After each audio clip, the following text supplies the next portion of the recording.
Okay, hello everyone. So for this in-depth tutorial for August, it will most likely be a two-parter. So this is a bit smaller than our previous in-depth tutorial. This is just a little bit wider than an A4. We have a very beautiful Vizsla on the drawing table today.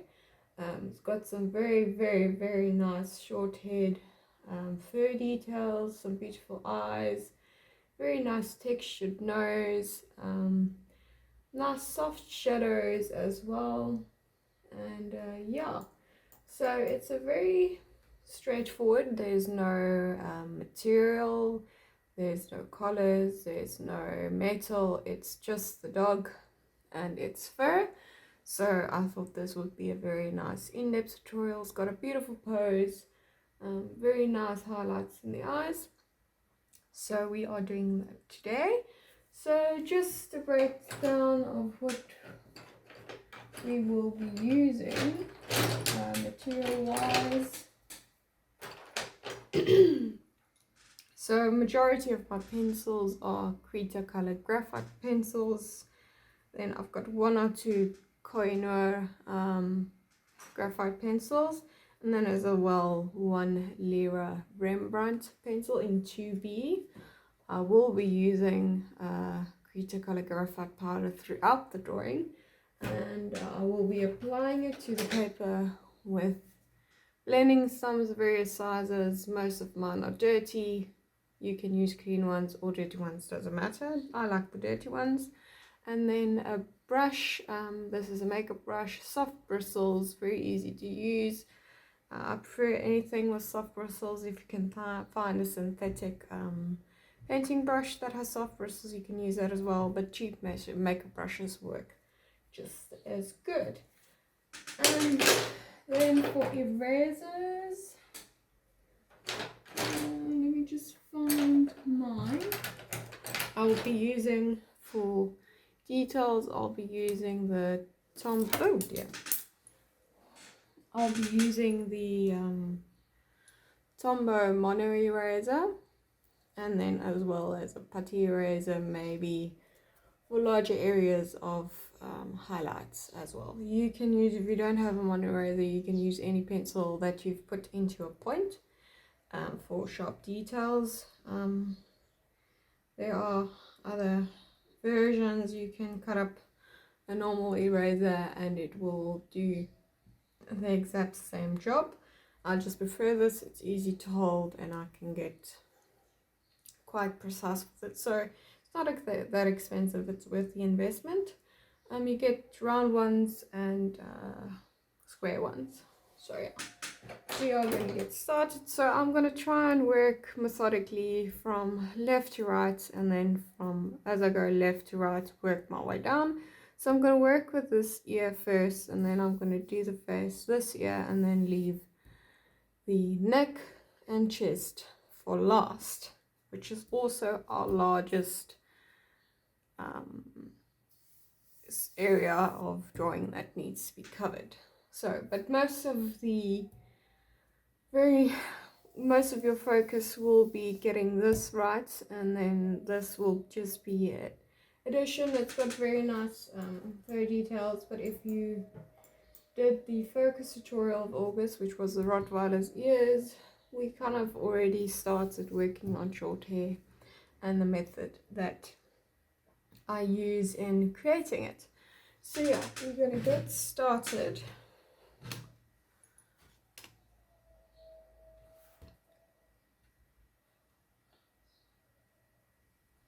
We are gonna get started. So I'm gonna lay down a layer of graphite powder first with a brush.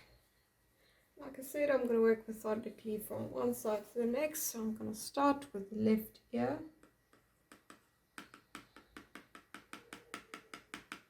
Put on some, tap off the excess. There we go. And all the details and references would be posted in the post previous to this. I posted the day before the tutorial goes live. so you can find it there.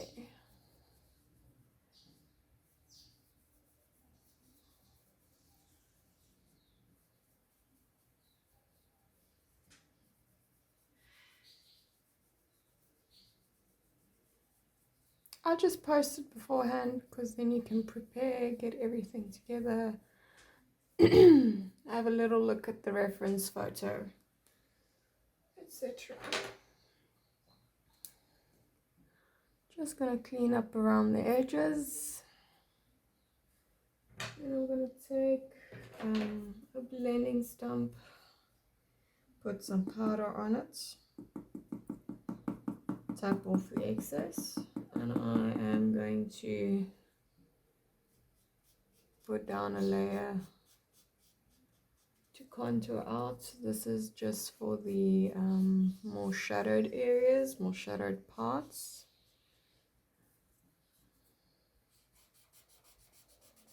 And this will also act just reinforcing my line drawing.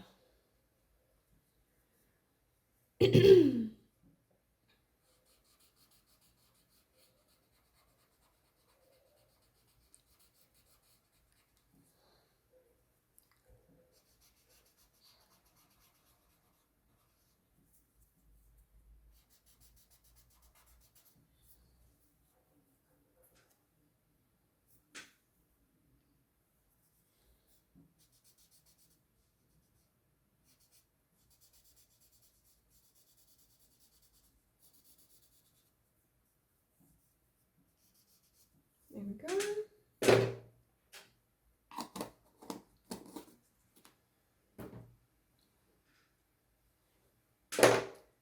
Now I'm going to take my 2H pencil and we are going to start in this area right here. Start here at the bottom instead. Oh yeah, not my 2H. Sorry about that, I picked up the wrong pencil. So this is my 2H now.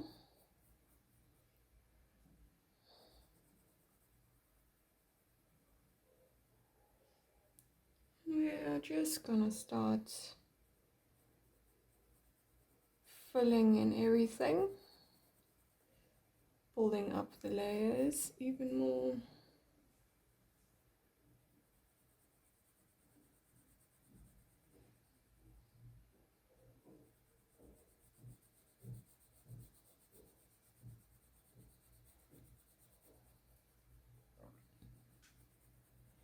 So the ear is quite out of focus and softer detail, so it won't be as detailed out as the face or, for example. So it will just be slight details,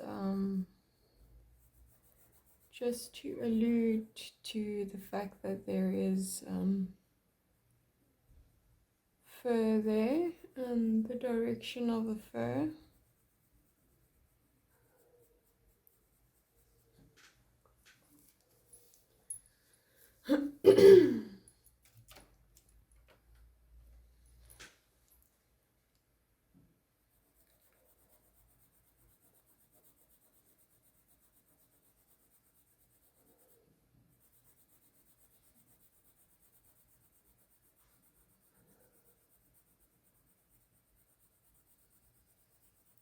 So I'm also directing my pencil in the direction of the fur, and that will just help me later on with everything, and especially if the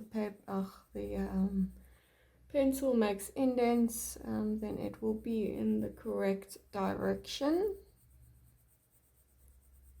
So just to keep that in mind, I'm gonna take a brush, nothing on it. We're just gonna fill out the excess. There we go. I'm going to take my 2H pencil again. Very soft, light pressure.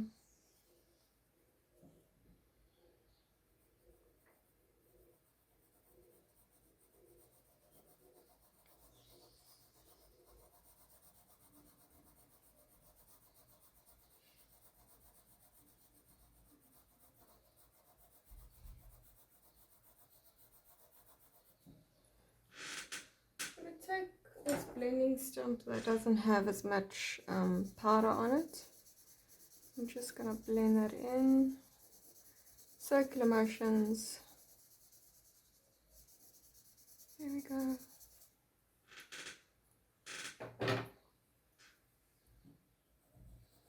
Still using my 2H pencil.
I'm going to take my 2B now.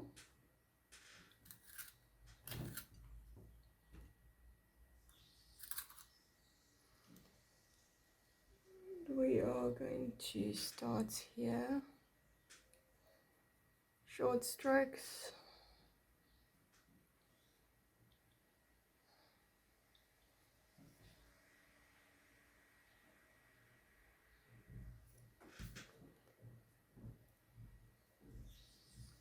Soft pressure.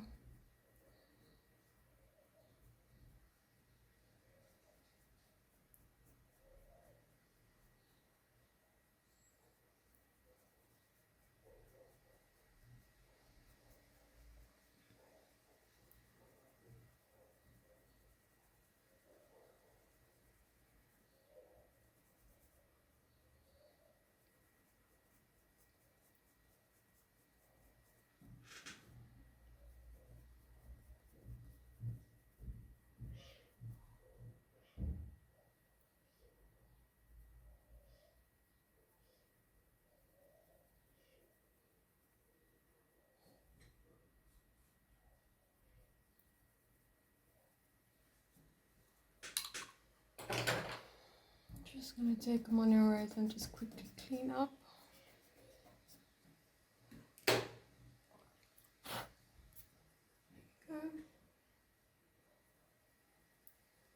So I'm still just looking at my darker values, trying to avoid the highlighted areas so far, not to add too much pencil to those areas.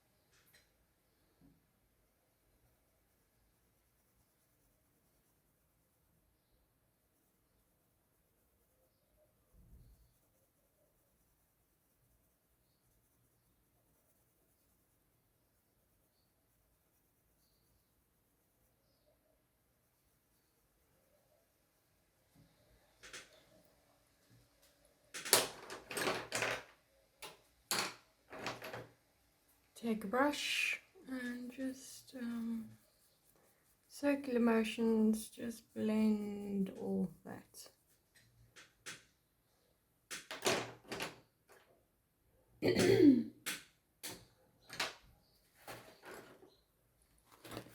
I'm going to take a mono eraser and we're going to slowly start adding a bit of detail on the highlighted portions of the ear.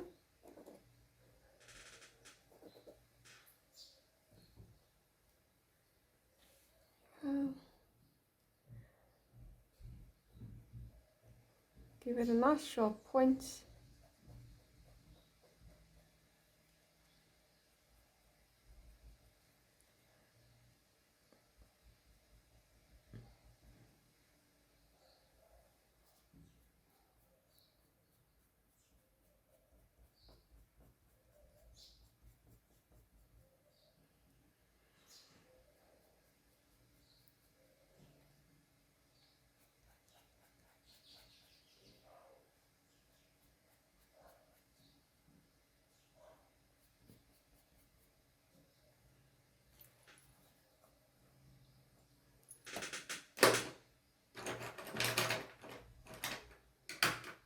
I'm going to take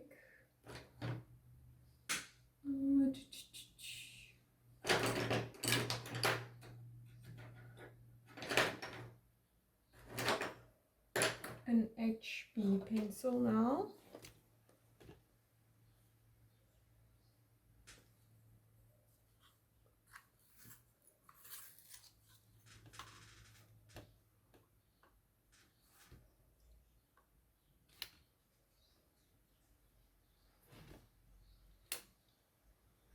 And I'm going to give it a point,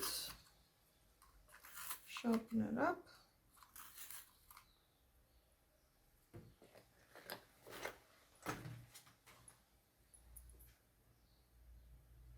And we're going to work from left to right again.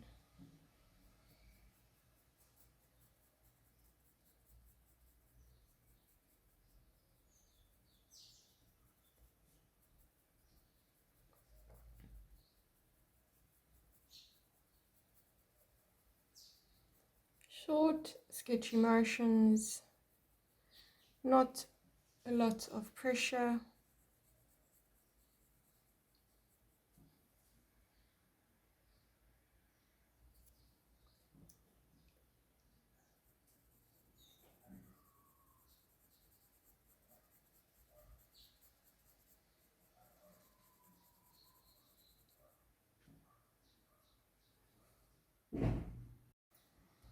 So just continuing on with my HB pencil.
I'm going to be a bit more precise here and use my point of my pencil.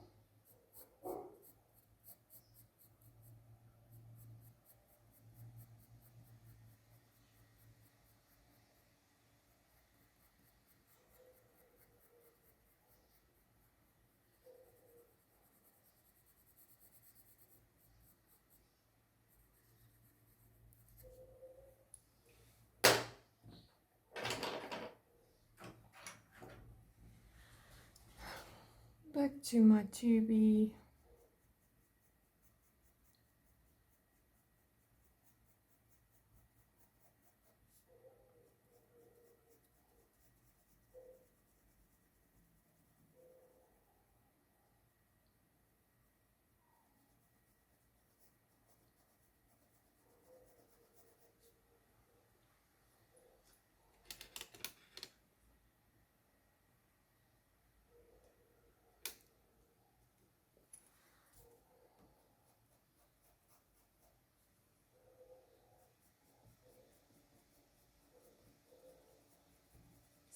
just using sketchy motions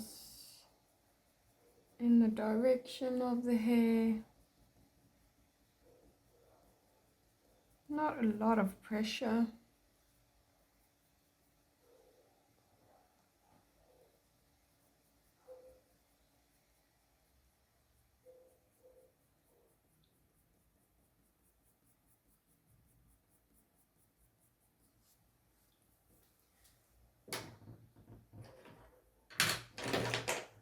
Brush with nothing on it.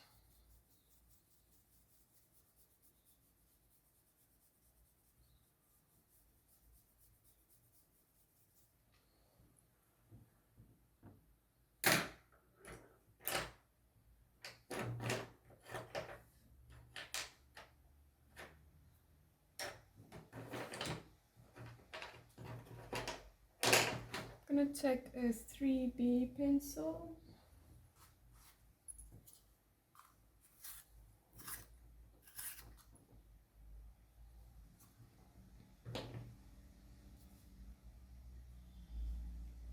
And we're going to do exactly the same as we did with the previous pencils.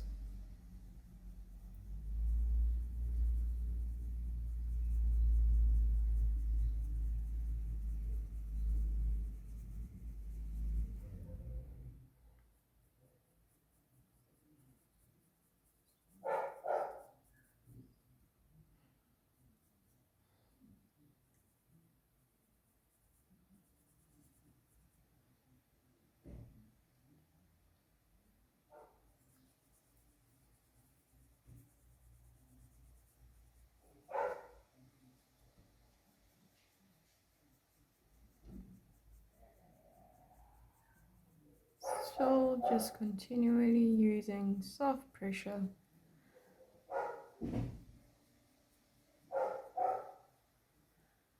Keeping the direction of the hair in mind.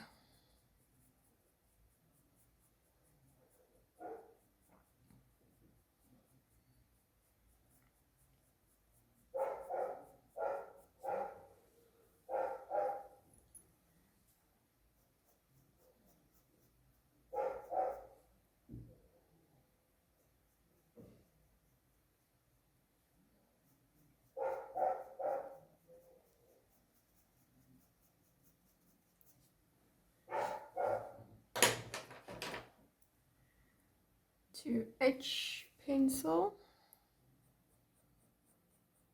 we're just going to work with top here.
Not applying a lot of pressure with this 2H. More shading in with it. Only in certain places do I add the sketchy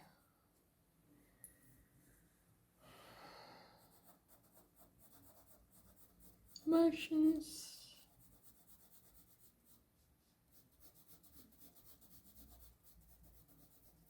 Here I'm keeping the strokes a bit longer due to it being more blurred out.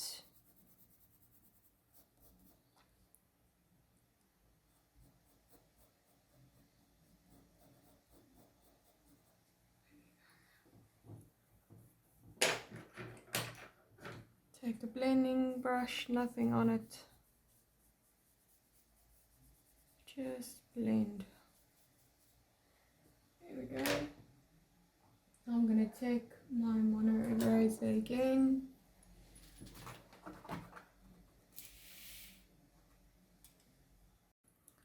So I'm just going to, same as the pencil,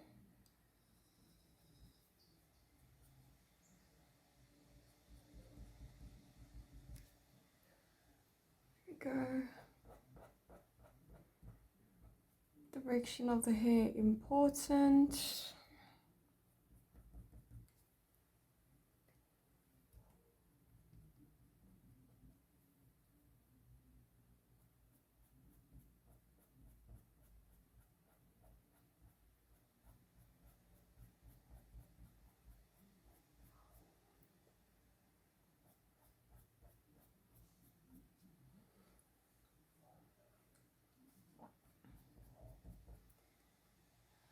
Go.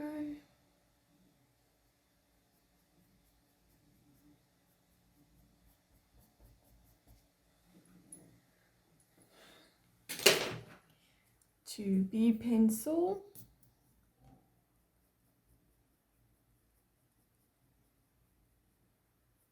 Using the point.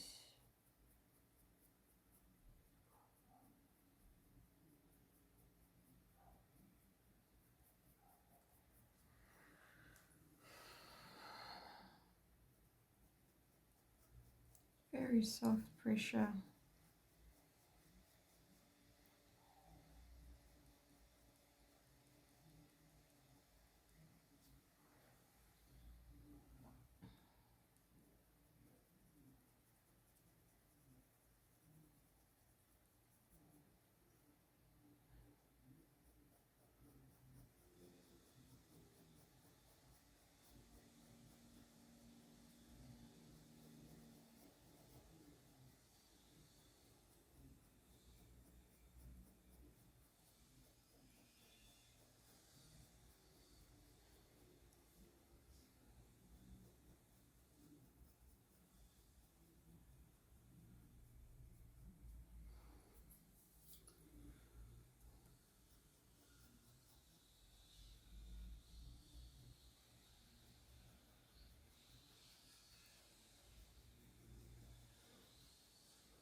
So like I did in the previous in-depth tutorial, I'm going to do the same, where I cover, get about 3/4 of the way in coverage and in detail, and then right at the end do final detailing,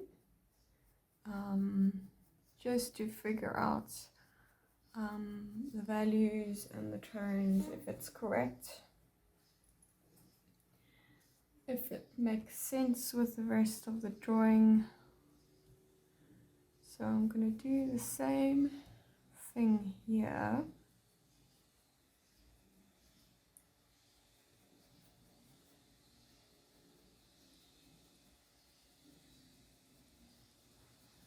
And that's just going to be easier to see what has to be darker and what doesn't. Okay, so I'm going to move along to the eyes now. I'm going to do both eyes, and then I'm going to do the face. Probably start down here first after the eyes, and then work my way kind of like this motion.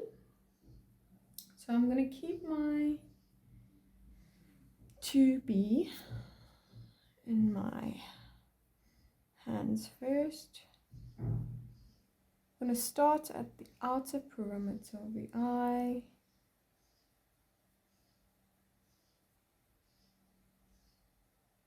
I'm going to fill in the pupil.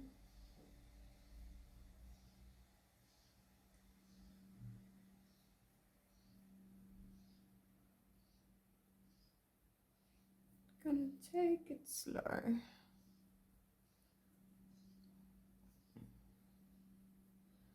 Keep an eye on our reference.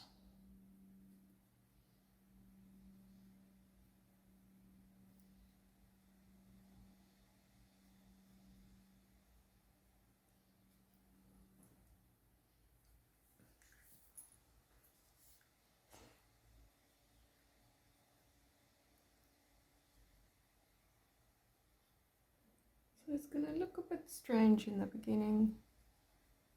That's completely normal.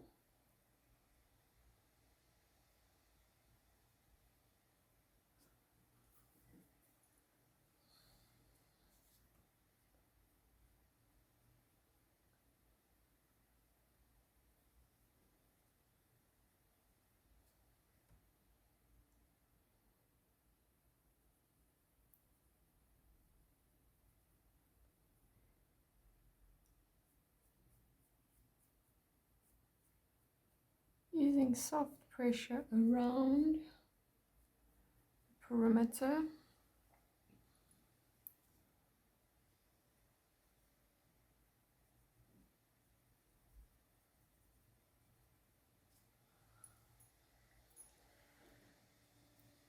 Since it's small, we are going to keep to the basics first and then see how much detail we can add later.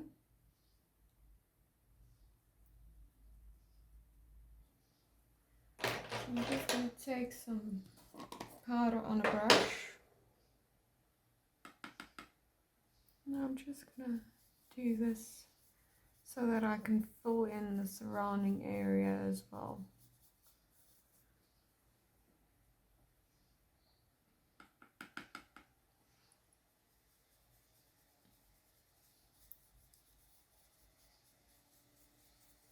There we go.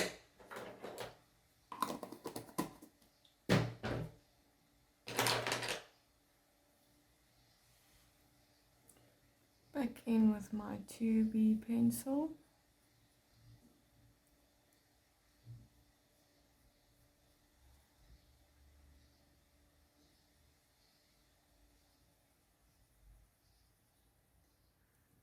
Be a tad bit more precise.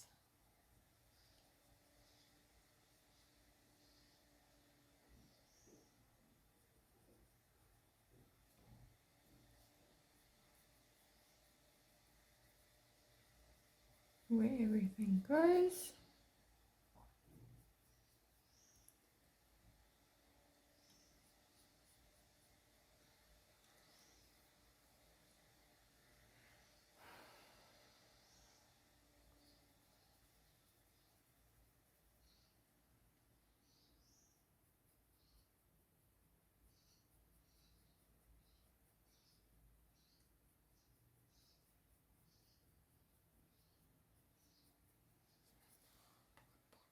Okay, so I'm going to take my 2B pencil and I'm going to work from this ridge of the nose, kind of in this area first, along, just with the 2B, just so that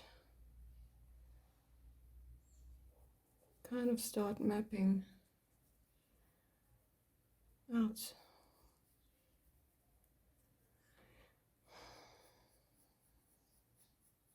Now I'm going to go in with a graphite powder on a blending stump just after this. Just quickly getting this in.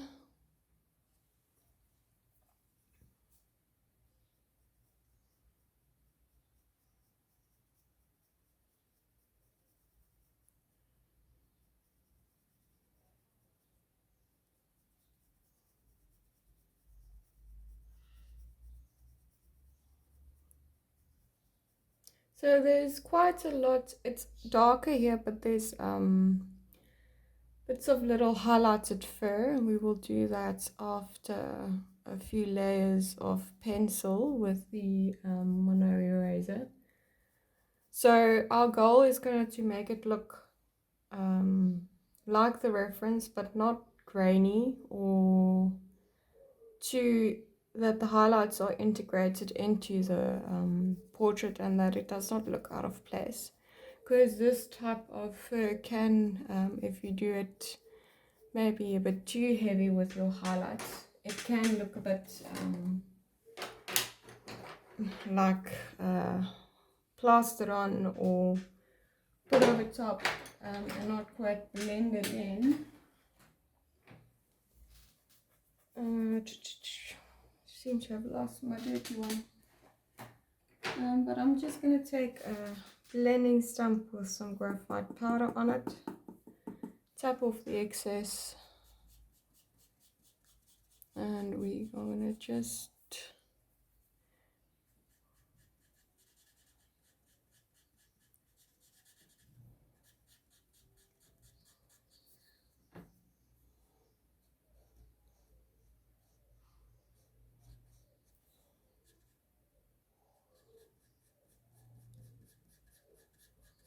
so I'm already, even though the powder is not going to show the direction of the hairs, I'm already kind of getting myself into the habit of drawing the fur in the direction, just so that I also can get a feel of the area.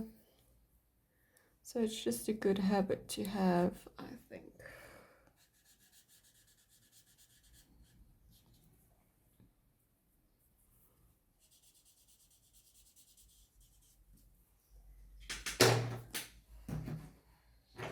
I'm going to take my HB pencil.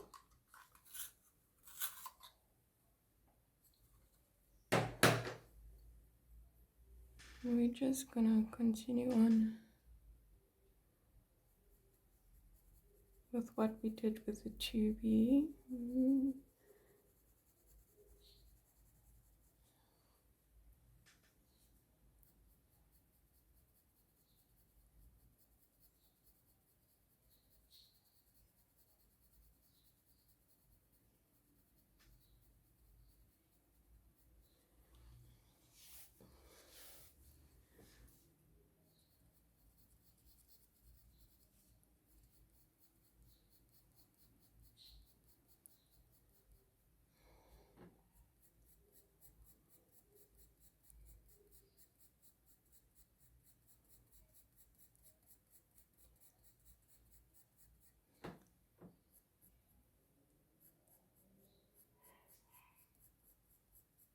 So it's going to look quite harsh in these first couple of layers because there's not a lot going on, since these are the first two. So the marks we're making might look a bit too harsh or too out of place,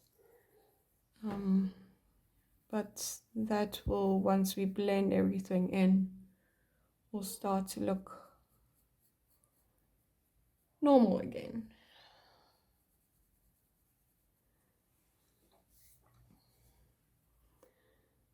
And then we're just slowly defining everything as we go along. You want to kind of have the picture emerge out of all of your marks and strokes. I think once you get used to the idea that it won't be there immediately, and that you kind of can start enjoying the process of watching it kind of unfold in front of your eyes. It's always fun. So I'm just going to slowly add depth as well with this HB pencil.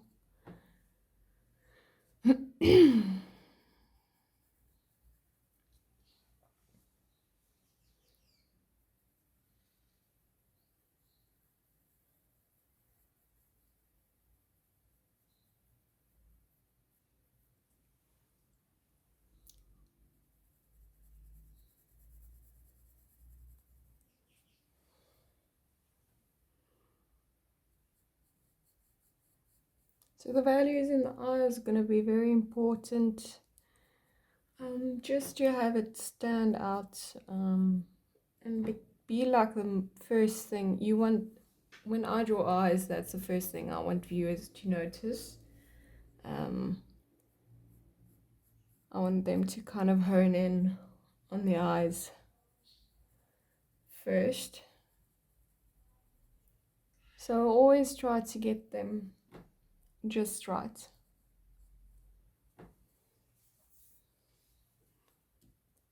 And sometimes you don't even have to make them very detailed to give off the feel you get in the reference, especially if they're smaller. You're not going to be able to pack in that much detail, and since we're not working in color, you can't get all those beautiful tones with the color, so you have to convey it through values and all your just adding the pencil exactly where it's needed.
So I'm just going to take a brush with no powder on it, and we're just going to kind of blend around.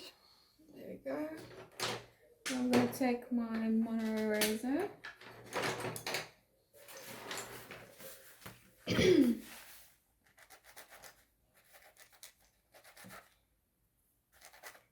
Give it a nice sharp twitch.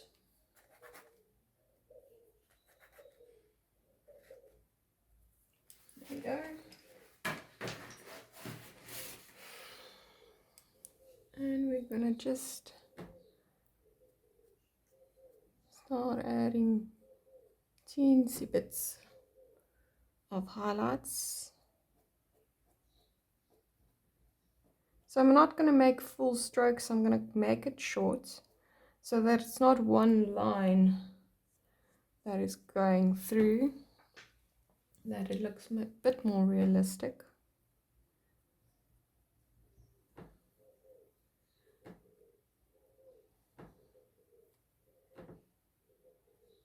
Just clean up here, also just add a little bit of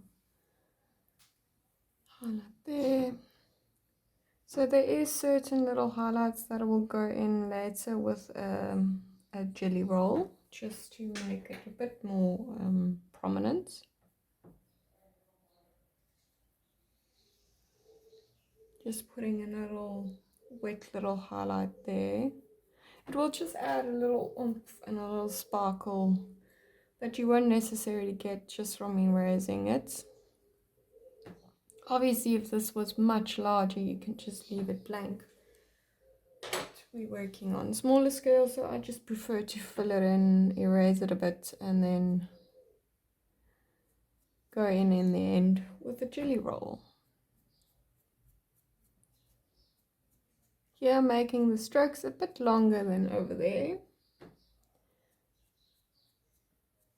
will just be easier to convey the direction of the fur that way.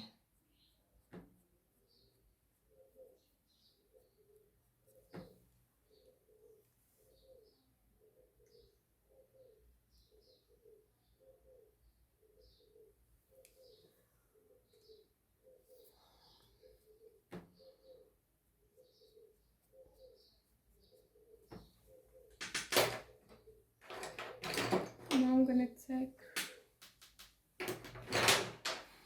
an edge pencil, so kind of working with pencils quite close to one another, just for the HB gets soft quicker than the H pencil, so I'm just going to use the H pencil for more little details. It will still give me the value of the HB very close to it, but it won't lose its point as quickly as the HB pencil. And also just to add these little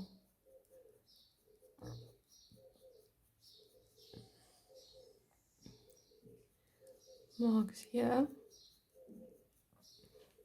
So if you're struggling with the values in dogs of lighter color or animals of lighter color, it can be very useful in the beginning to convert the reference to black and white, just so that you can just don't bump up the contrast too much that you lose some of the shadows. You will inherently lose some of the more subtle details in shadows and in highlights, especially if you're working with animals that are gray or very cream in tone. But it will just help you see values if you may be struggling. I did that a lot. When I started out, I would work primarily off of black and white photos. I would convert the color photos into black and white, and as I got more comfortable with seeing values and tones with colored photographs, I now only work in color photographs. I prefer it actually. Very rarely I will work off of a black and white photo, unless it's very striking. Then I will do it, but I will change a few things here and there. So it's good practice in the beginning just to get your eyes used to maybe drawing certain values and tones and getting what you're seeing on paper, and then just slowly moving to color photographs so that you can start seeing those things within color. I think it's very good practice. Maybe have what I also did when I was transitioning from the black and white photographs to the color photographs, is you have both open at the same time if you may be struggling. But it's good practice. And in the color you can obviously, as I said, see subtle details in your shadows and highlights a lot better. Because I love black and white for the absolute drama and the beauty of it, but you do lose sometimes certain little subtle details.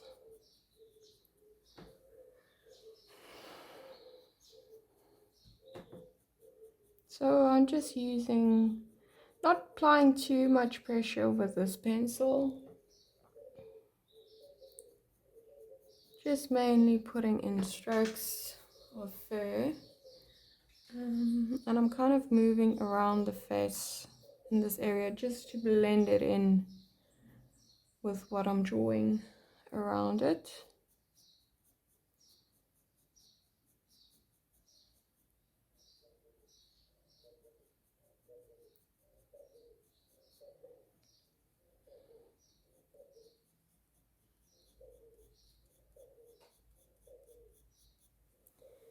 Okay, so I'm going to leave that for now, and then I'm going to start moving on to this side so that I can just, as I go along, not make this too detailed, and then I've got to make this look like this. So I'm just going to take some powder on a brush, and just... So I'm going to kind of work with the contours of this little nose ridge here.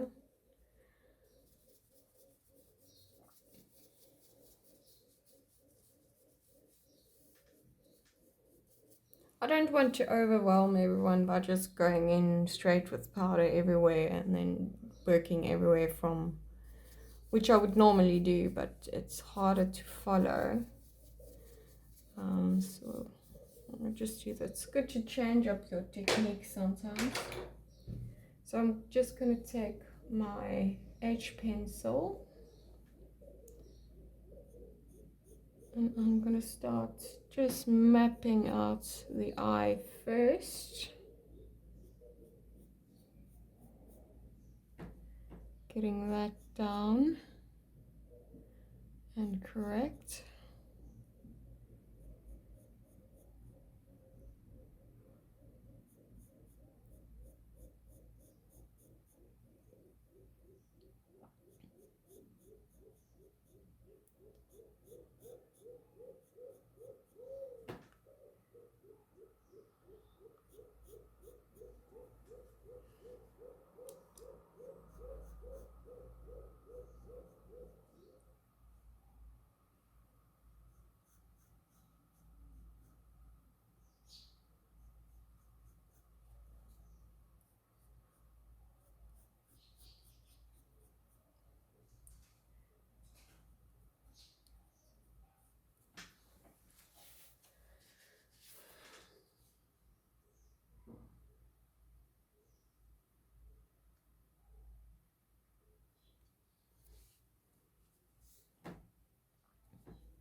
Now I'm going to take some powder on a blending stump,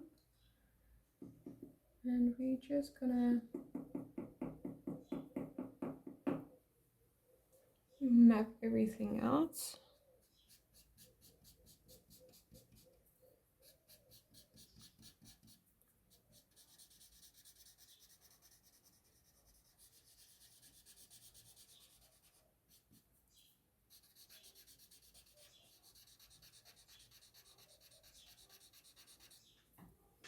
Add a little bit more, maybe running out.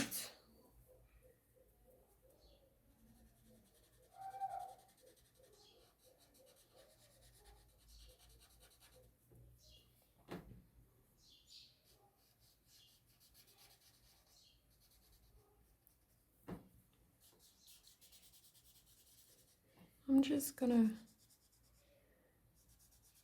do the forehead as well.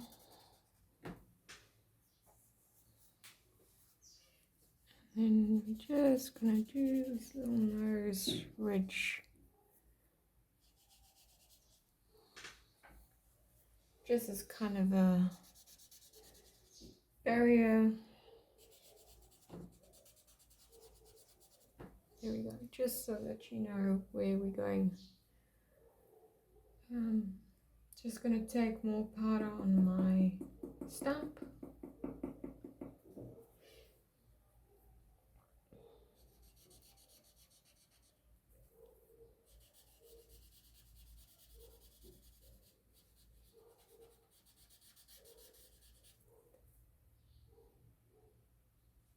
So here we're already kind of merging with the neck, so I'm going to keep it quite more up here and then kind of blend out, and then we move on to muzzle and then the ear. Maybe do the ear first before we do the muzzle. No, it's going to be easier if I leave the ear after the muzzle. So we're going to do this face, kind of blend down, do the muzzle, do the ear, and then we blend down to the bottom. It's just easier for me, like I said, if you don't complete certain areas fully, then as you to kind of do them 75% or 70%, and then do your last third of details when everything is completed. Just makes it easier, and you don't have to correct yourself too much if you've maybe not quite gotten the values that you wanted to.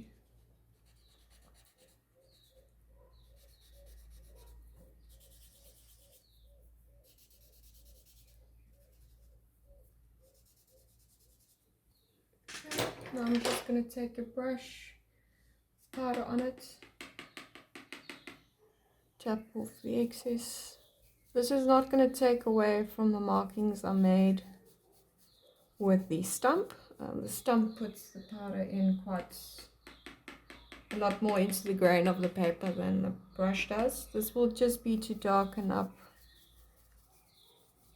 the surrounding areas a bit more. and to just blend in the marks we made with the stump.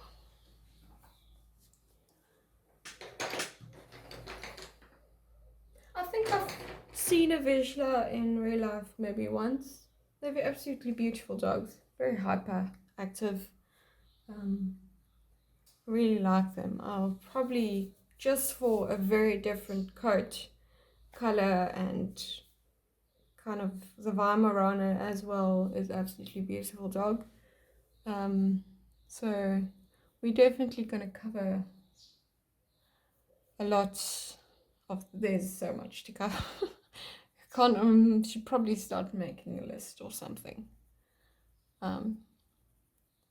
Doing favorite breeds as well, maybe breeds that don't get drawn a lot. I think that's fun if you maybe can do your own little projects on the side, as you can do breeds that you don't see very often, maybe more challenging breeds with very different fur coats. It's definitely on my to-do list. I have thought about it a lot, to do a breed series both with horses and dogs. I'm not that clued up with cat breeds. Once we start getting into cats, I think maybe next month we should focus a bit on cats. It's maybe then I'll learn a bit more about cat breeds. I know like your basic cat breeds, but don't ask me to tell you what your breed of cat is if you have some sort of designer purebred kitty, because I won't be able to tell you. So yeah, cats is also got a very different fur structure, or they've got more, especially if you get just into your normal little tabbies and your calicos, tortoise shells. Would be very interesting just to, almost like the appy we did with the odd little markings. But yeah, we still got cats to do, and we haven't touched wildlife yet. Spots and stripes and birds, reptiles. I definitely want to do elephants and rhinos, just for their very interesting skin texture and the horns and the tusks. That will be very fun, but that will be a bit later, once we get a bit into the groove of things and you can kind of see my drawing style, because that will be a challenge in itself, especially if we do in-depth tutorial of, say, a elephant or a rhino. I've got some very beautiful references of the two. I also want to do personally bigger projects as standalone drawings, so I maybe might do like a practice run with you all on a smaller version, and then do a bigger version for myself. And you guys are more than welcome to do that as well. If you maybe love a reference a lot, do the smaller version with me and then go all out with the large version by yourselves. I think it's sometimes good to revisit a reference, revisit a drawing, and I recently did one. If you've been over to my Instagram page, you would know. I think it's sometimes good to revisit a drawing or something that you've done before, or even just something similar. Just so that you can kind of see how you've improved, maybe changes in techniques, things you do differently, ways you approach a drawing differently. So I'm just still going in with my H pencil, and I'm just mapping out the darker, more prominent areas of fur, and just keep on drawing in the direction of your fur and the contours of the face. That will just make it easier as you go along.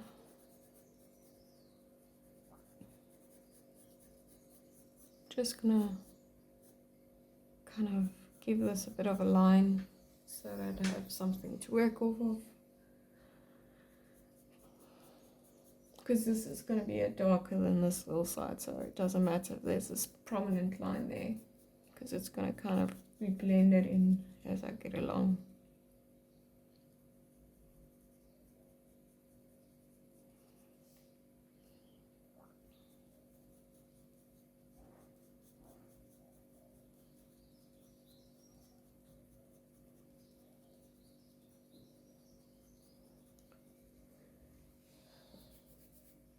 So once I'm kind of done with what I'm doing now, I will go in with a brush and kind of do more blending, not blending, shading with a pencil.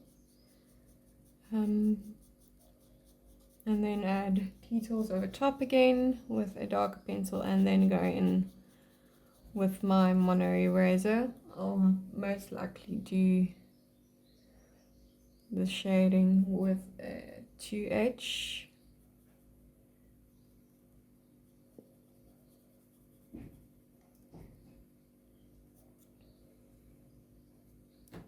And I'll go in first with the 2H in the eye as well.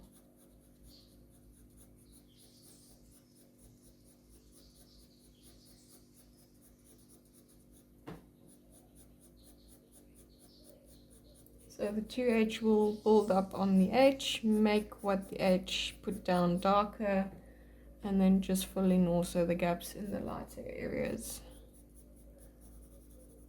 So that's just my reasoning behind that.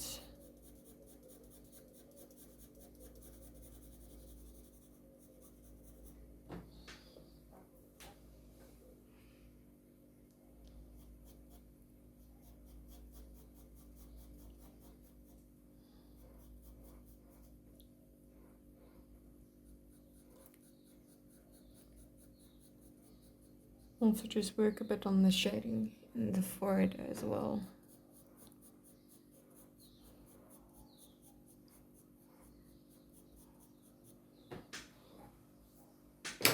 Here I'm going to just take a brush, just blend that out.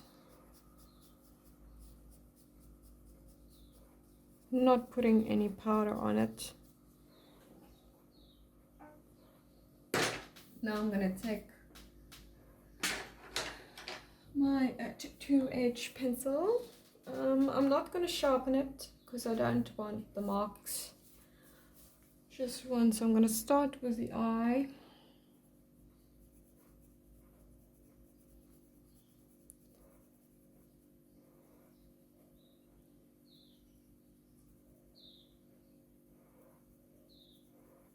And we're just going to very soft pressure when you get to an area that is lighter. You can add a bit more pressure when you get to the outer rims that are darker. We'll go in later and add the defining lines. For now, we just want to focus on getting a bit of tones and values in. Obviously this pupil needs the darker inside, but it's got quite a bit of a darker rim around it, and obviously there's a bit of little lash shadows in the highlights in the eye. I'm going to leave the white portion of the eye alone for now. Don't want to touch too much on it, very softly in there. We're going to darken this up. There we go.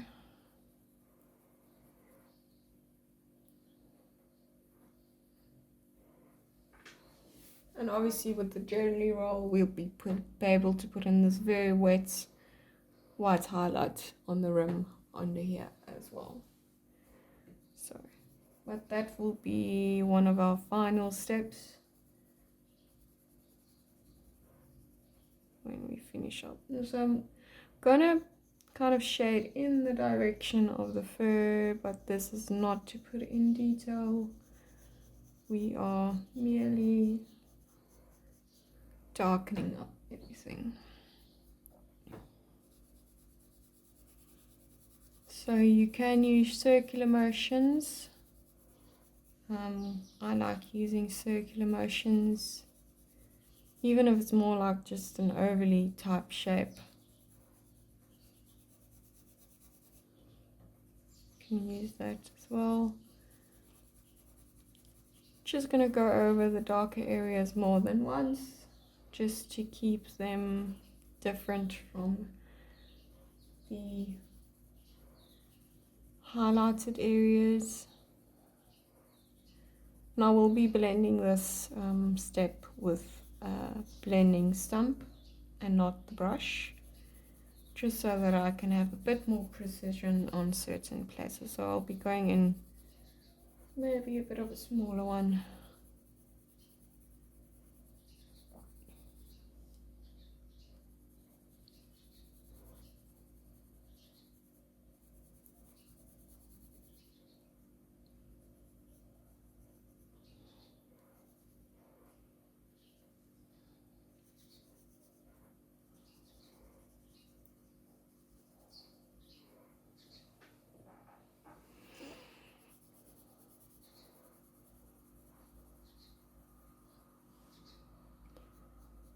So with the mono eraser, we will highlight all of this out. Just want to give some pencil background to it.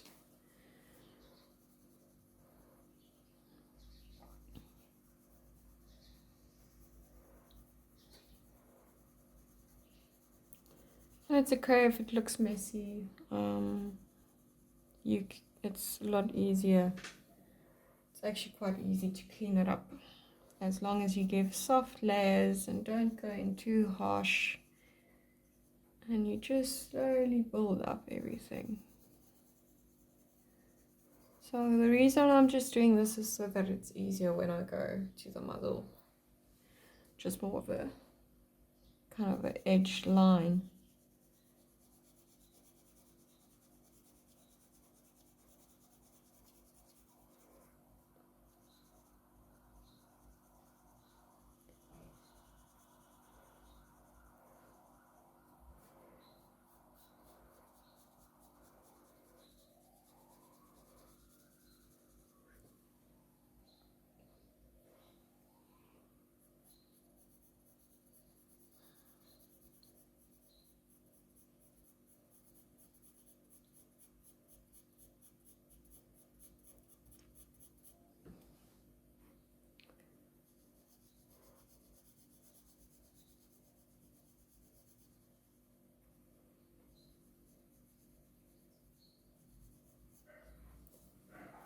There we go.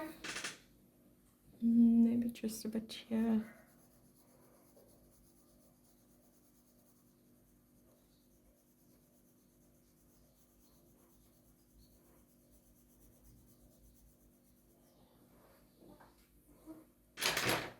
Take a blending stump, going in with one a bit smaller so that I can be more precise.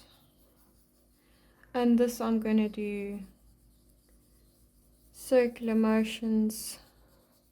Certain areas I'll go in up and down strokes in the direction of the fur. Like for instance here, especially if there's already been marks put down, you want to blend in the direction of the marks that you put down.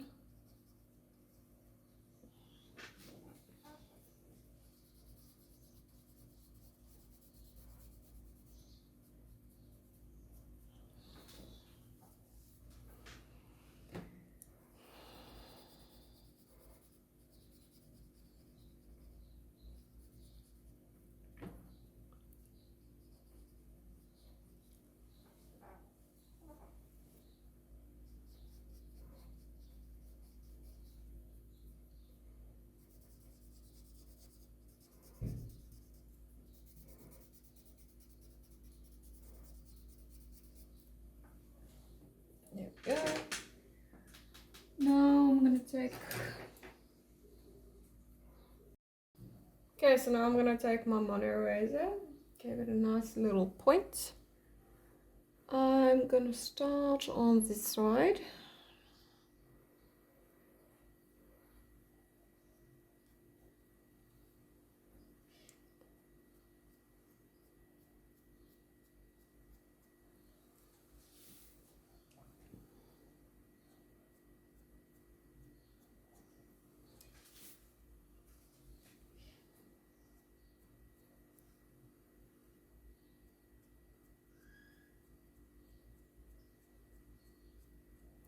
So this is going to be a lot more, lot bigger than it will be in the end. This is just to kind of start bringing definition into the face. A bit of contrast.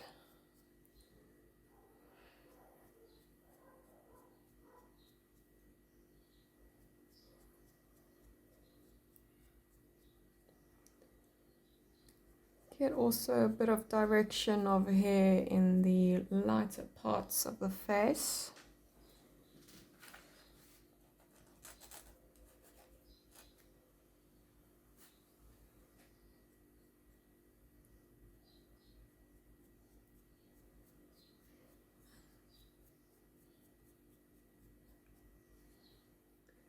So I'm going to continuously be cleaning it up just so that I can keep a nice point on it, and also that it will erase without having to put much effort into it.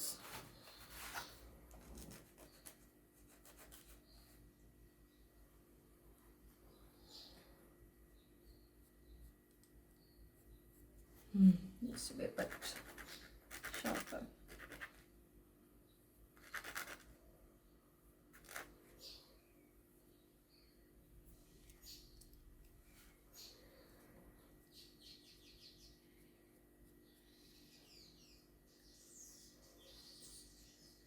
There we go.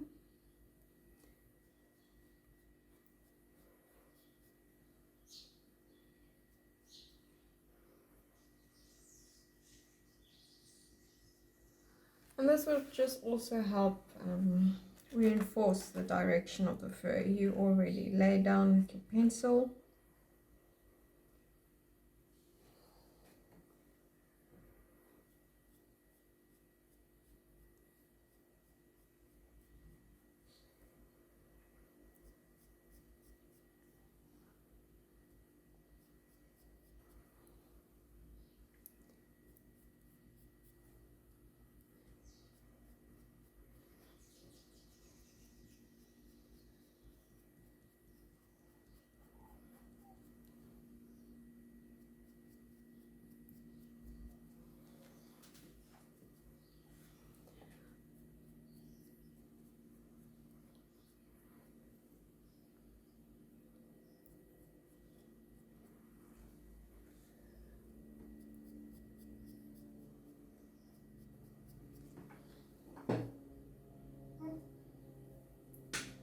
Okay, now I'm going to take a B pencil. I'm going to take my 2B.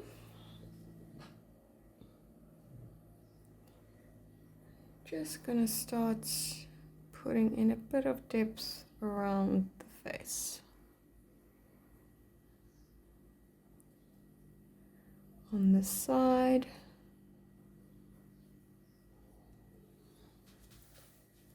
Start reinforcing some of the shadows in the eyes.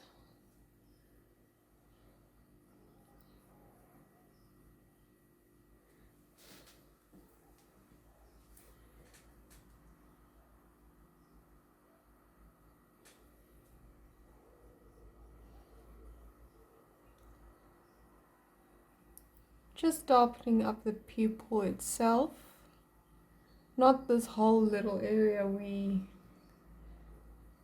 mapped out, because that's for the rim, little rim around it. Slightly darken that up.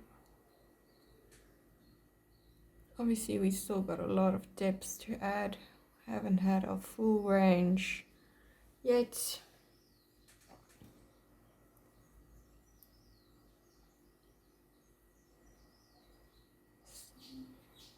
Building up everything slowly.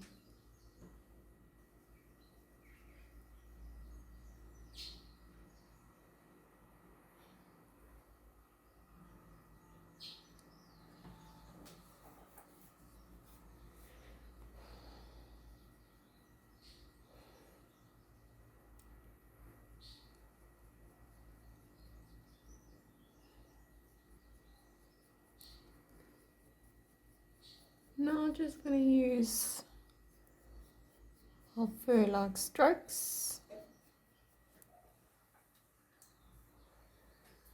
And we're just going to start working around our highlights very softly in these areas. Might just go in with a 5H or 7H just for those areas. In the more lighter parts of the face, the forehead and the bridge of the nose.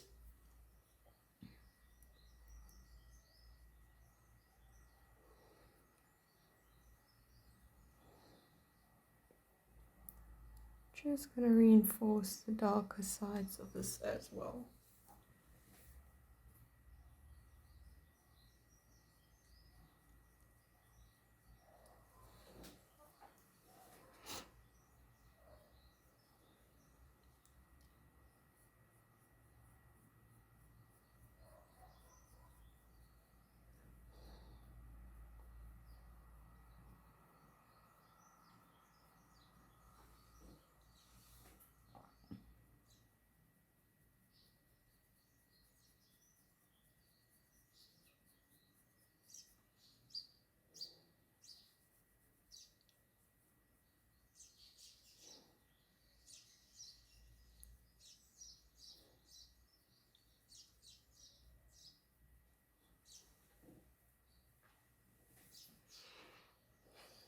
Going back down to this side of the face, the right side.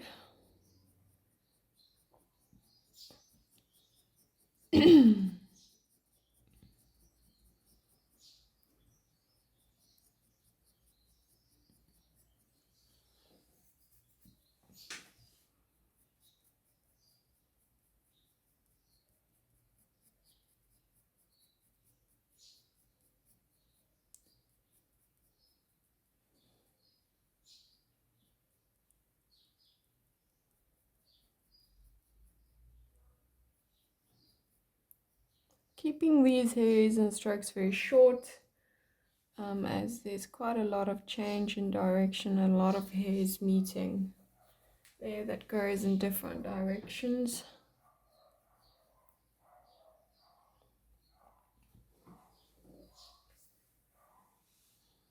Just to give yourself a bit of room if you do not get it right the first time.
going to take a 5H pencil. I'm not going to sharpen it up. It's quite a bit of a rounded point. Just so that I don't get too... Don't want to put down too sharp marks or indent the paper. So I'm going to go in the more highlighted areas. It will still make an impact in everything.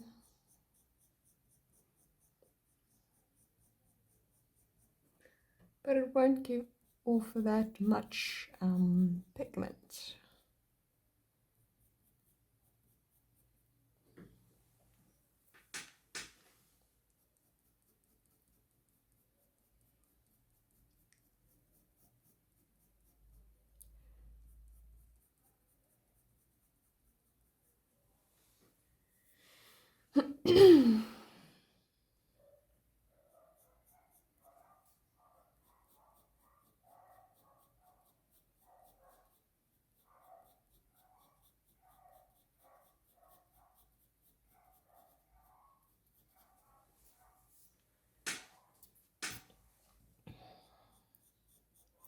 So I'm still applying very light pressure even though it's an H pencil.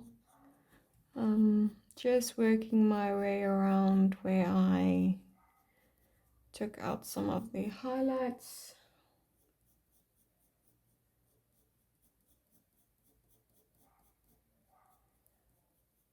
Just reintegrating everything.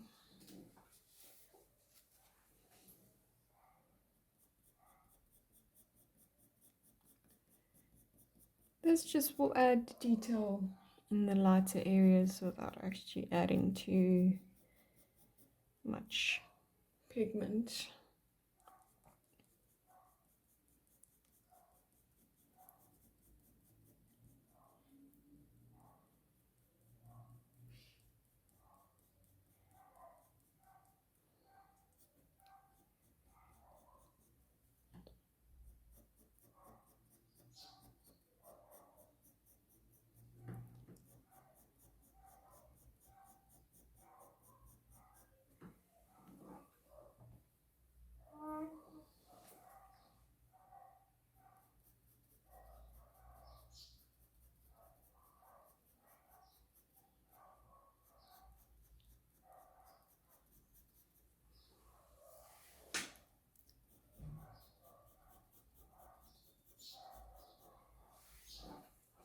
There you go. I'm going to leave that for now, and then it's kind of the same tonal values and everything as this side of the face. Just this darkness I will add once I do go around this area. So I'm going to quickly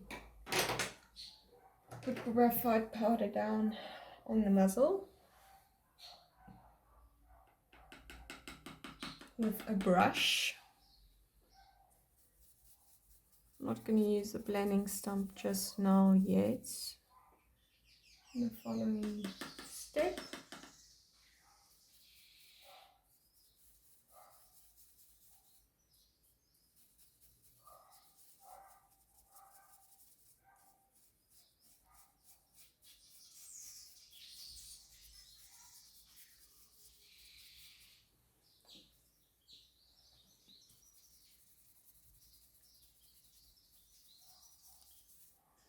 I'm going to first go in with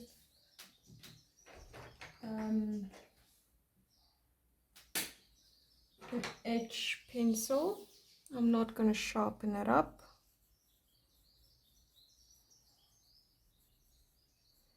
We're going to start just mapping everything out.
just going to take a 2H pencil. I'm just going to reinforce this line right here.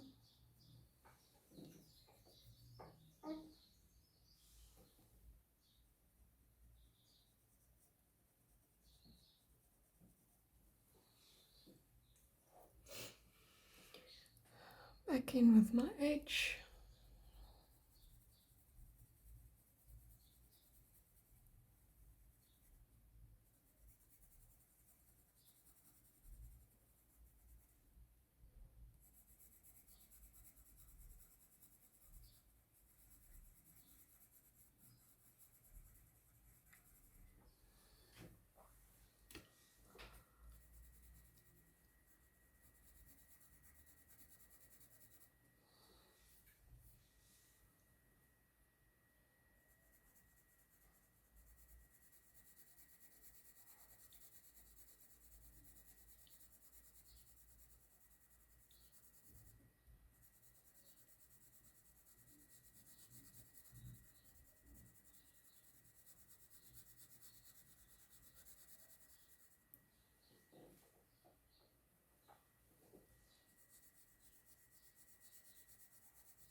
There we go.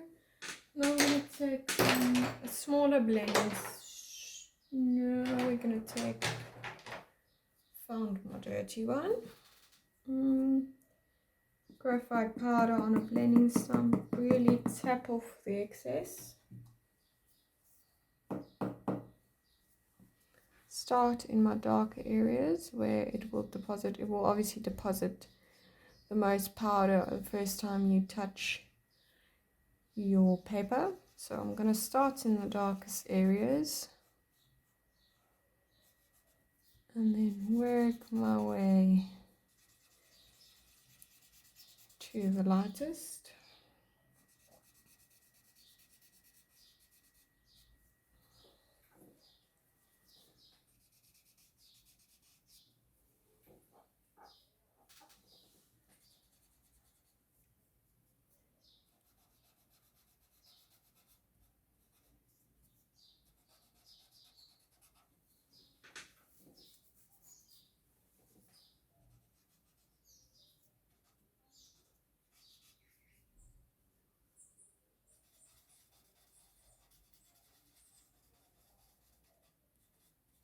The Sakura Jelly Roll will also help some of these very wet, more prominent highlights in the nose as well. But like I said with the eyes, that will be one of our last steps.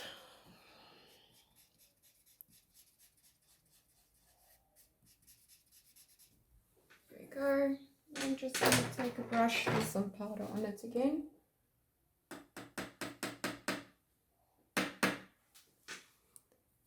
I'm just going to work around the edge a bit here.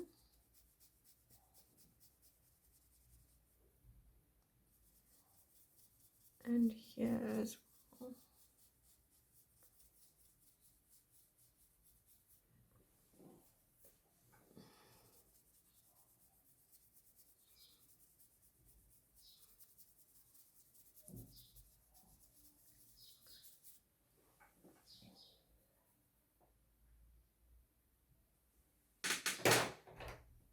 Going to take my 2B pencil.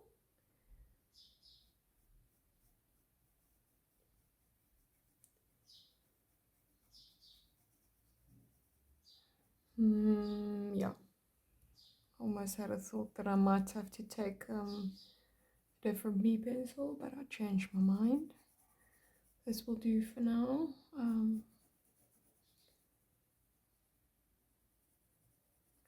The jelly roll will also help with these little little whiskers on the muzzle, but that will also be last step.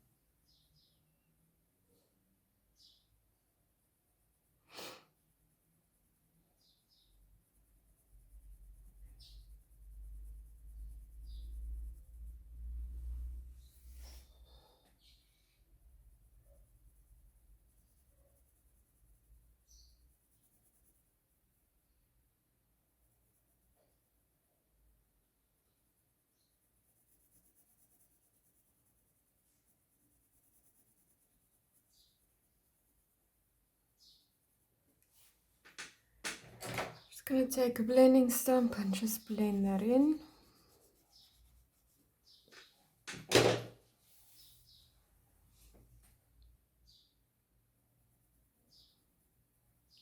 Just continuing on with my 2B pencil, we're just shading in, we're not paying attention to fur details, just trying to get in the contours of the face and little shapes and see where everything goes.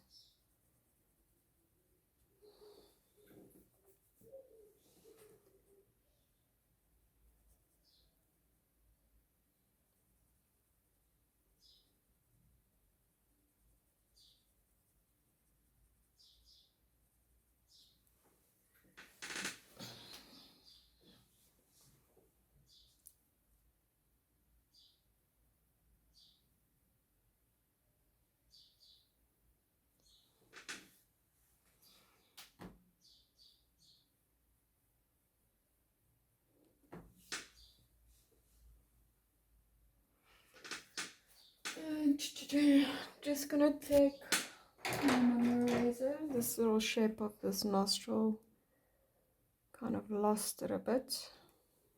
Maybe that's better.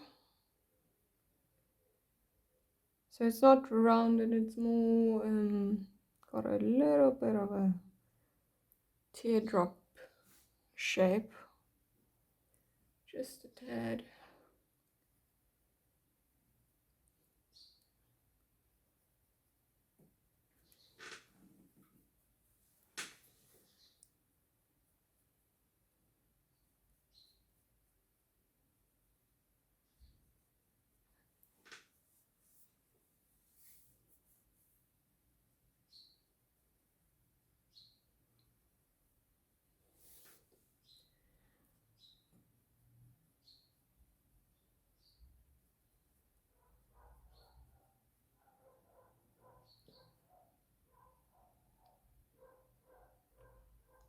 So there's very subtle little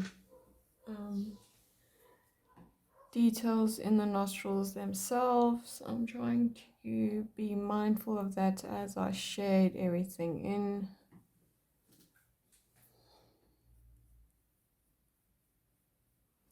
Just so that I don't lose the shape or any little detail that I might miss.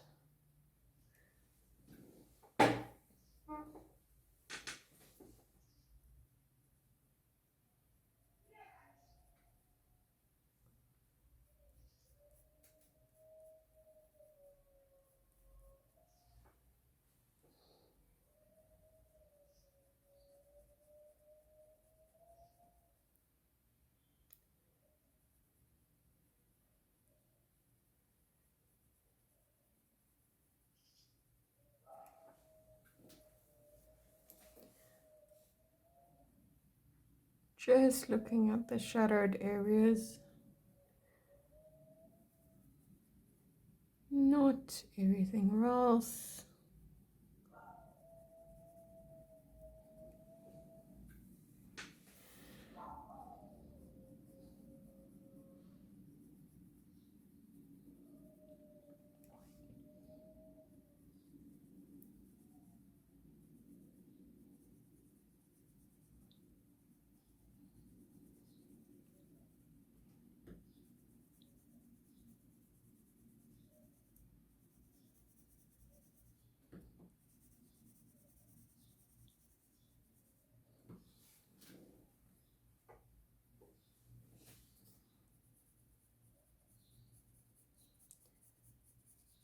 Just gonna now maybe start integrating some of these little areas softly with a 2B pencil.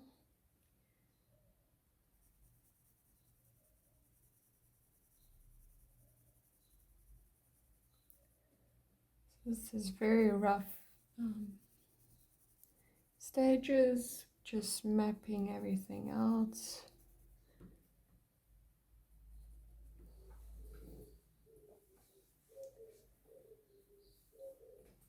Just getting the general idea. So I'm going to take my 5H pencil again, not going to sharpen it up. Just going to work a bit around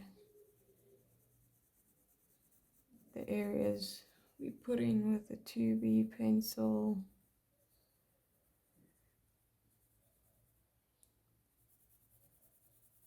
Reinforce the shadows a bit in the nose. Not yet putting in the details in the nose, just trying to get the form of it first.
Take a blending stump and we're just gonna blend all that in.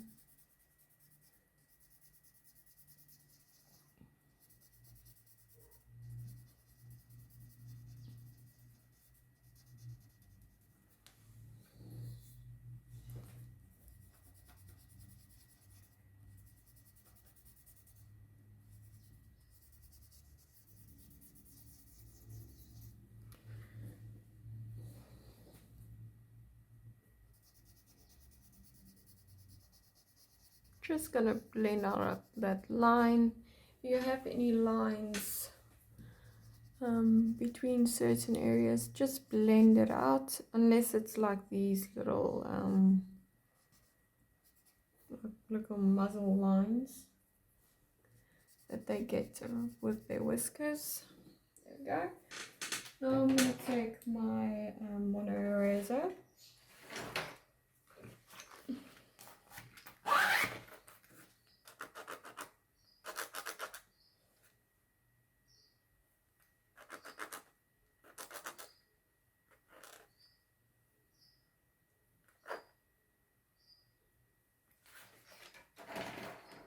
And I'm just going to add in, I'm not going to look at the whiskers, ignore the whiskers for now.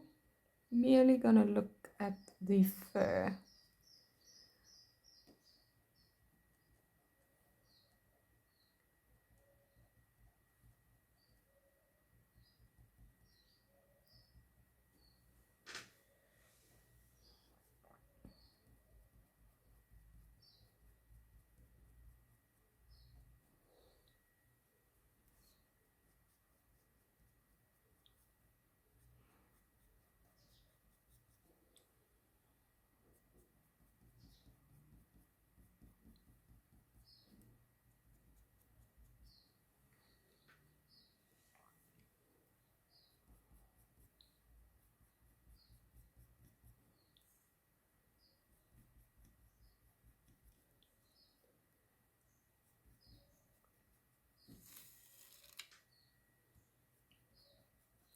I'm being quite bold with the razor marks. just for now, just to establish a bit of a difference between our light areas and our dark areas. Since we haven't really gone in, even with our dark areas, into fur-like details, not really necessary with your highlights. Just need to establish kind of a clear line and a guide for you, just to see where everything is going.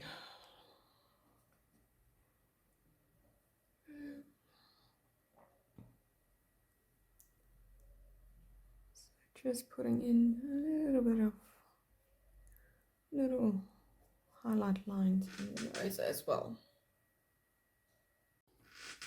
Okay, so we will be continuing on. I'm gonna take my B pencil and we're just gonna continue on mapping everything out.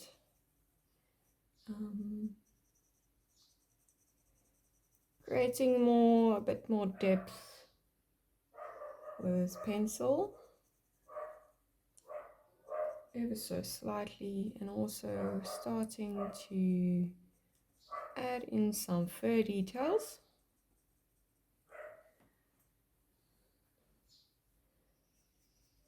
Around here, and we'll continue doing that around this whole muzzle area.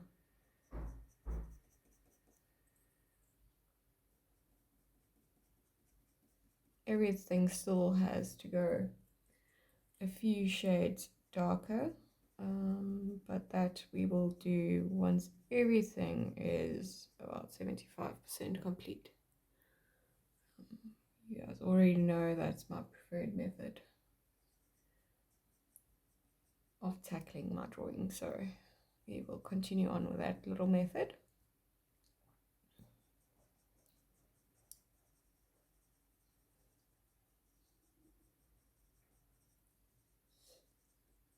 There's certain little areas that I will be keeping in the space open, because there's a bit variation there.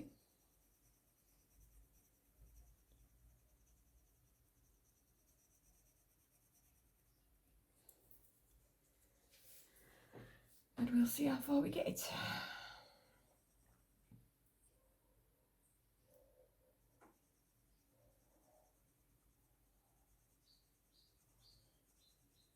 So here I'm not really focusing, there's not really fur detail here, there's more just whiskers that are visible. So I'm going to keep this quite soft and blended between all our values. We're not really adding texture, because we want to show it's kind of pushed back, it's not really in the forefront. I think if you add too much detail, sometimes it detracts. Certain areas don't need to be as detailed out as others, and you just need to pick which ones you want to. I mean, certain photographs will have like maybe an area like this detailed, and then you can make your choice whether or not you would like to keep it that way.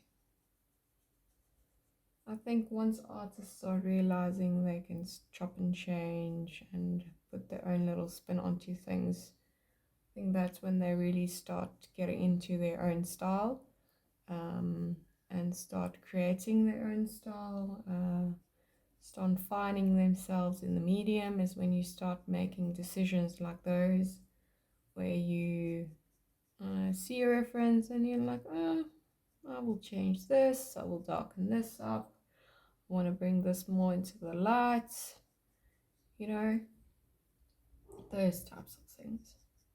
If you don't do that, that's completely fine. I know there's artists out there that strive for hyperrealism. I don't think I've mentioned this, but I don't strive for hyperrealism at all. I think it's a beautiful, most likely don't have the patience for it. I like just plain old simple realism. You should still be able to see that it's handcrafted. It's made by hand, but I want to convey a feeling that's more important to me, while still getting the likeness of the animal. Obviously, when you're doing pet portraits of someone's pet, you want them to be able to recognize them. That's where the realism comes in, but you also want to convey a sort of a feeling. I think that's where the handcrafted, the handmade version of being able to see, okay, this is a drawing, and once they inspect a bit closer, they'll be able to see all your strokes of your hand, maybe that they won't notice far back. But once they come in closer, they'll see all your little strokes you made. And that's what I want with my realism, is from far back, it should look exact. But once you get closer, I want you to be able to see where I put pencil to paper to create whatever has been done. So hyperrealism obviously is done on a much larger scale to get all those little details in. And I think you need to have a very good photograph that shows all those details when you zoom in. And I don't always, I think it's a very good art form, but it's not for me. To me, I want people to feel something. Not saying that you can't feel that in any other version of like surrealism, realism, hyperrealism, more impressionist. You can obviously convey feelings very well into that. But that's just one of the reasons why I don't really want to go into the hyperrealism realm. It's too much realism for me. Then I might as well just take a photograph. And I just don't have the patience, really. I don't think I'll be able to. No, don't have the patience. Maybe later in life, when I'm a bit older and wiser, and have time. Now I have to make time for everything, and I quite like the way I'm working, so just patience.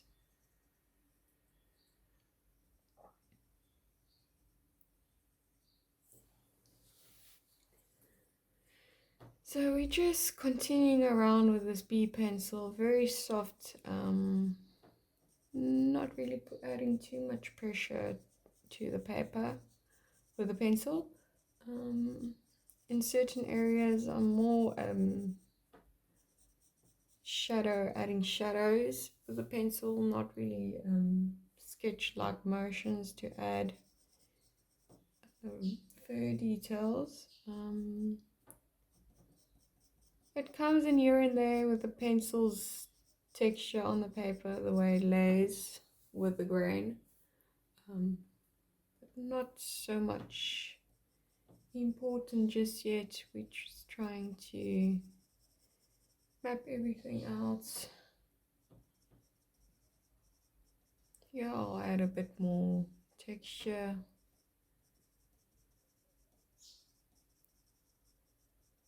Just using the pencil's own texture when it goes onto the paper. I have to add to certain things.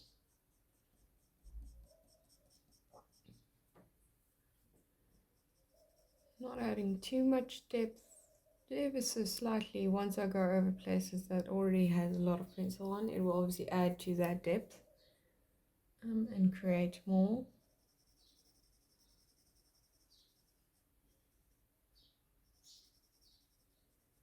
I'm not, as you can see, adding the texture into the nose just yet.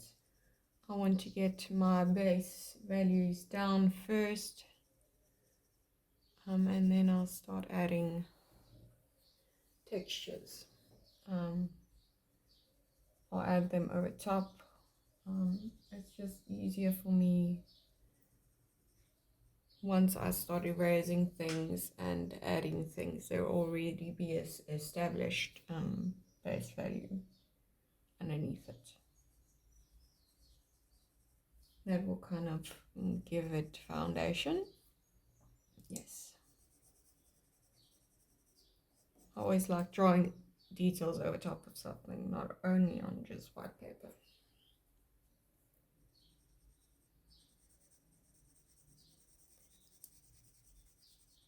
Just going to add some depth to the gel.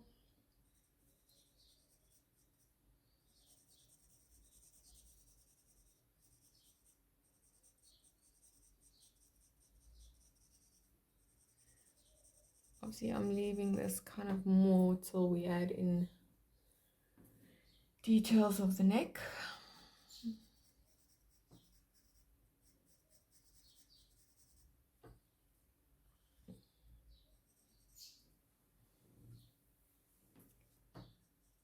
Just gonna go in with my B pencil over this area as well.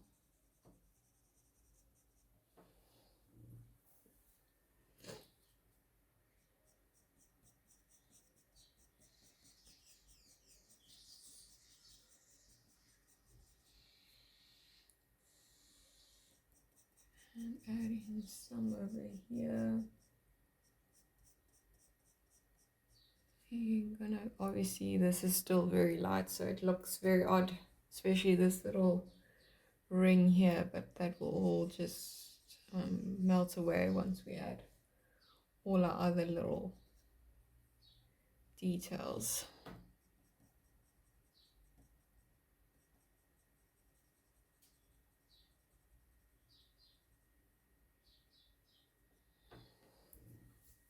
There we go. Now I'm going to take, I'm looking for an F pencil. So I'm going to take an F pencil. I'm not going to blend in the B pencil just yet. So I'm going to kind of use the F pencil in that capacity, and then over top I'll go in with, not necessarily add graphite powder to the brush, but just go in with a brush and soften everything up. So I'm going to take my F pencil, I'm going to start where we did with the B pencil, work our way kind of over the muzzle, and adding little textures. So I'm going to use this not necessarily in a shadowing out kind of fashion. We are going to add textures with this guy. I'm not going to go down here because I'm going to go in primarily with B pencils now just for this area. I don't want to add unnecessary indents or marks to that part of the jaw.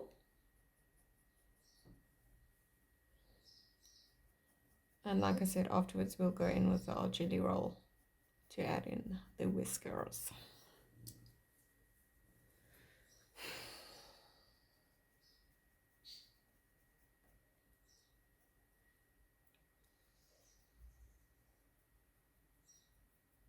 I didn't sharpen this pencil because I don't want too much marks made on the paper.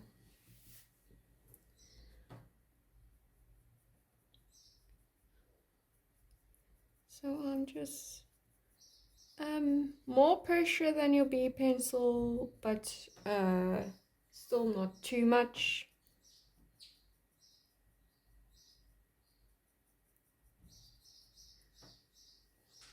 Gonna add in a bit here, just on the other side of the nose.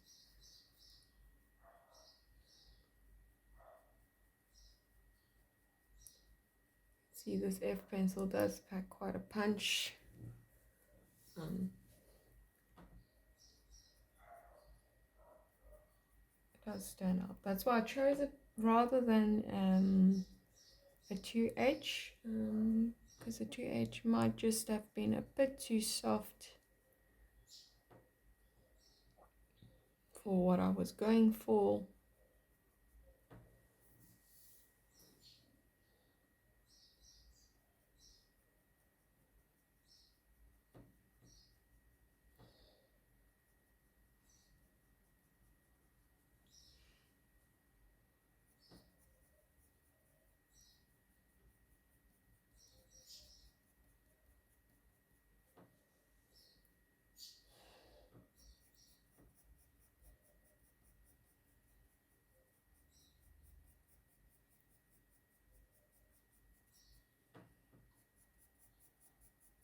Here I'm elongating the stroke just so that it's easier to flow with the direction of the hair and the contours of a face.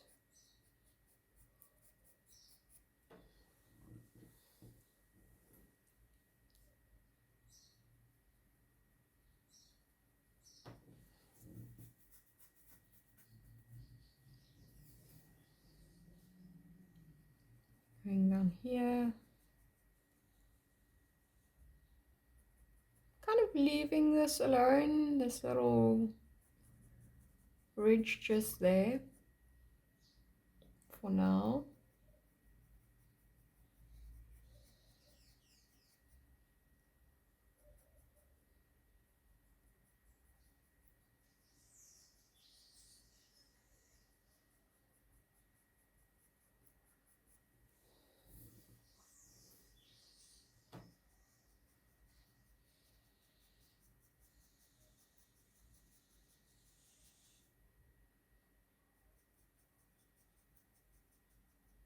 Okay.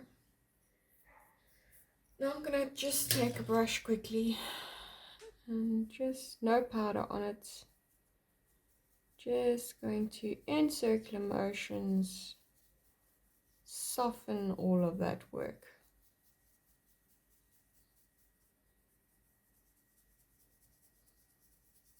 And you'll see it's very slight, but it does the job.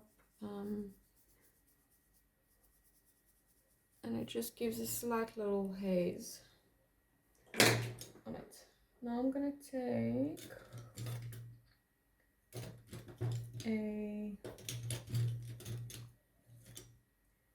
5H. I'm not going to sharpen it up.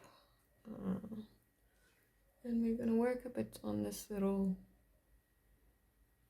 section here. Same as we did with the 4H, with the F. Just gonna add strokes, not gonna shade out. We're just gonna add texture. And this will be very slight texture, but it will fill in that space where it won't look as harsh. And obviously now that we blended everything in, I'm gonna kind of go into areas that are a bit darker and work my way from there out.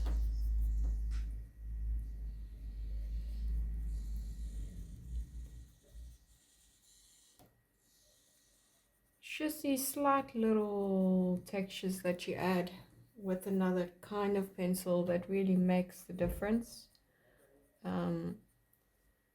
Just helps with the overall look of the drawing.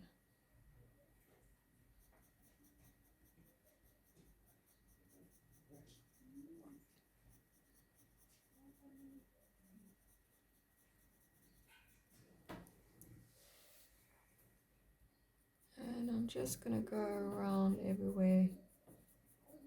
It does add slight, takes a bit away more of that dark contrast. The difficult part is going to make this look blended in with the highlights and not stand out as much, but that will come in the end where we add those final details of little stroke marks in the lighter parts of the fur.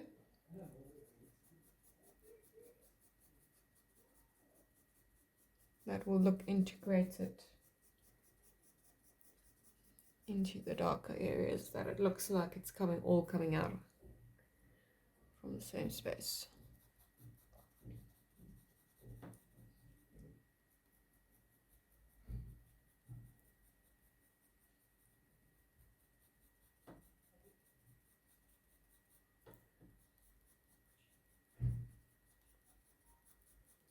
I'm just going all over this with this 5H, just since I have it at hand.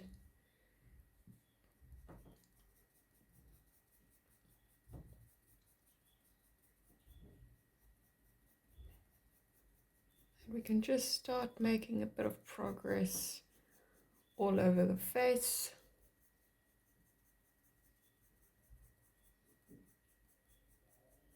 And I'm not shading in, I'm using sketch-like strokes for this pencil. I wouldn't necessarily shade in with this unless we're going in to blend another part of what pencil put down. Sorry. This is a way to blend other areas without actually adding too much pencil to the area.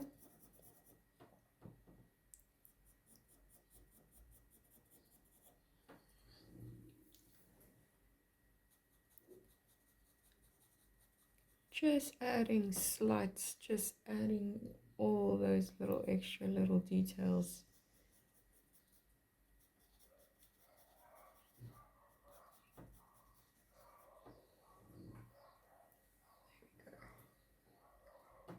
I'm going to take my F pencil and work my way into this part of the muzzle.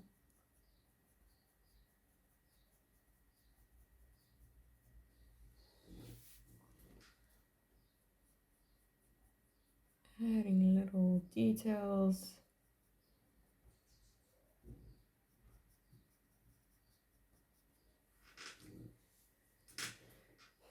Being always mindful of the direction of the fur. That will help contour out your face as well.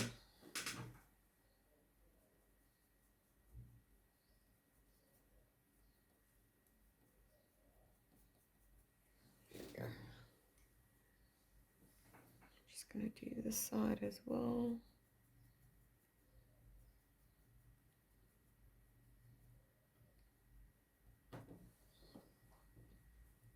And already it looks more blended in with each other, not as that stark ridge that we had originally while mapping out everything and getting in those base layers and values. Obviously you could have blended in your base values, but once we started adding in a bit more texture, the difference was visible. But now that we're starting to add in those small little soft details, we're all getting it integrated, but that will obviously kind of change up once we go in darker. Then we'll have to do this exact same thing and darken up this little highlights in between as well, just for continuity and just to keep that look and feel. Still going in with my F pencil. I'm going to go a bit around the face and just continue adding a bit of depth and texture in.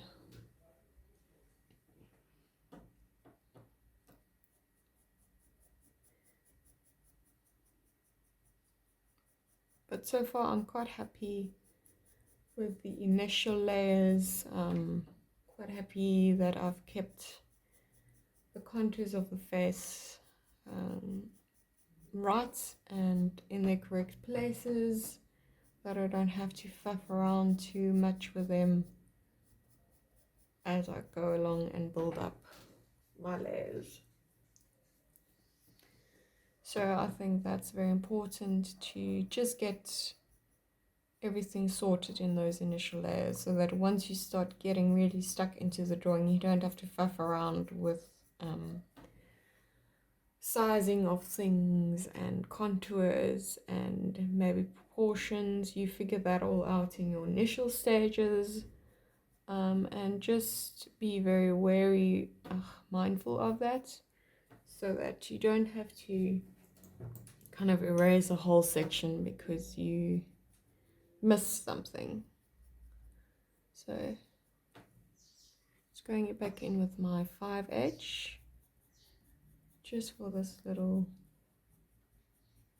section right here. Obviously we haven't really gone in with our highlighter just yet. Everything is still quite visibly different, so I'm gonna just leave it like so for now. Back in with my F pencil.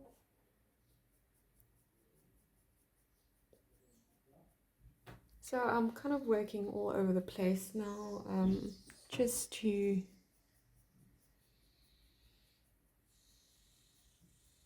kind of build up, not necessarily make it darker just yet because I haven't got everything filled out,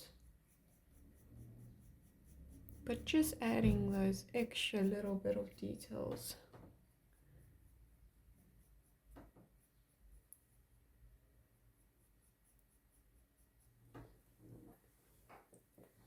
That maybe got a bit lost or just have not been focused on yet. Still just using sketch motions, not shading in with these pencils at all.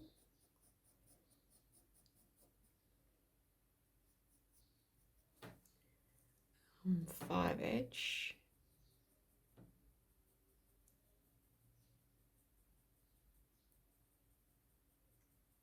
Some different textures here that we'll focus on a bit more in the detail stage. I don't want to go in too much with details since I'm not focused on that just yet.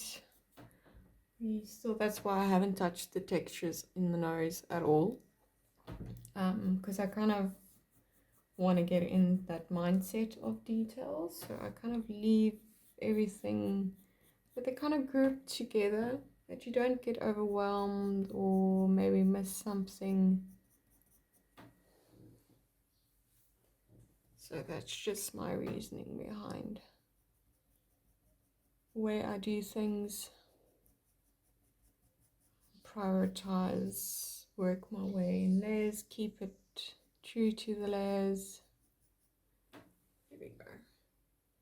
Now I'm gonna do the ear, and then we're gonna do the neck, and then we're gonna work our way from left to right down everything, because that once we've got all of this filled in, we'll have a very good idea of the direction of the drawing, and obviously all of this is still going to get a lot darker. Really punch in those contours and highlights. So I'm going to take my brush with some powder on it.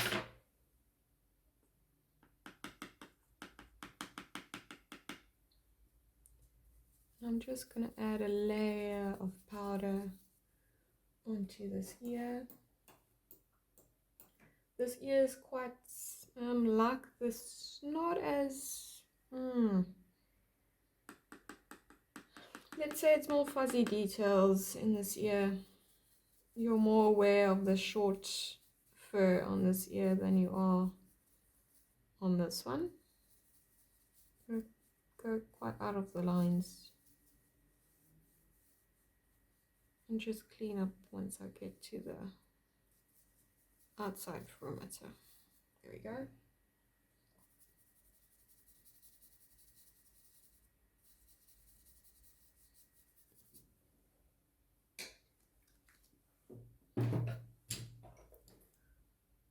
Just gonna clean up on the outside, and then I'm gonna take a blending stump and we're just gonna contour out the ear like we did everything else in the face already. Take some powder on a blending stump, tap off as much excess as you can, taking one of my dirtier blending stumps anyways. So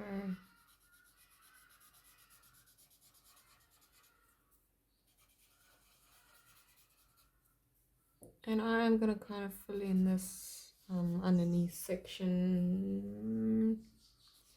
slightly, not all the way just yet, kind of part of the neck more.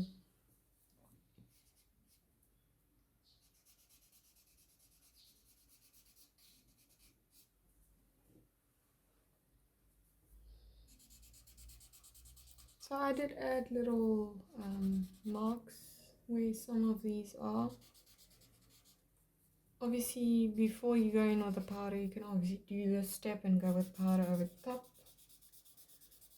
I just prefer going in with a light dusting of powder first so that there's not this spot where powder was added immediately. That's just why I do it this way. You can still see your markings underneath. And it also just helps blend in those markings as well into the drawing. There we go.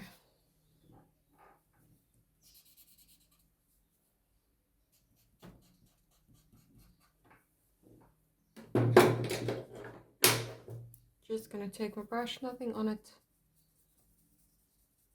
Just work around. There we go. Clean up. I like cleaning up as I go along. There we go. Now I'm gonna take my 2H pencil.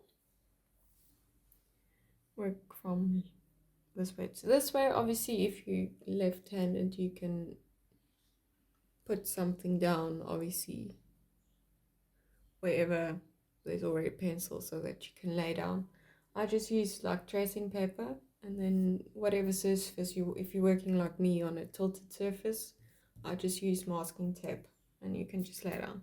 So I'm right-handed, so I naturally will work from left to right. Sometimes I'm do things a bit differently and I'll work from wherever.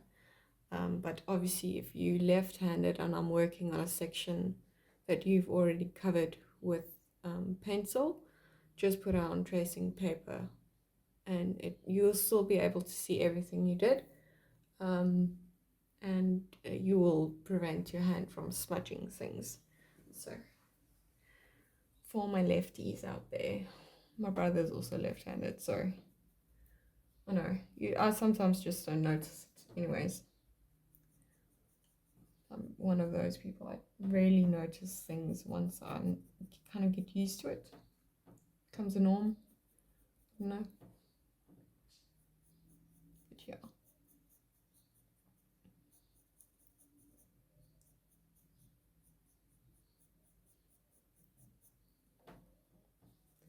So I'm gonna kind of do a combination of sketching, strokes, and shading. Just to add in some initial little textures.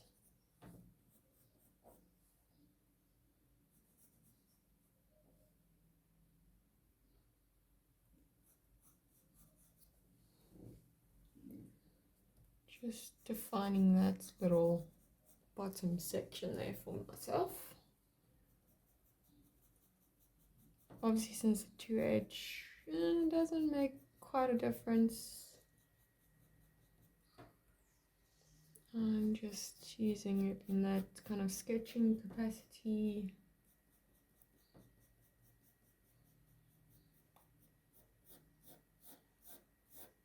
Being quite loose with it. And that's what I like about the initial stages. You can be more loose with your strokes. Don't really have to get stuck into it. Sometimes if a drawing is kind of that intense from the beginning, it can get quite tiring. So that's why I keep my initial layers quite loose, and that's why I keep the details for last, so that I can at least have some fun while drawing. And I think that's also important is to have a bit of fun also while whatever you're drawing is coming to life. So I just like doing that as well. Keeping things interesting, you know?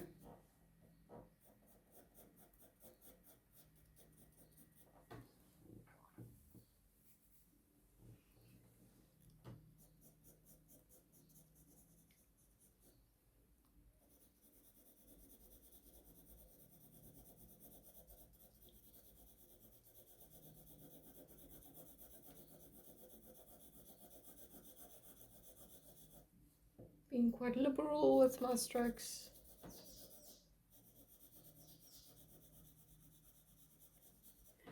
And always keep in mind to go in the direction of your fur, even when you're having fun.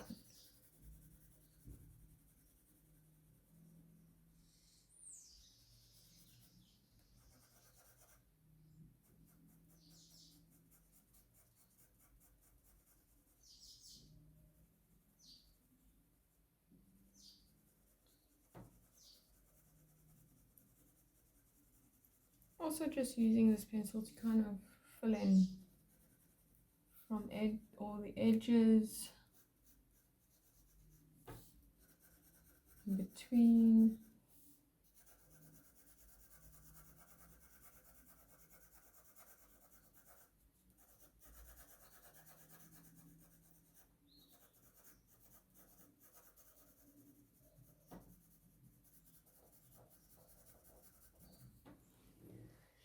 There you go. Take a brush, fill it all in, and because I can, I'll have it in my hand, just go over. I kind of do that sometimes where I'll have a brush in my hand and I'll just go over everything. Okay, I'm gonna take my B pencil and I'm gonna start darkening things up just a tad, not all over. A bit of darkness underneath here.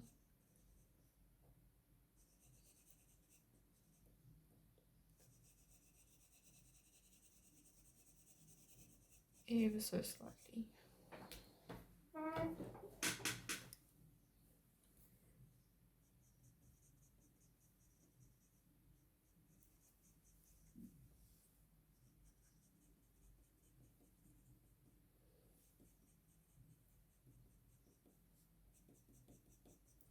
So I didn't sharpen up this pencil, so I'm just using kind of more the worn down side. Has a very soft and not add too much depth. Certain areas I'll go in more with the pointed side that's not as worn down. And also just going to use the texture of the pencil.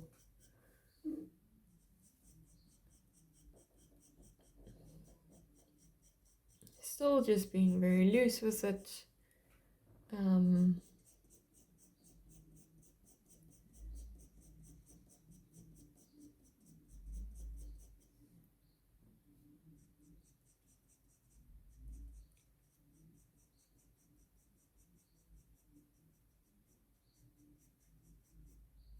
Sketching everything else.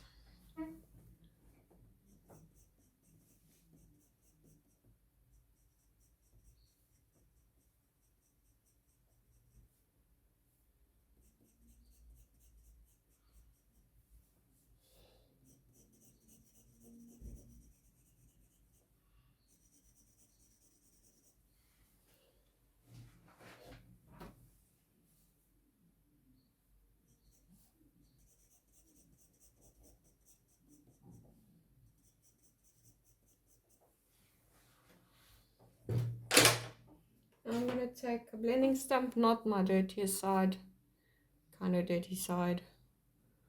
And just kind of Blend all that in.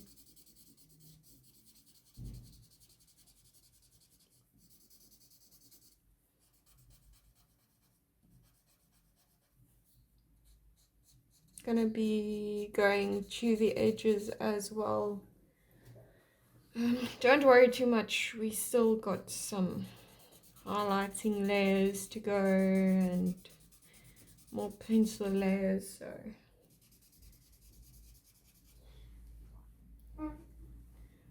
lots of ways to define contours.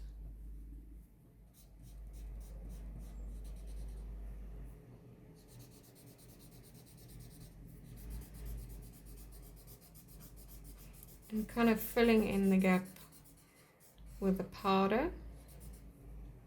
Just fill in that as well if you added those darker areas. I'm gonna go right to the edge. Can't forget about our edge.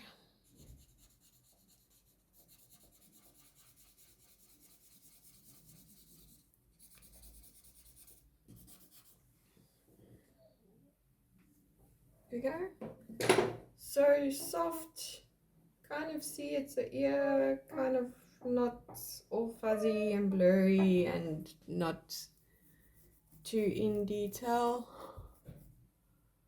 So we just keeping it. I'm gonna go in.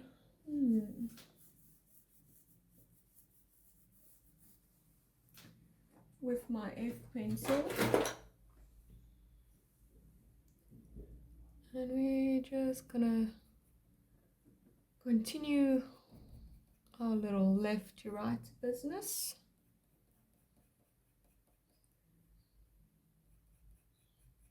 Obviously we'll integrate all of this. Just add slight bits as I go along.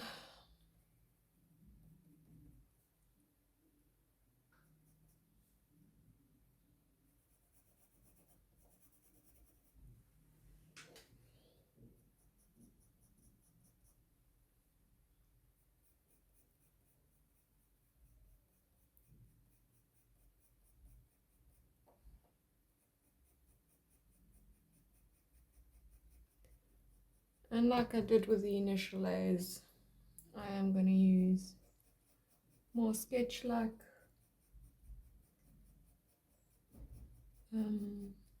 motions.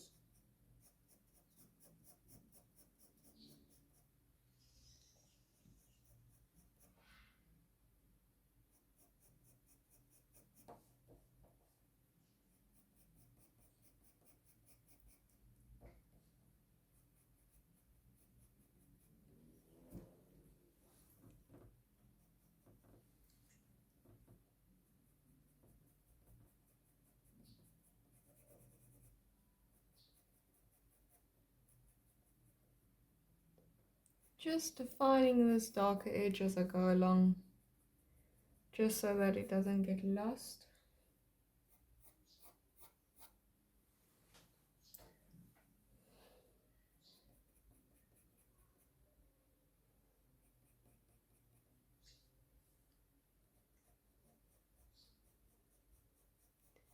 So this ear is quite fuzzy and blurry and not a lot of actual fur texture like in the face.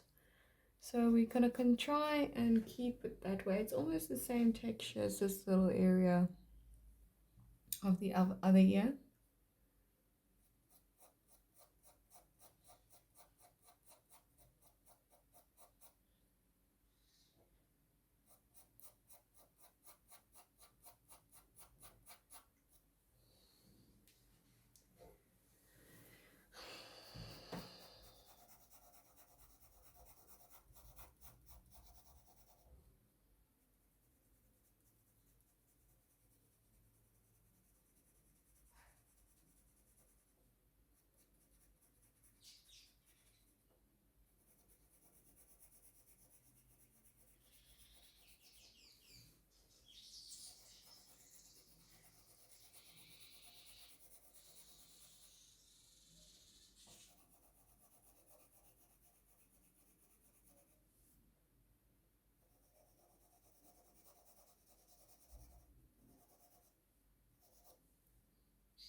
Alright, so after this layer, I'm just going to give a little blend over with my brush, and then I'm going to go in with my Mono Eraser.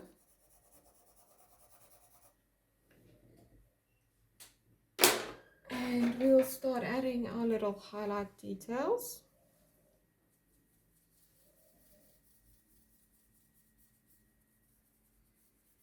There we go.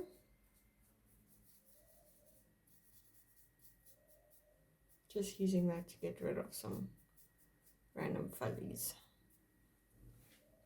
Here we go. Mono Eraser. Get it to clean.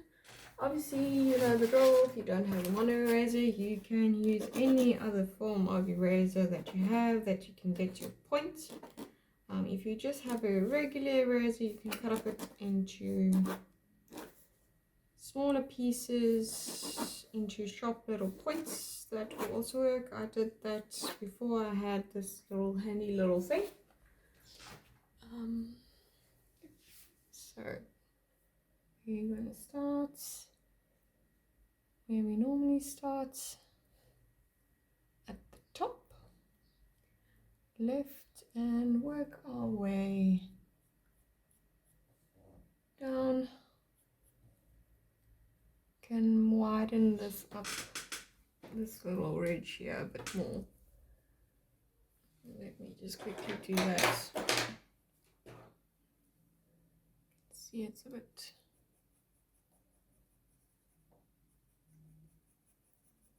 thin, so I'm just going to quickly go like that. There we go. That's better. Back to erasing. Yeah, it's quite long-ish highlights still. And then once we take this, we're going to turn again first, go around like this. And then it gets quite short and stubby little fur highlights. And we'll replicate that.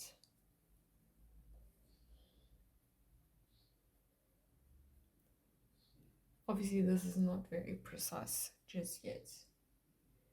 We are just in those initial little stages.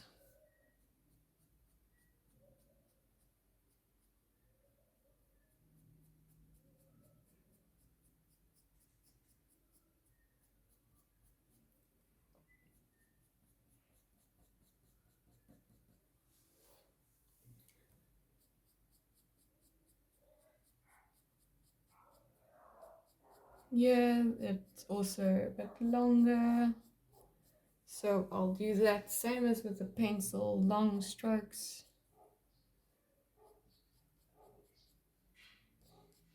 In the direction of the fur.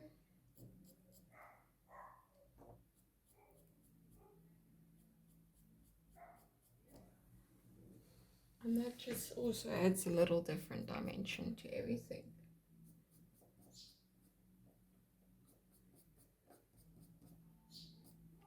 There we go.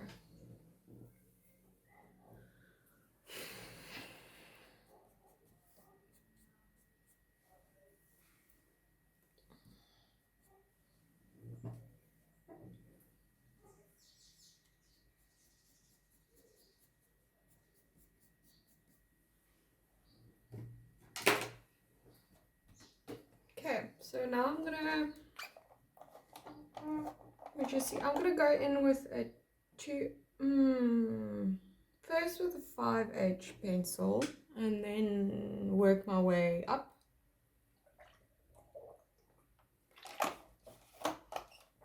Not yet going in with a B pencil just yet. I feel for this ear it's very soft. It's not got as darker details as this side just yet, so I want to kind of build it up slowly. It's very soft, it's very muted, very fuzzy, if I can call it that. So I'm going to go in with my 5H. I'm not going to sharpen up from the last time we used it. And then we're just going to work with the highlights we put in.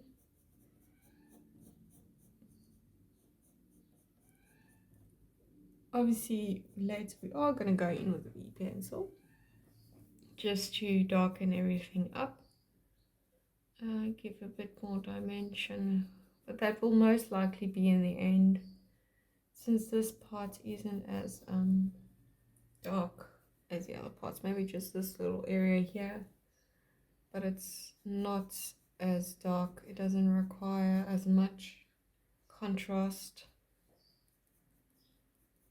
as other parts of the dog.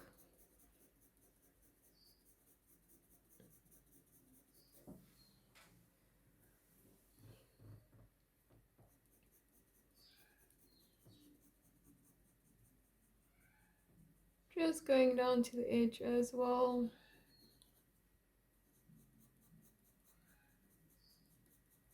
Sometimes drawing to the edge can be quite difficult, and sometimes I just choose not to do it.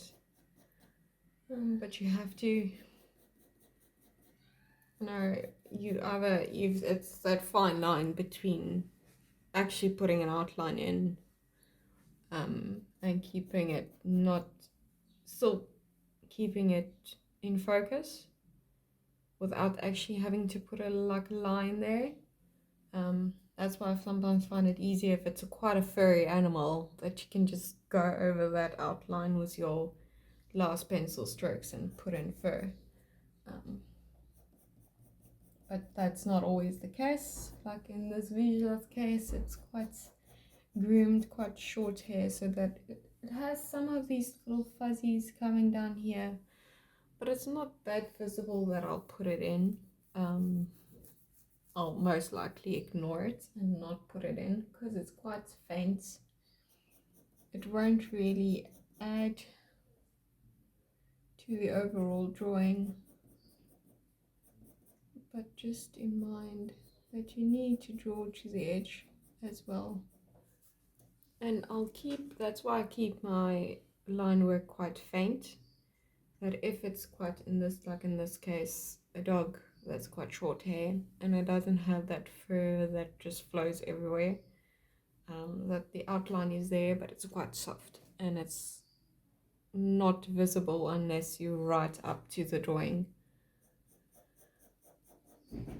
But obviously that's also personal preference to the artist, whether they want to outline or make it more visible, the actual outline of the animal.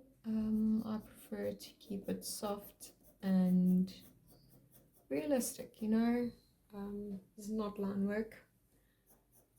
So I work up to the edge, and sometimes I'll erase on the edge and add maybe like with the 5H or a 7H, a very soft line if I maybe lost my initial line work, and I just need that tiny bit of definition without actually adding an outline. I'll do that, but you still need to draw to the edge, shade to the edge, do everything at the edge, and then in the end you can decide, maybe I did it too much, I need to tone it down. That's also very important. I think it just can be neglected, and if you neglect it you kind of lose either your realism, or drawing just doesn't feel very put together. So just be mindful. I just take a very, very, very, very light pencil when there is no fur actually flowing out to the drawing, just to add a slight outline that is not really visible, but it's there. It just keeps everything inside, And it's those small little details that can really make a difference, especially if you're working with a portrait where there's no background, none whatsoever, and you've got no defining outline to it besides your shading. So it's those small little details that can really make the difference. So I'm just while you were, if you were listening to me and looking at what I was doing, me not actually explaining what I was doing, I was using very soft strokes with my 5H, very long strokes, not really short stubby strokes everywhere, but long strokes, and that's really starting to define out the shape of the ear. Very sketchy, not really putting too much emphasis, and it's already kind of got that little fuzzy look to it that I'm quite liking. Just this bottom part here. There we go.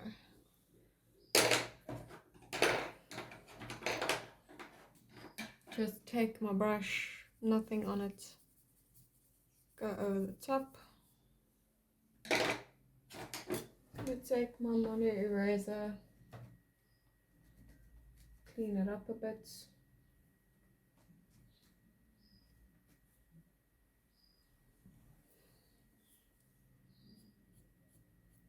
And we're just gonna go back and add some more highlights now that we've established a bit more substance to the ear with other pencils. And then once I'm done with this, I'll go in with a darker pencil, like a 2H. Maybe I'll go in with an H instead, just for a bit more depth.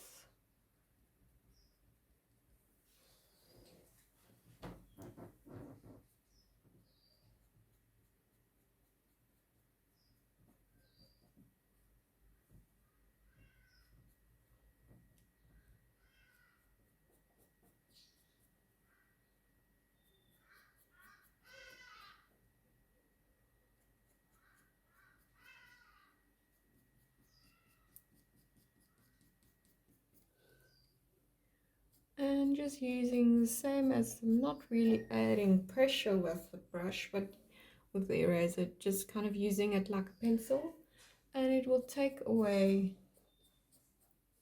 where it will take away, and that will kind of add a randomness to it. Maybe a more natural version of it. So I'm going to take my H pencil. Mine is already quite sharp, so I'm not going to sharpen up. You can give a slight point to it, not like pointy, but if yours is stubby, you can add a bit more substance to it so that we can be a bit more precise. And start at the top, same as the 5H. We are using sketch-like motions.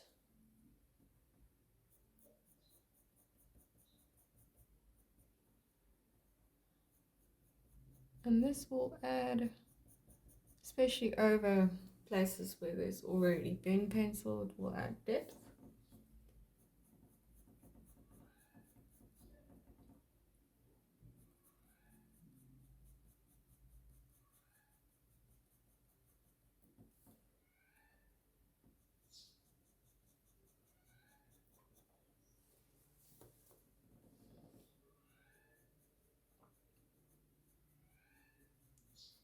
I'm going to work with your highlights and kind of work around them.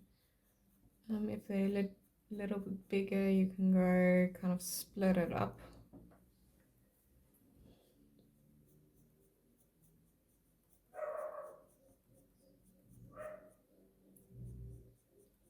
So to keep it fuzzy, I'll keep it soft, very short strokes. It will maybe look a bit more defined than the reference, but that will most likely just be due to my personal drawing style, that it will end up that way. I know it kind of, if you've watched the Rottweiler ear tutorial, there was also a little section of very soft blurred out fur, and that also ended up to be a slightly bit more defined. That's just the way I draw.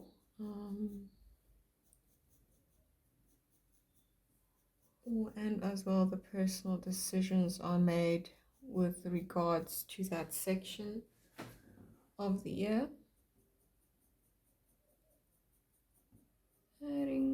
Using a bit more of the point, very close grip on the pencil for a bit more control. With the 5H I had quite a loose grip.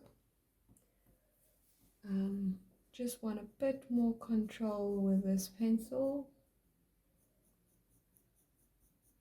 So I'm keeping it quite close. Also the grip can change. The amounts of pigment you add, how much pressure you can add. So that you also have to keep in mind. You don't always have to draw like this. I rarely always just draw like this when it's not detailed.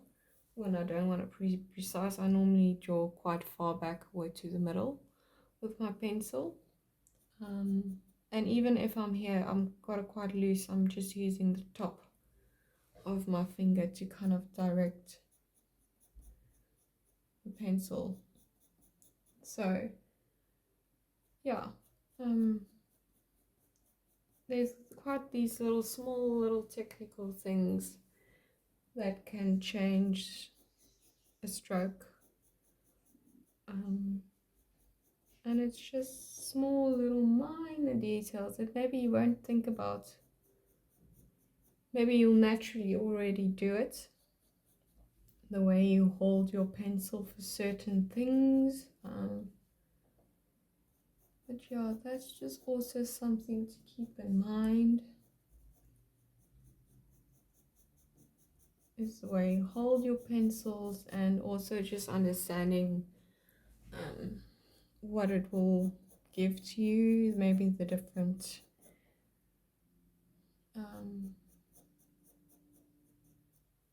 like details, the way you will use it. So just things to keep in mind, things maybe you won't think about, some things you won't think will make a difference, but they can actually make a difference.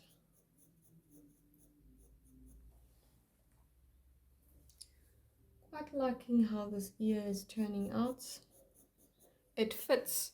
So after this, it fits with the rest of the drawing. So then I'm gonna move on to the neck. And then once I make everything darker, this will obviously change this ear's look and feel. And then, but at the moment, I'm quite happy with the structure of the ear. Details already present in the ear, direction of the strokes, and the fur. So I'm quite pleased, very pleased with how it's looking. So yeah, I'm going to leave it at that, and then I'm going to take a quick, well, to you it's not going to be a break, but for me it's going to be a little break, and then I'm going to hit the largest open area of the animal,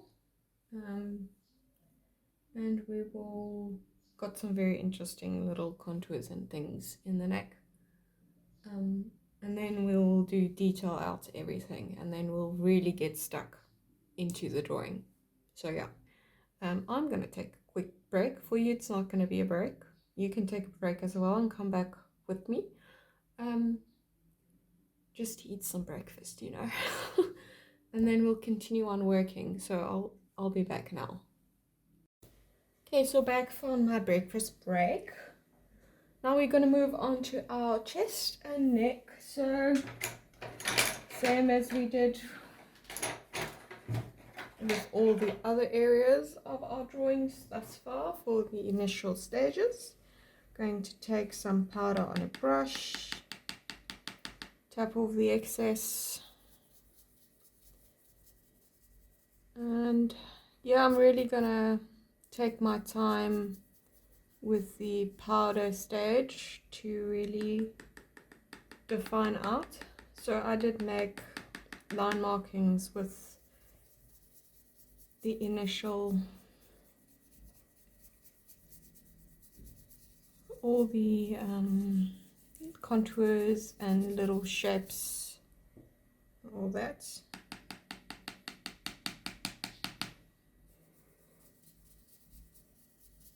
So it doesn't matter if it's not even the powder layer, it will even itself out as we go along. I just want to not see, must not be a stark white. I'm gonna go over here, I'm just gonna clean it up later. I know some people put masking tape all around the edge of their drawing. I'm not one of those people.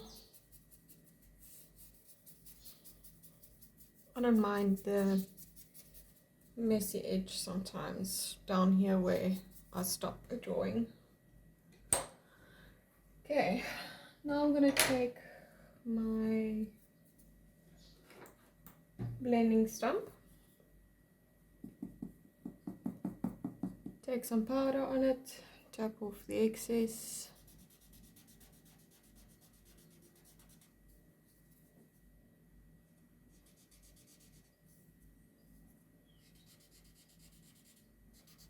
And we are going to draw out our little darkest areas using our guide of our line work.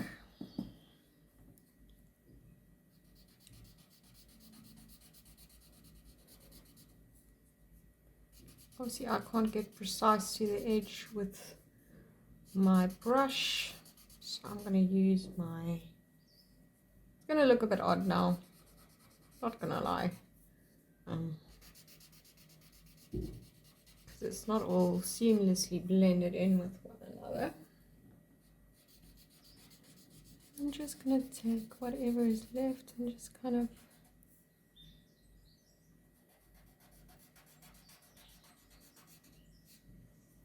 go.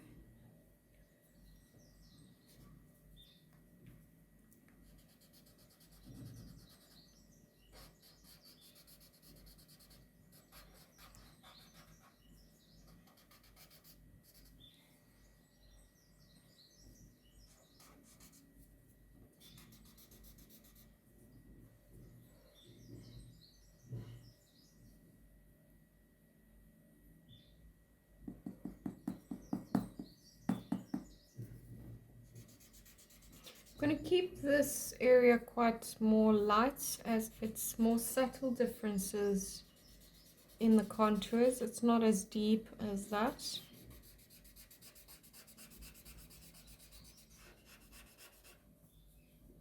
You can see this little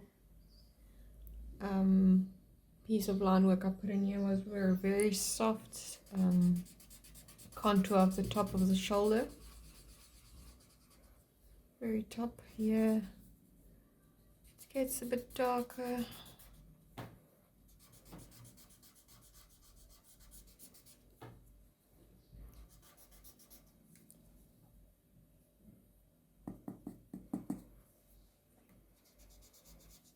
a bit more depth. So here we're going to start integrating whatever we've been doing at the top there.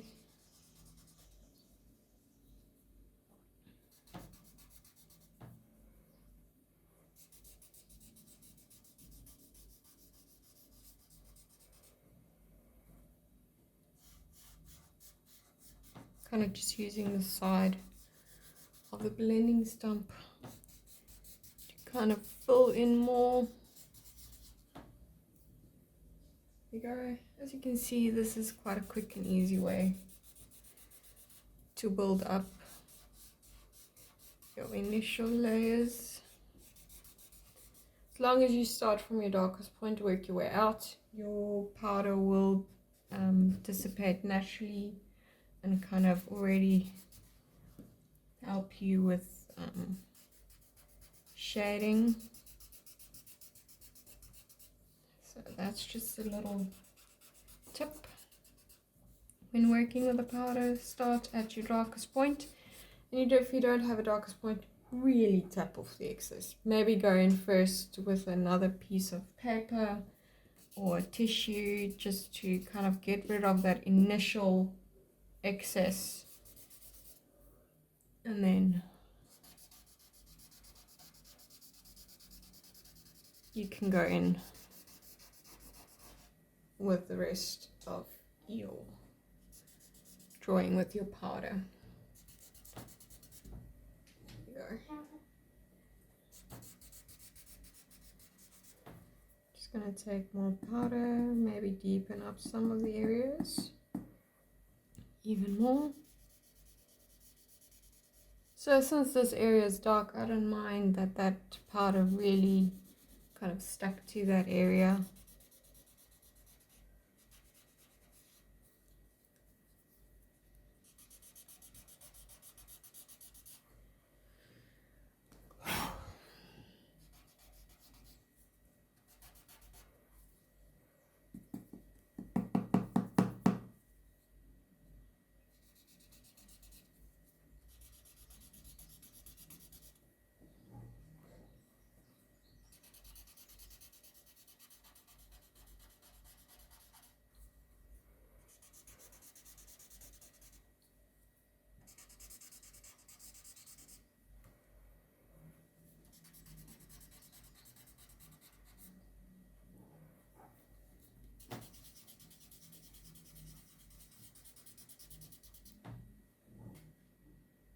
There we go.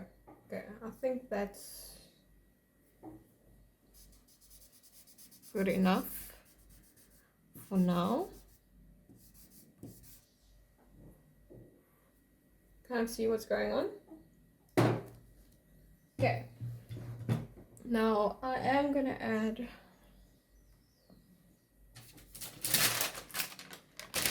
just since I'm gonna work my way from this side, I don't want to get my hand dirty and smudge all over the place. So I am gonna add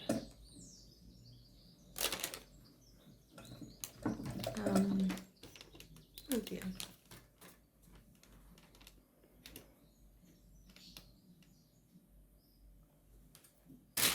I am gonna add a bit of tracing paper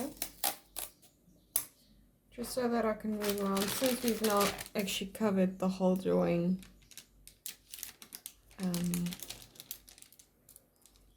That I don't want to get my hands dirty and I don't want to smudge everything all over the place. Okay, let's get going. So I'm going to go in with a dark pencil in this area, since you know it's going to be dark. So I'm going to take my B pencil, sharpen it up a bit.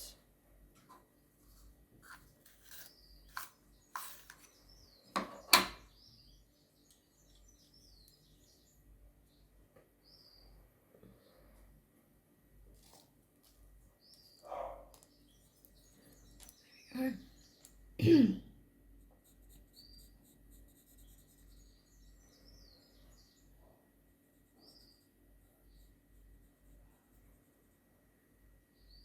I'm just gonna kind of just define a bit first.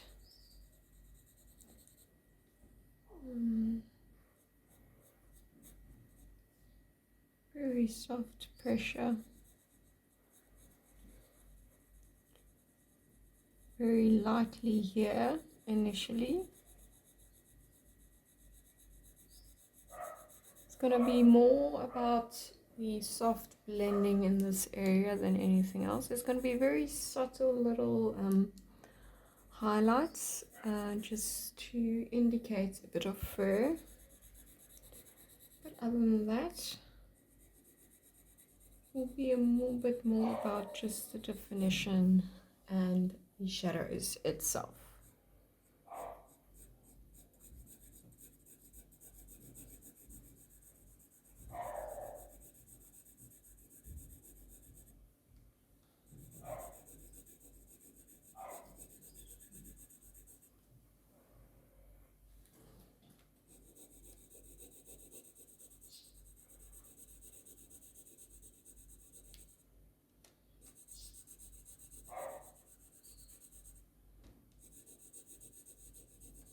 because we put down that initial layer of graphite powder, it's already a lot darker than it would have been if I'd just gone in with my B pencil.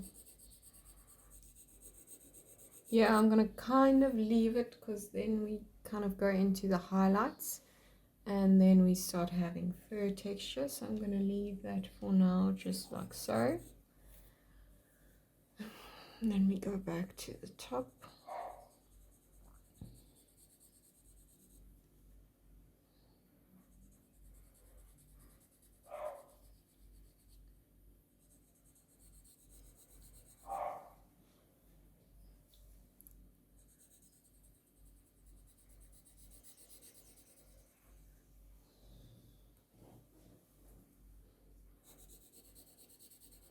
Same here, I'm gonna just kind of stop it short. I'm gonna kind of transition into an H or an F pencil first.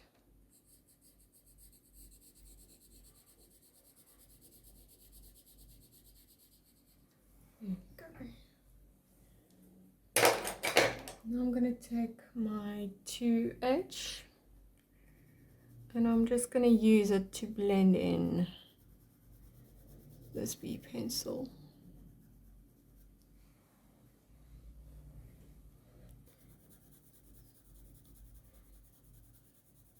And this is shading the initial parts. We are not focusing so much on fur details just yet. This will initially be a lot darker than the rest of the drawing. That's why I'm doing the way things the way I am doing it, just because I know there are some really dark parts in this portrait and I want to kind of get them in first before I make decisions on the remaining areas of the drawing and how deep I want to go with them.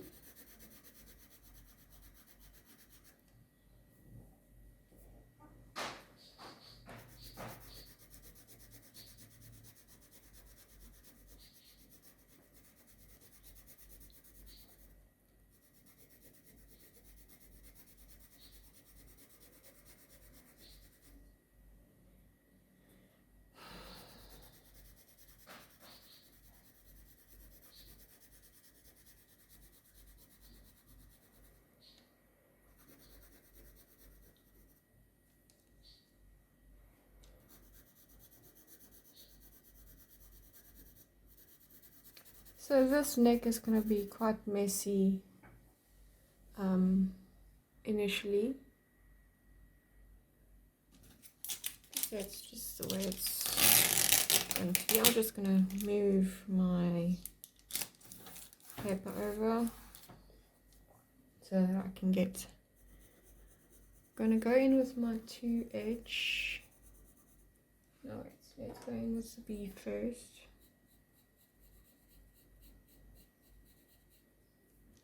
This is my B pencil and I'm just going to put in that little dark area first initially. There we go.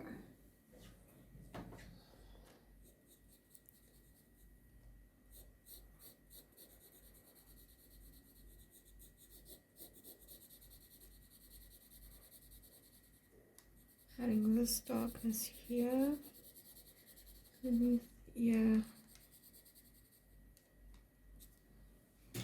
There we go.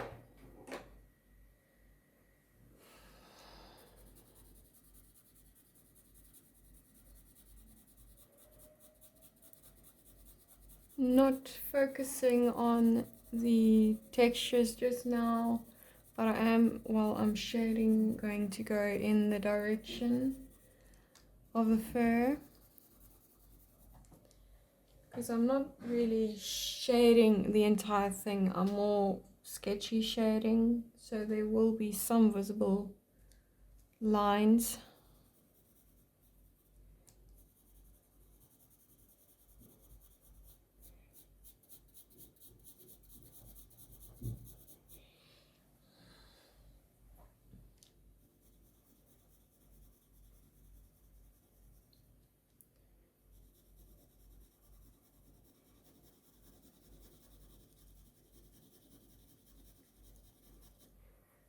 So in this area there's going to be a lot of differing directions of fur, so just keep that in mind.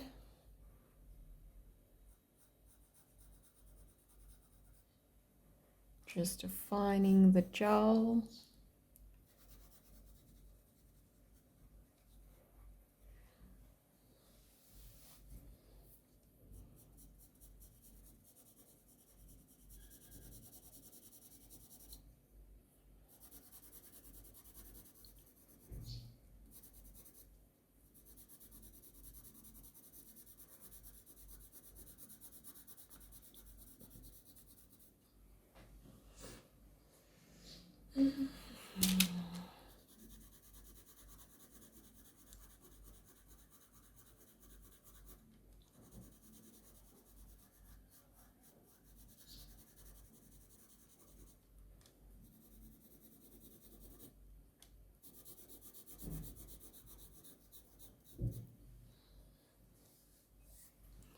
So these initial just looser sketch shading lines will just also help for other layers and in building them up.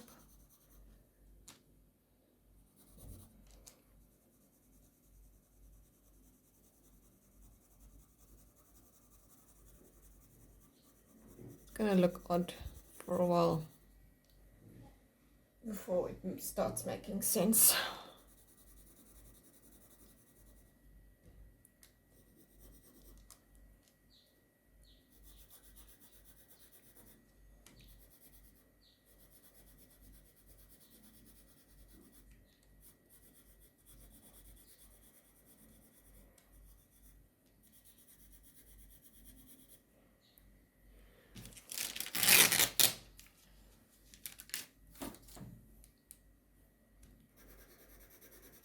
So I'm gonna be jumping around quite a bit, so just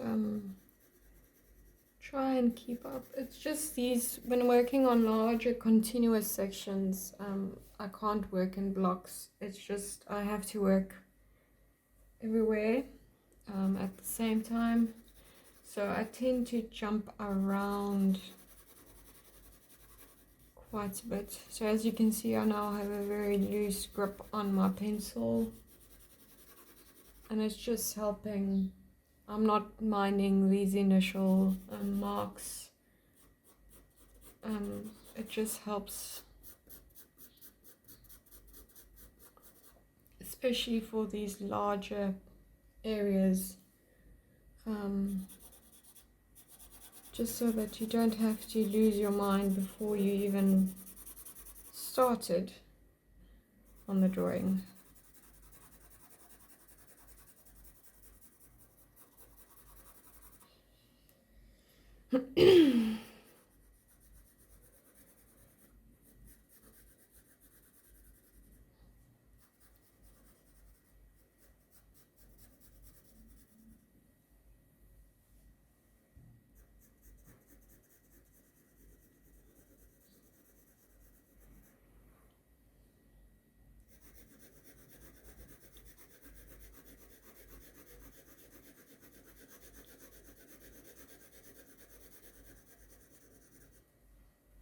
So even though I'm going quite loose, I'm still keeping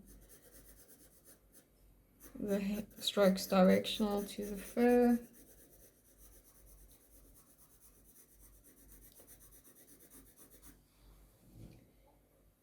And keeping it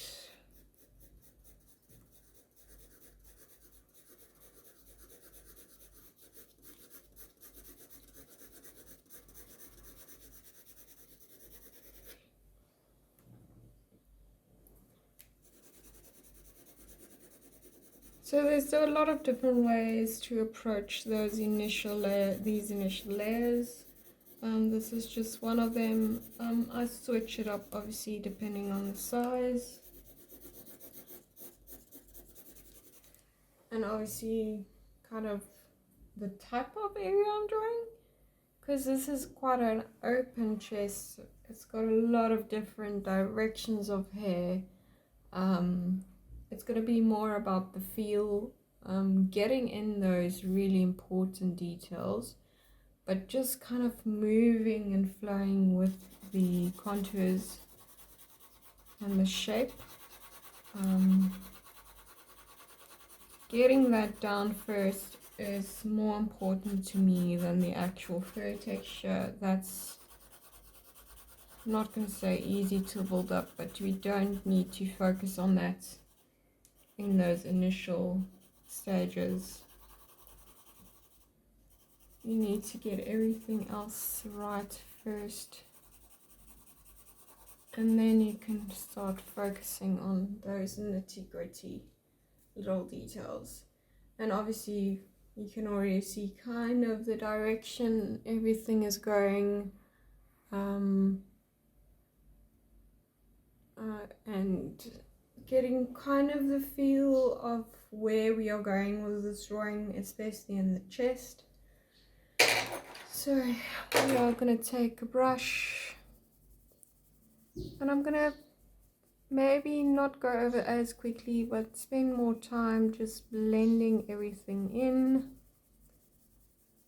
And that's why I don't mind going in with that really sketchy feel, because I'm going to blend everything in, and some of those marks will remain but be blended in more, kind of using the brush to fill in the gaps that I didn't fill in with the pencil.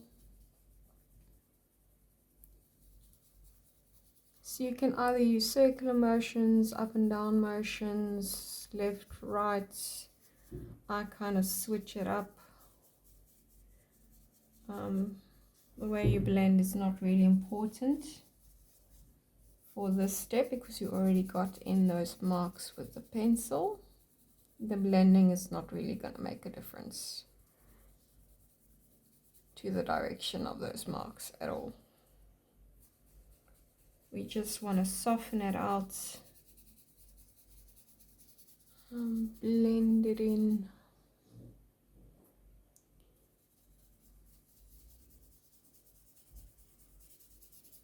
There we go.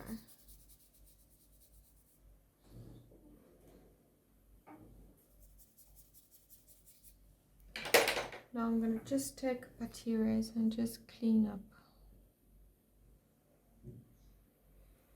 this there. Real nice and simple, nice and easy. And it's not even, not a straight line, obviously. I'm not a robot. Just clean up a bit around the outside, because powder tends to get everywhere.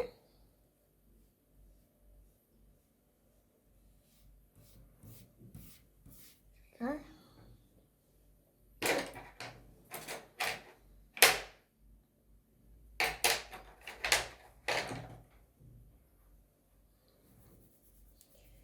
I'm just thinking now, what's my next plan? I'm gonna go in.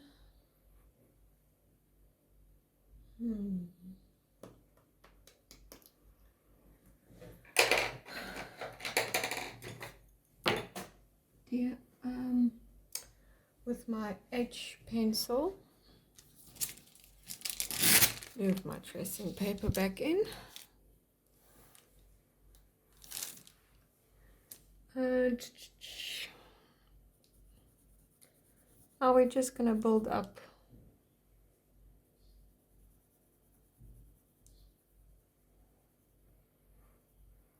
from where we left off before we started sketching everything in.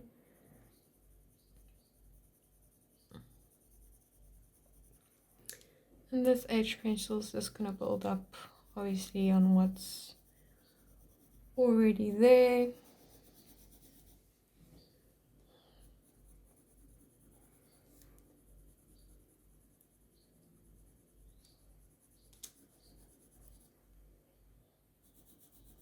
I am going to complete the chest more than the other parts of the drawing, since it is the largest area.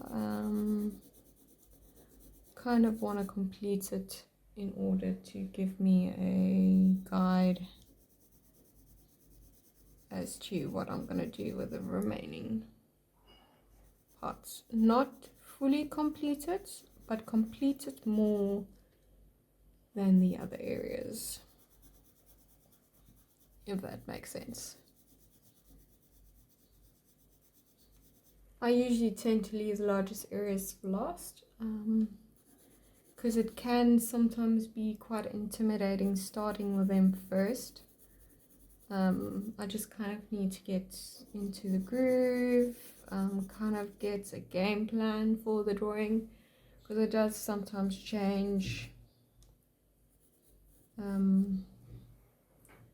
as I go along, what my plans are and how I'm going to tackle certain things, or if it's maybe a difficult texture.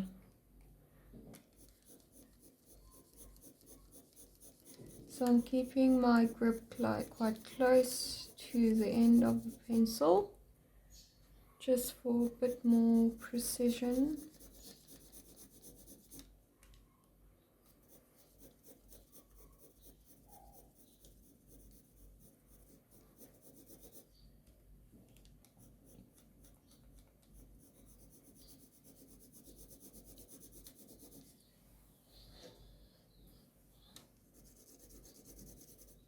Still kind of also just building up those foundation layers, and kind of mixing it in with texture. So that's kind of what I'm doing with this pencil.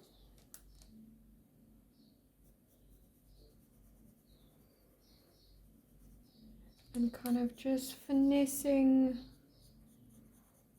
our areas of the drawing whilst I'm at it.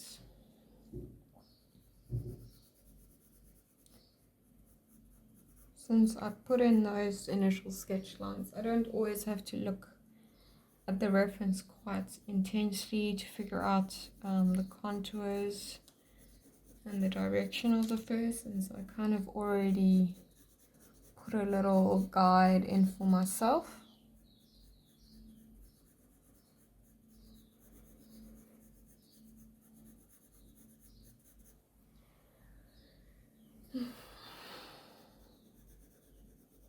This outline is quite dark, so I am going to keep it quite dark, and it's a lot easier for me to go to the edge when it's a bit darker. It's usually the lighter edges that are difficult, and I kind of tend to avoid till the last minute to get in those details. Just scooching this on.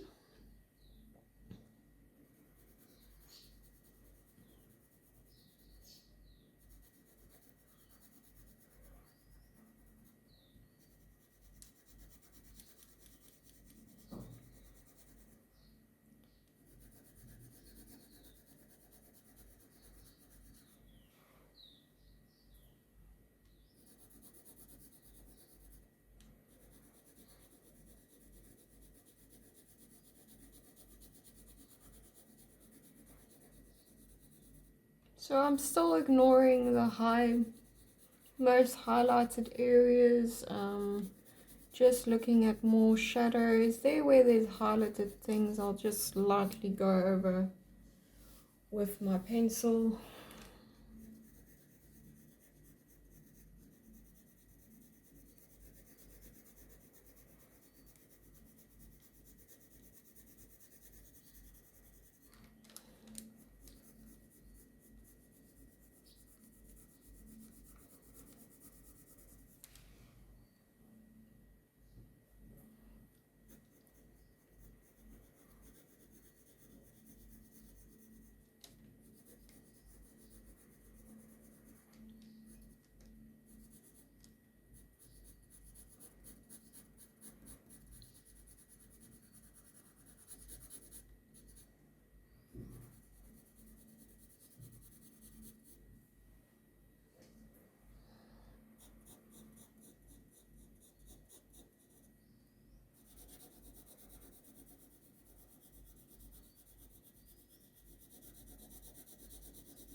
So here, because it's more light, I'm just gonna sketch in, add a bit more depth here. Slight bit of depth right at the edge of the gel. Just gonna put it in slightly.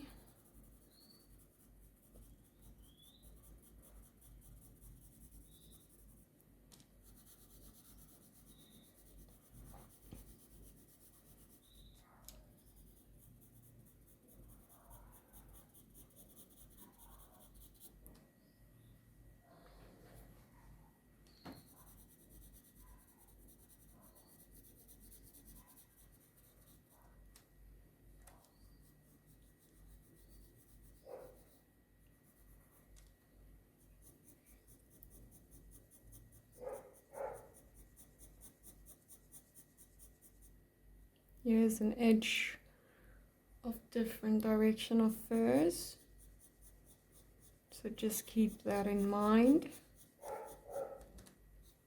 Kind of connects with this little section there.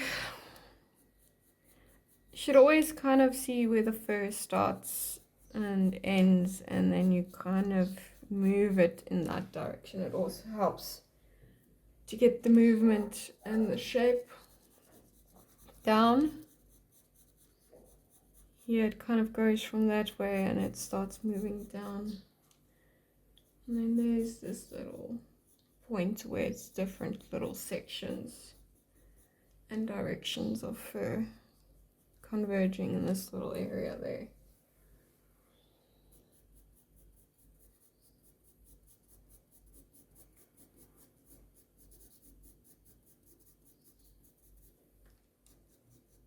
It's almost like this area up here by the eyes.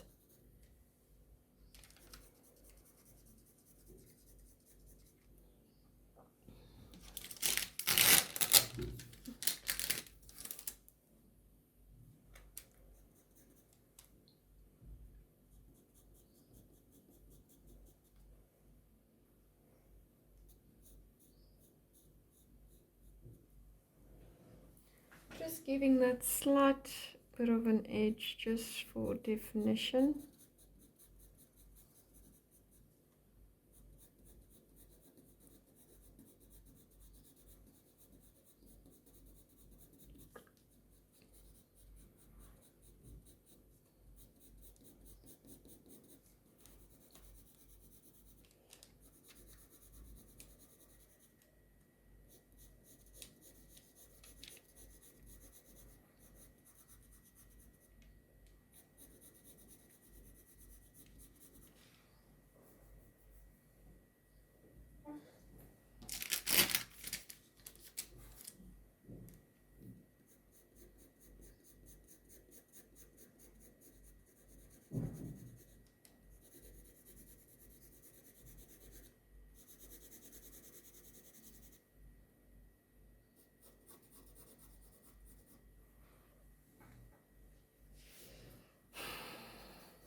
There's some very subtle little contours and ridges in this little section of highlighted fur.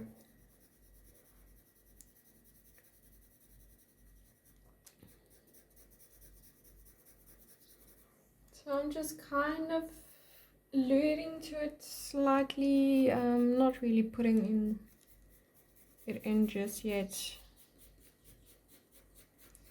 This is actually short fur, but I'm keeping the strokes long for now. That's just my foundation, kind of my guidelines.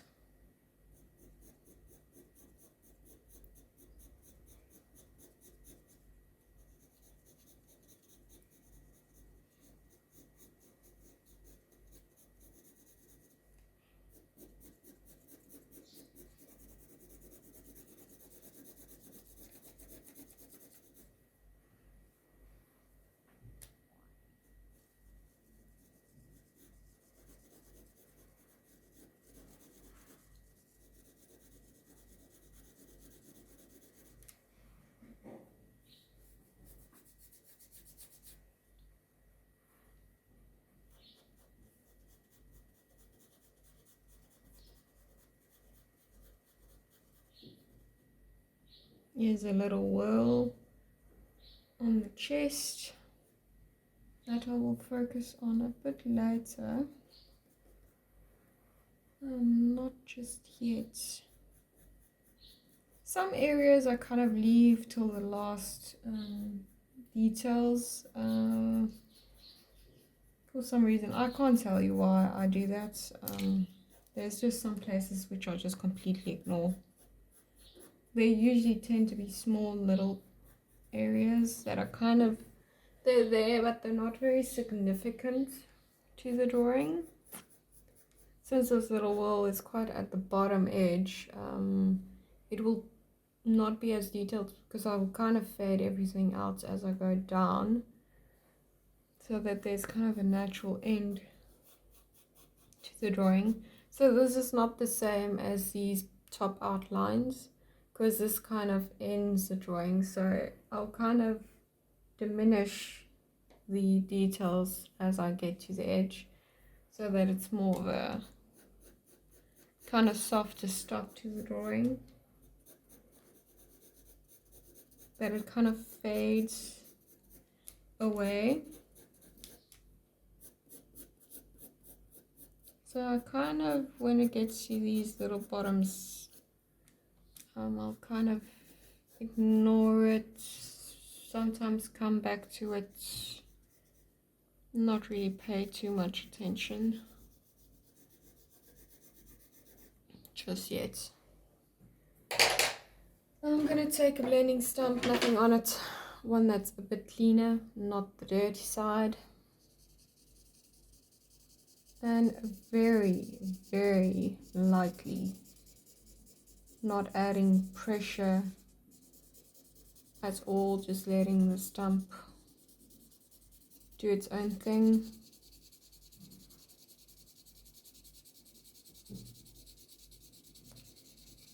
When I want to blend more, I'll go over it more than once, blending in the direction of maybe some circular motions on the edge of something that you want to blend out more.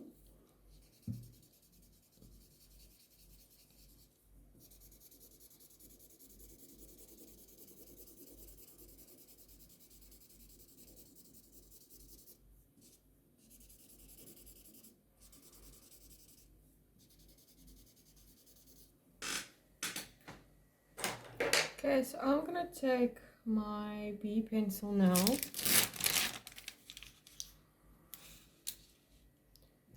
going to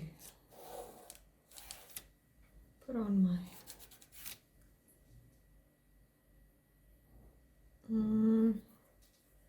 just gonna quickly sharpen it up just a tad.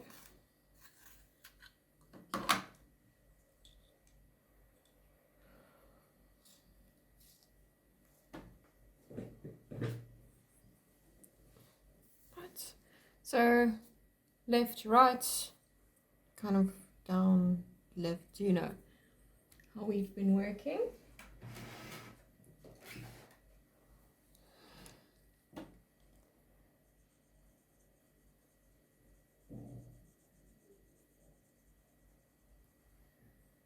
And we are just continually going to build up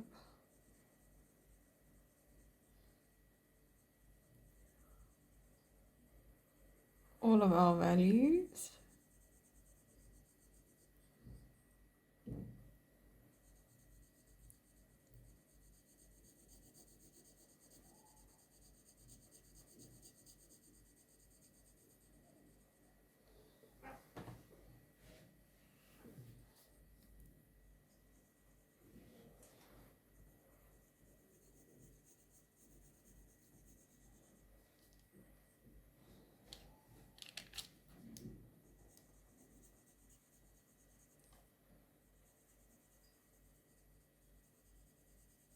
So I'm using light pressure majority of the time, unless I'm getting to a place that the value is a lot darker.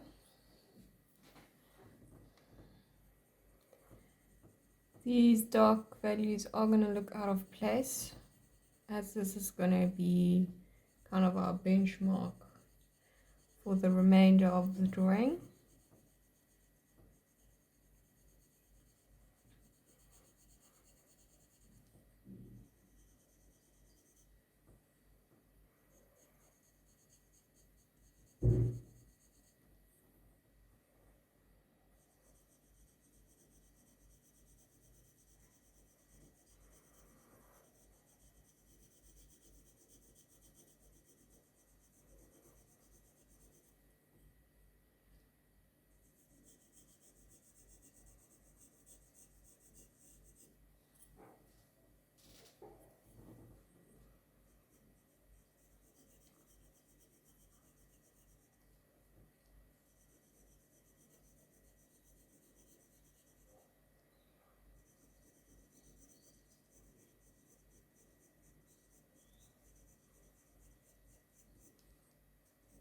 As I get to areas where fur details are more noticeable, I will change up to a more sketch-like motion with a pencil, as well as using a lot lighter pressure.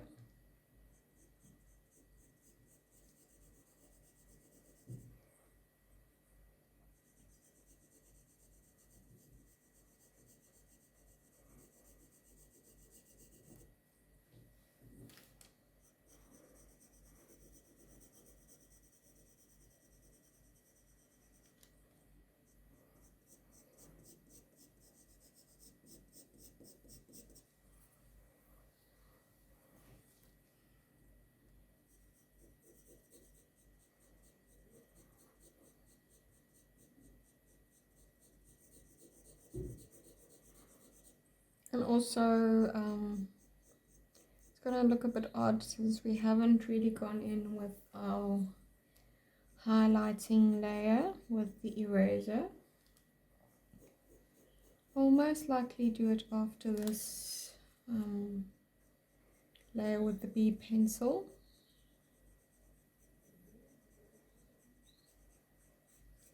As then we've already established some of the darker tones.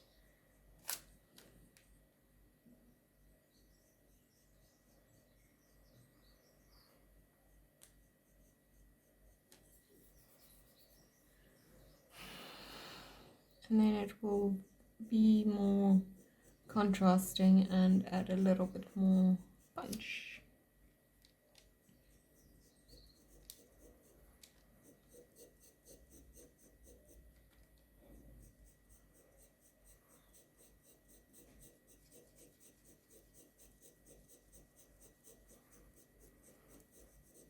Just using a bit of the pencil's own texture.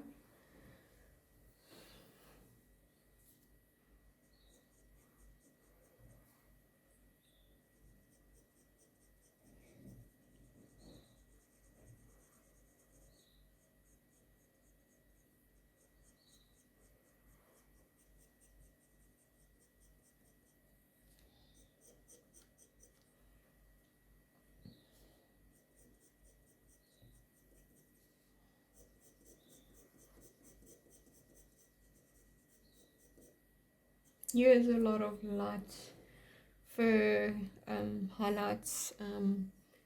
That will be very important to get right with the highlighting phase with the eraser.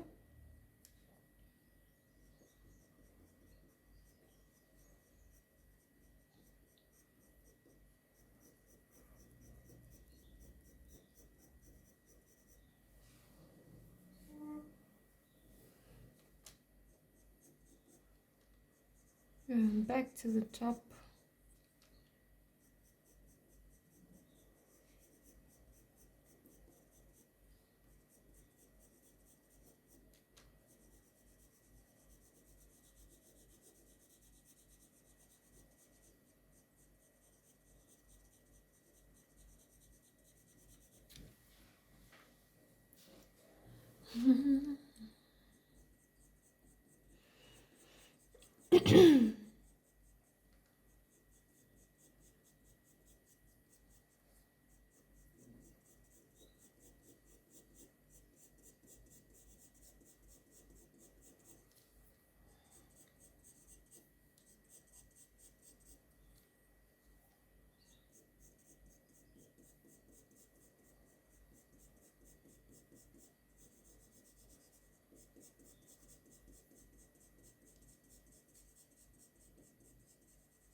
still keeping it just very soft and light, as this area is also not very, doesn't have a lot of focused fur details. So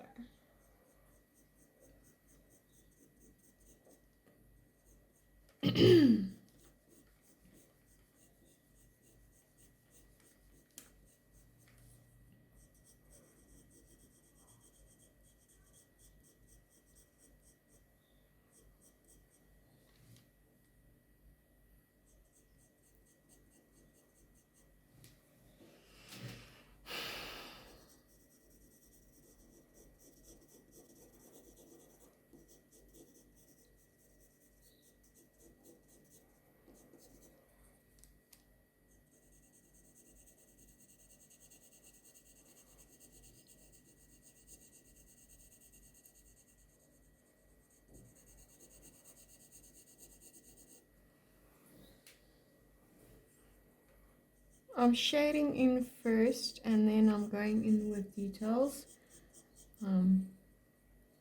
just to build up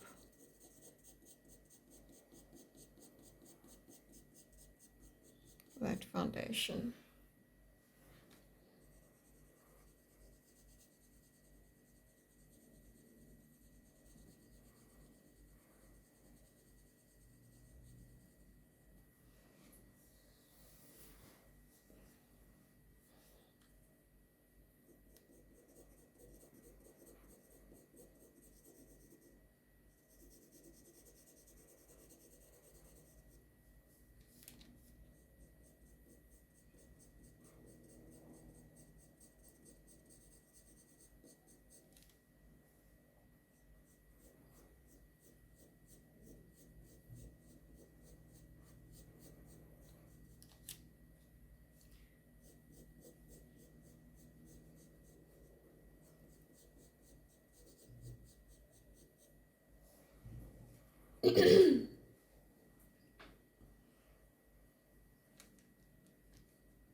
I'm going to use a bit shorter strokes in this little section here, just because it's highlighted but still quite defined.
Just shading in here more, just to make it a bit darker, and then right at the edge of the ear, add just a little bit more depth.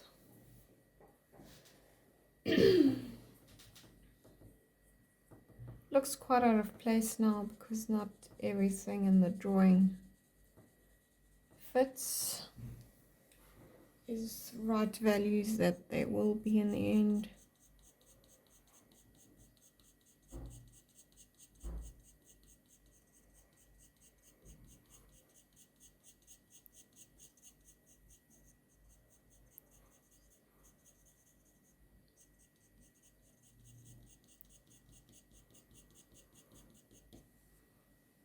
There we go.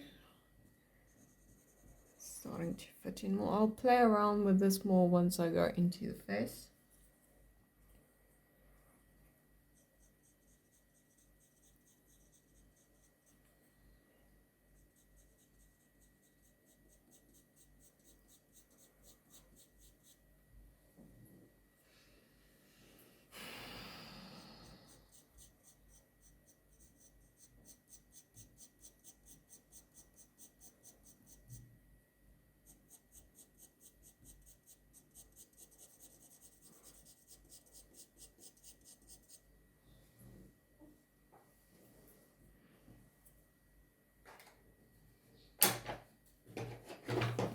I'm going to take a blending stump now, not the dirty side, not the dirty side. I'm just going to go over everywhere I've went so far with my B pencil. And I'm going to use a bit more pressure than we did before with this blending stump in one of the initial layers. I just want to blend everything out. I'm going to use circular motions.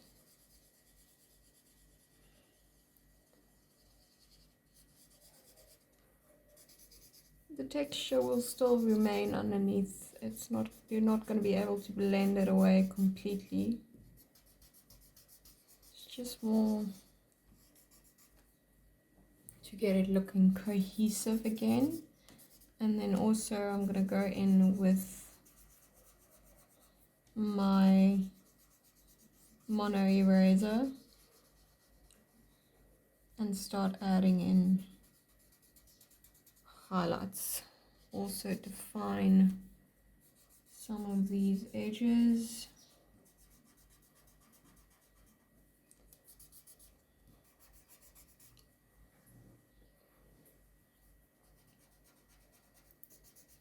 Maybe get rid of some of your more harsher lines that you know you need to blend in. So that's also what I'm using this blending stump for. It's kind of just to bridge the gap between all areas. And if you maybe need a little bit more help, you can use your more dirty side.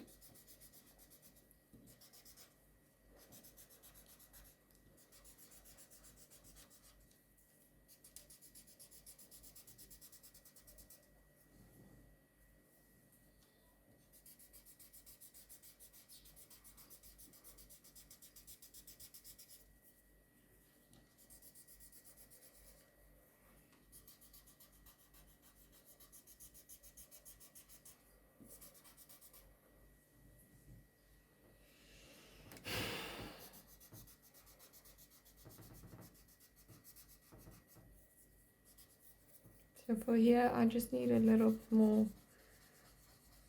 So I'm going to use my dirtier side.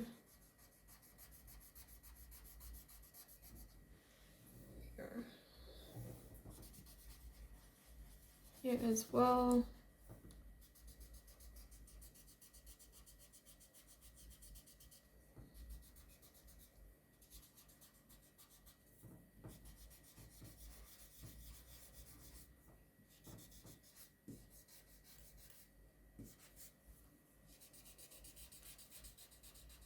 Just going to add in more, even to the areas that we didn't add pencil. Just going to add some more. There we go. Now I'm going to move on to my mono eraser, clean it up, give it a point.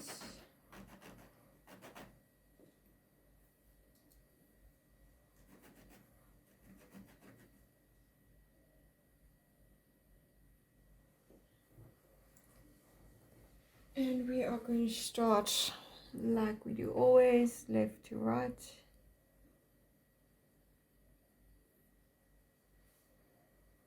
Just getting out this little ridge here.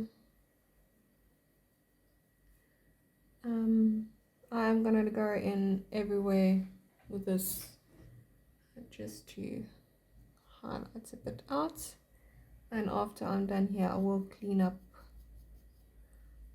the eraser again. This is just we're gonna start just defining all our areas, same as you do with the pencils.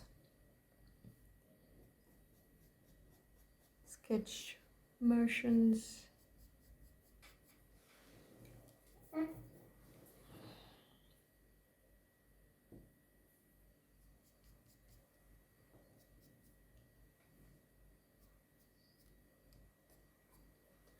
Add in little pieces of highlighted fur.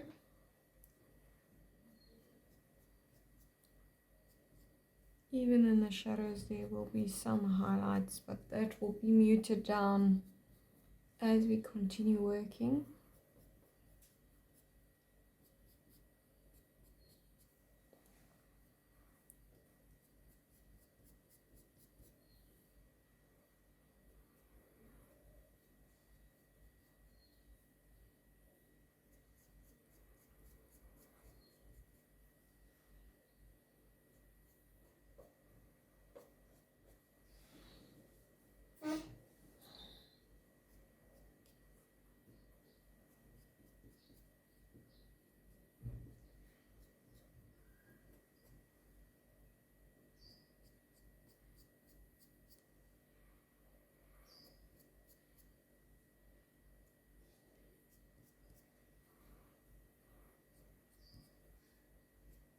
So I'm keeping very loose grip on it, and this will just help me flick out and get good direction on some of the fur.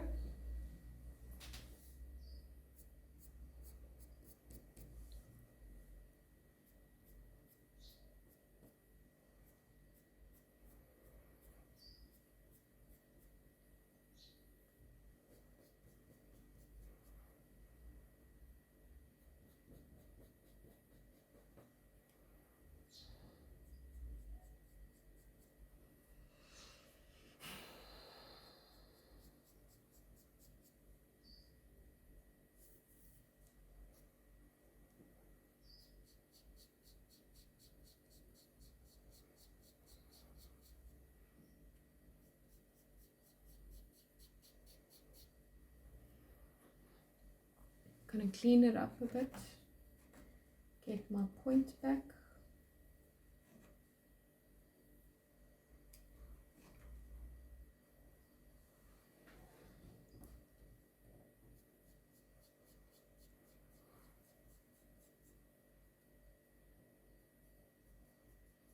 Bit shorter strokes here, and then making it a bit longer.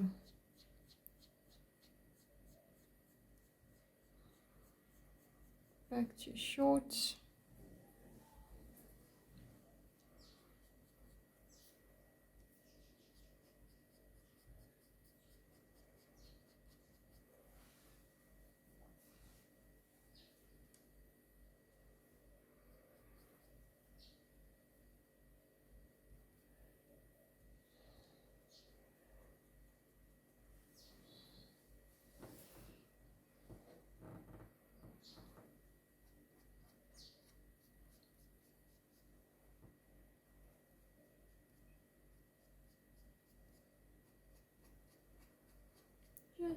helping myself out with the direction of the fur with the eraser as well.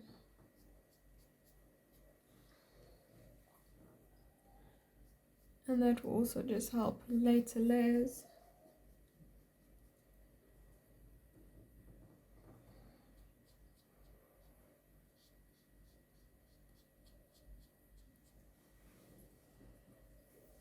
There we go.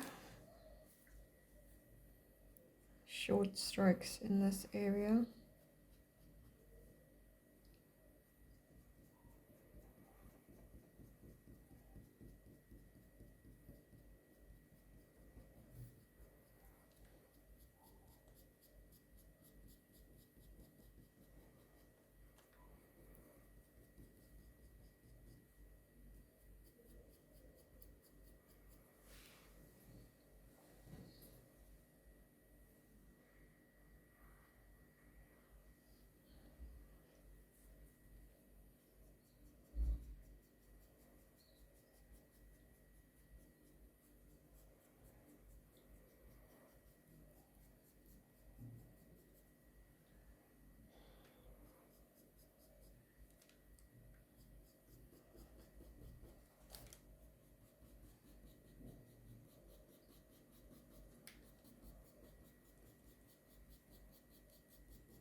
There we go.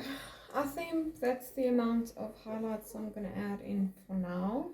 Now I'm going to go in with a 5H.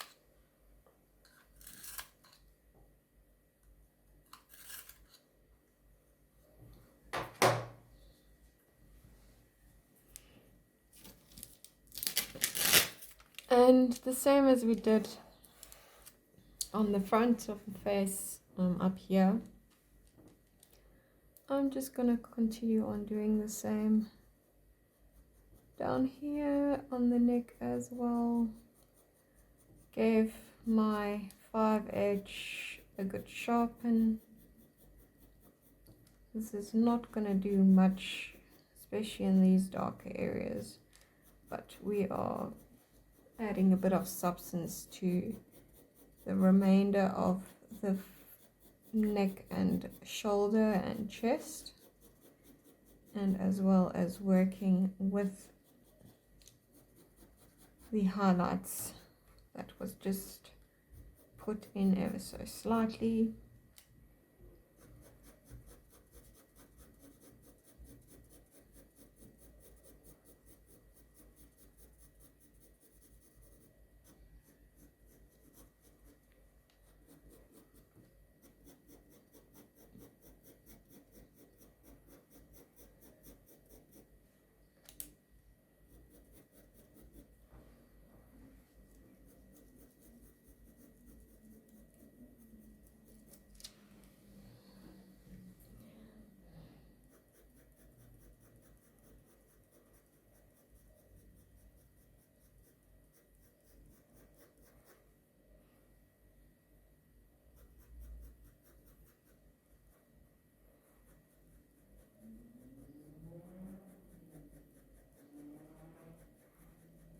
So I'm letting the pencil do the work. I'm not putting a lot of pressure on it. Since I gave it a sharp point, it will do what I want it to do without having to put the pressure on. So I've got quite a loose grip, not right up here close to the pencil point, quite far away. Just letting the pencil do the work for me.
Yeah, I'm gonna keep my strokes quite short-ish, not long like I did with the initial layer with H. Keep it short.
Taking a bit of a shorter grip for these areas. I need a bit more control on the placement.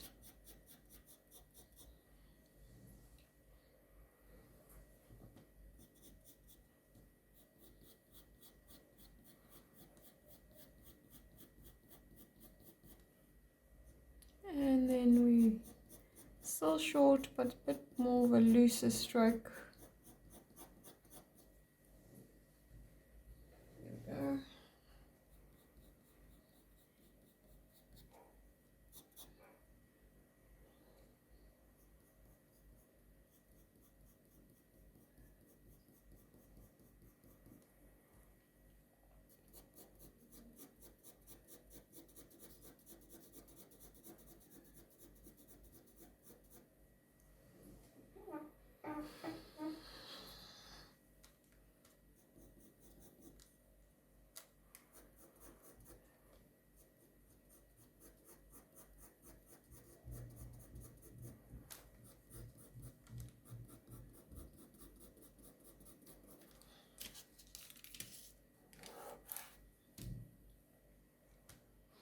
Short strokes, keep it quite close to the point of the pencil.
I'm just gonna take a brush, nothing on it, you know the drill. Just go over everything, soften it up. There we go. I'm just gonna take a bit of a step back. Where to? Now I'm gonna take my 2B pencil. And we are just gonna continue on with our pattern, texture strokes, building up the values and getting it down and right.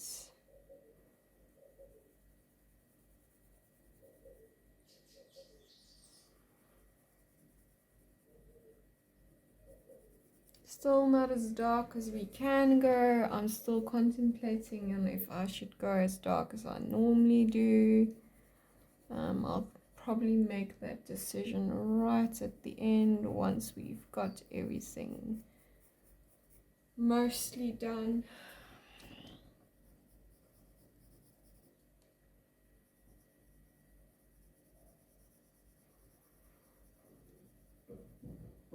But still continually darkening things up.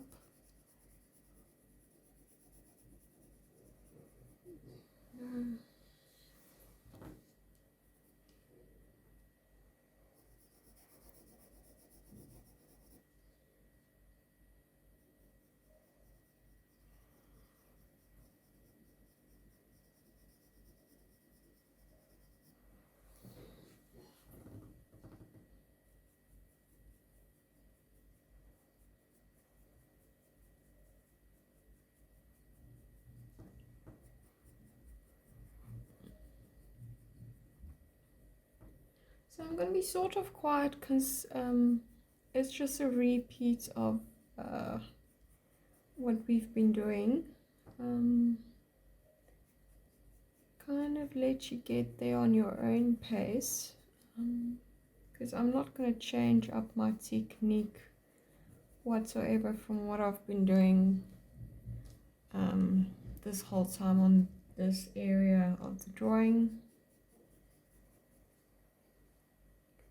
Just going to continually keep looking at my reference, continually darkening up some of my areas.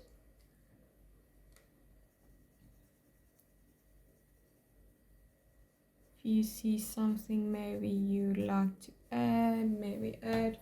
Keep your eraser at hand and erase slightly. If you go a bit overboard, you can do that as well.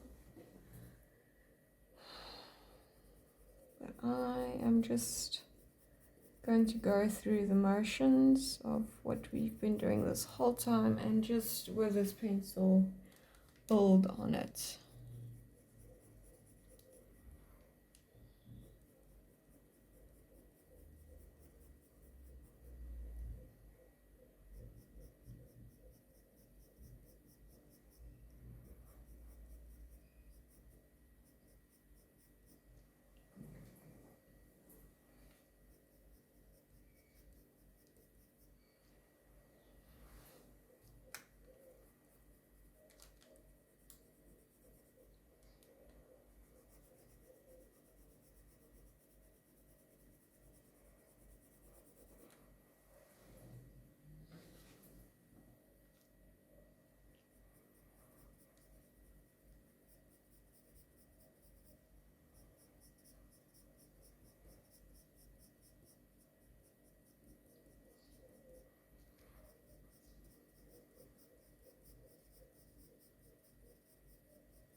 Just keep checking as well that you continually moving the fur in the right direction,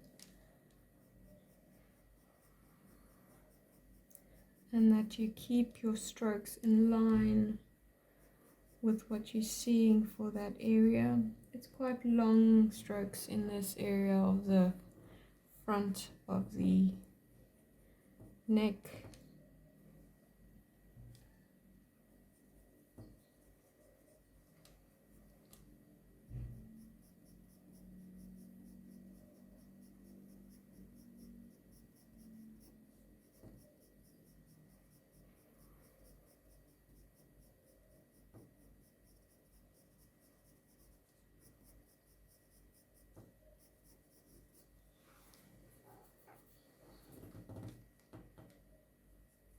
I'm still just working on the front of the neck and all of its intricacies.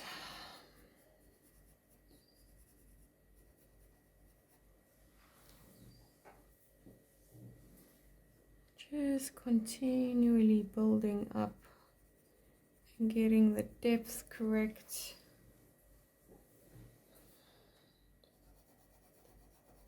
It's all just in line with what you're seeing.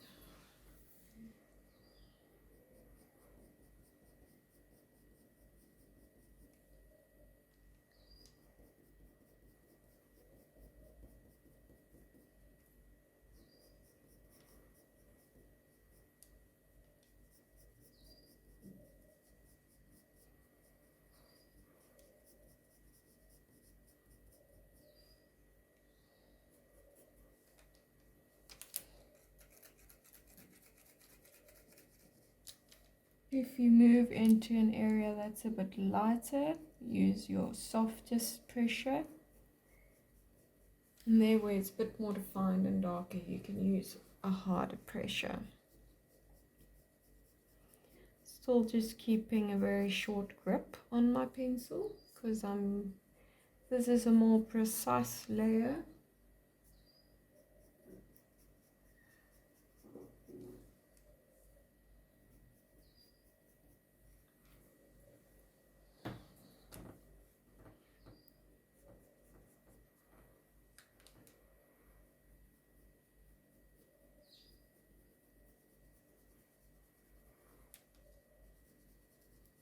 And we're also going to slowly start connecting everything and filling in our gaps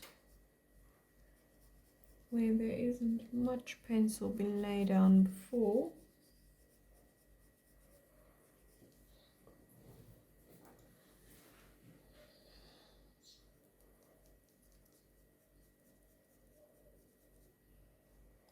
So we're just going to work on this whorl down here a little bit, not too much.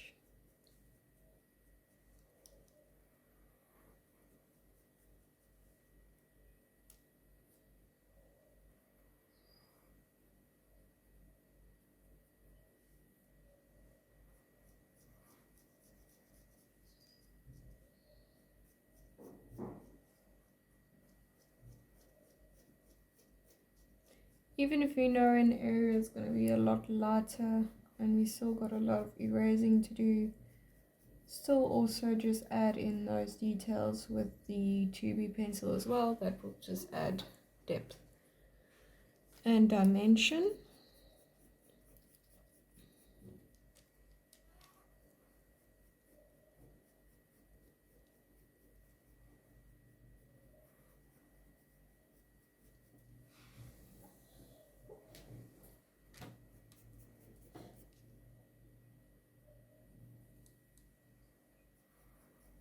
Just going back up, now I'm going to work underneath the jaw a bit.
Just adding in that little dark spot there.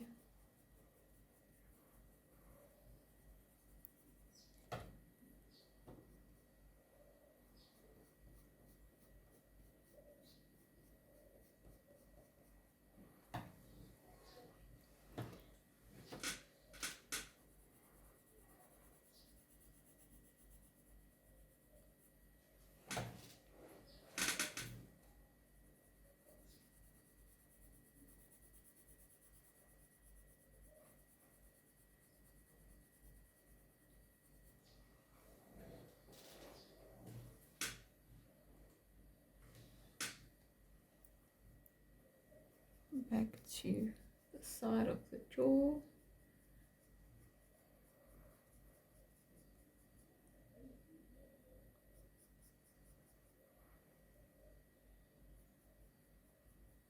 Very short strokes here for those little details of fur.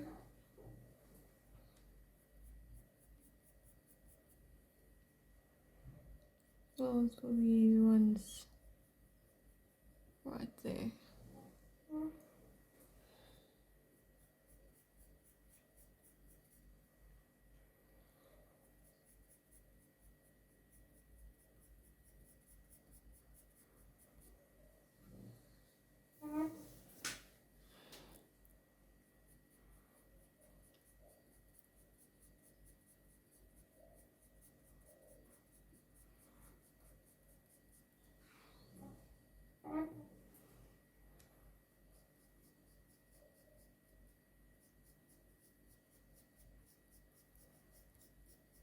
Kind of working around some of these areas that we erased.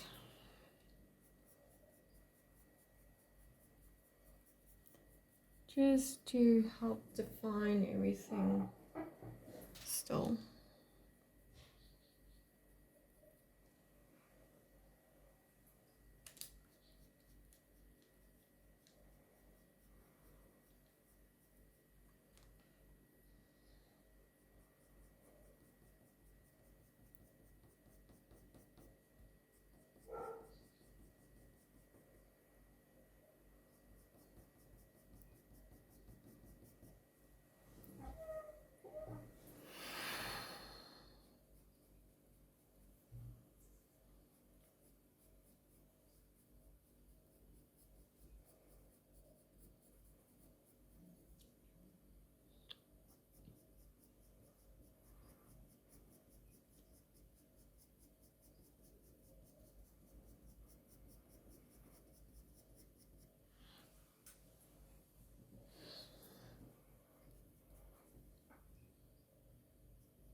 Just adding a lot more pressure down here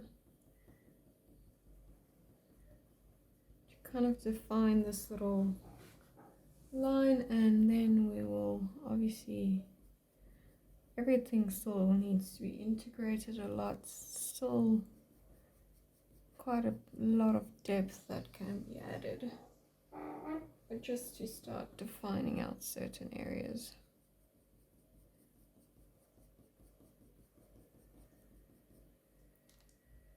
Still keeping my strokes quite short.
I think after this step I'm gonna move on to the face to darken it up so that it doesn't look like a floating head.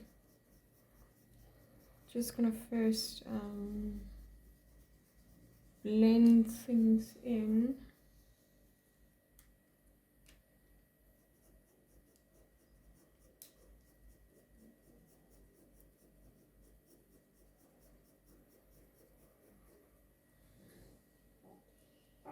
A bit more.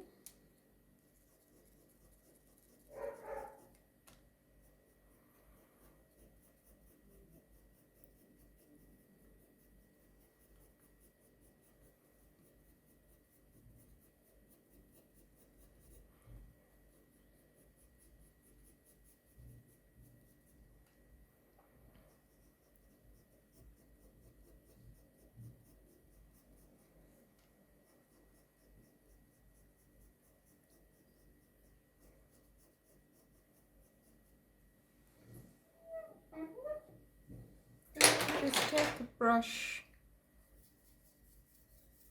and just circular motions over everything. There we go. Right, so now we're moving on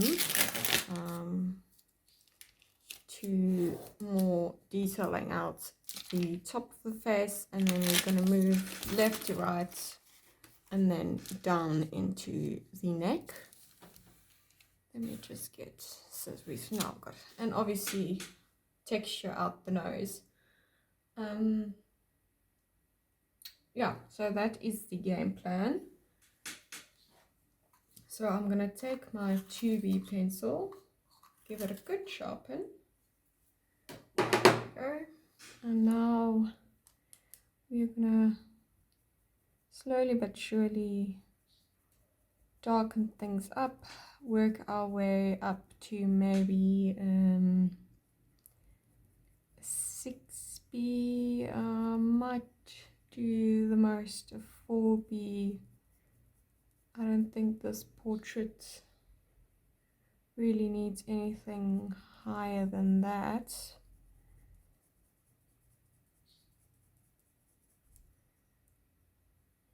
But we will see as I go along. So just using short strokes.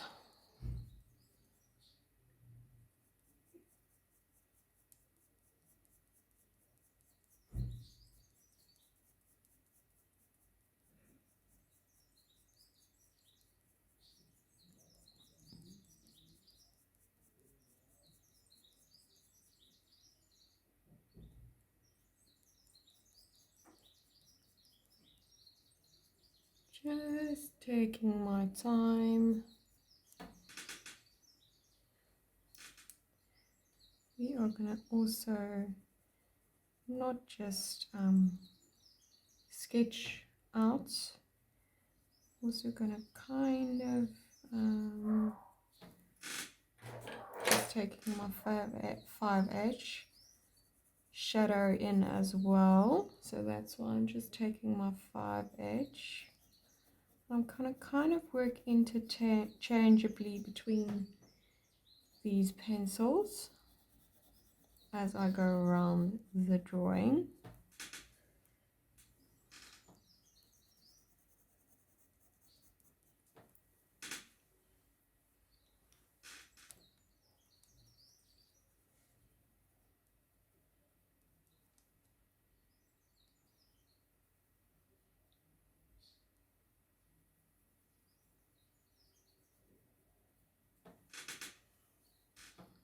I'm just gonna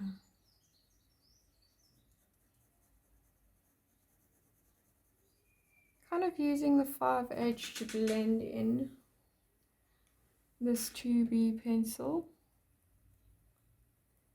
and just going back in with the 2B to accentuate everything. There we go.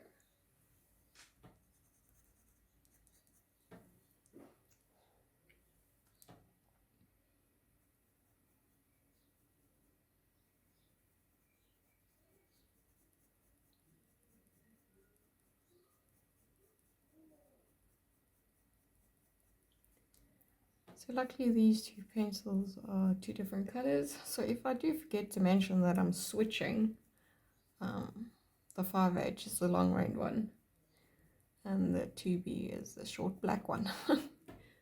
It's quite simple if I forget to mention. So I'm just going in with my 5H, just blending out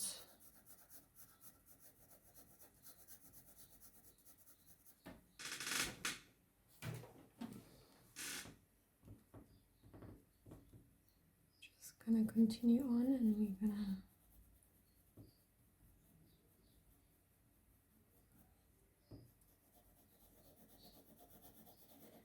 kind of shade, kind of texture it out.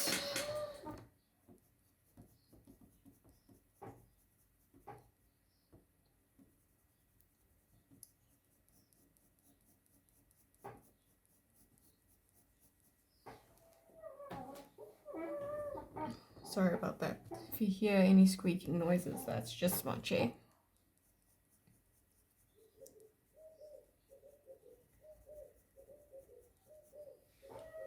Not the most comfortable thing working with a tool setup drawing board, but I'm starting to find comfort the way I sit. It's just to keep your arms up and not let it get so tired. I think that's the main issue. So here I'm going to use more circular motions. There's not a lot of texture in this little blurred out part of the ear, more at the top of the ear here.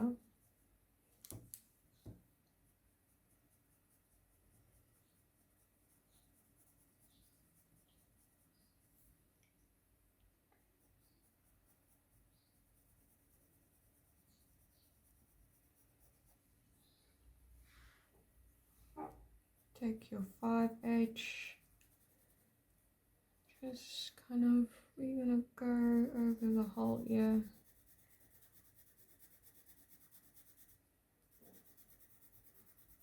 Just kind of blend all this in.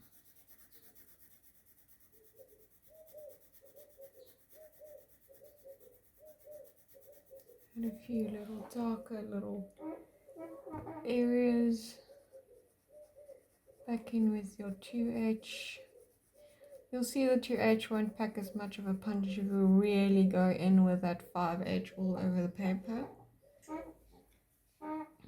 It will just slightly add in some marks. 5H again, and now we're going to the top of the ear. Obviously we will go in with highlights, little layer with our erasers over the top. That will do. Just now I just want to go over all of this part of the ear.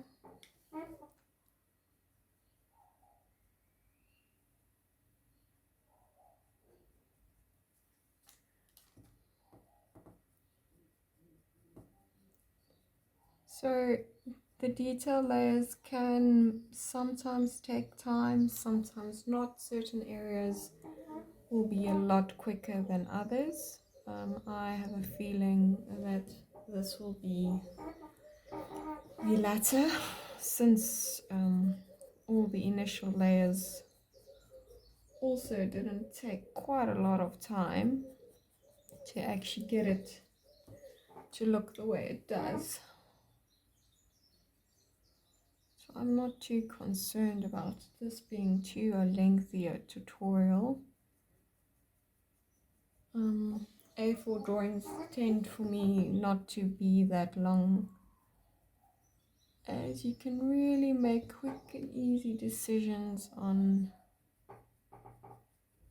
certain things, and you don't need to, back with your 5H, don't need to really faff around with some details because they kind of get lost because you are working on a smaller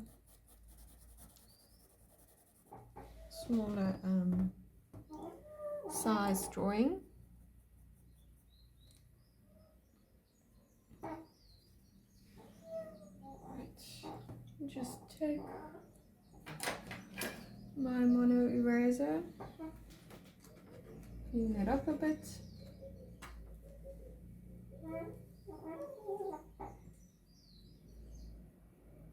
Gonna add a little bit of highlights right here at the top. Also here in this little ridge, a very subtle highlights. And then a little squish over here.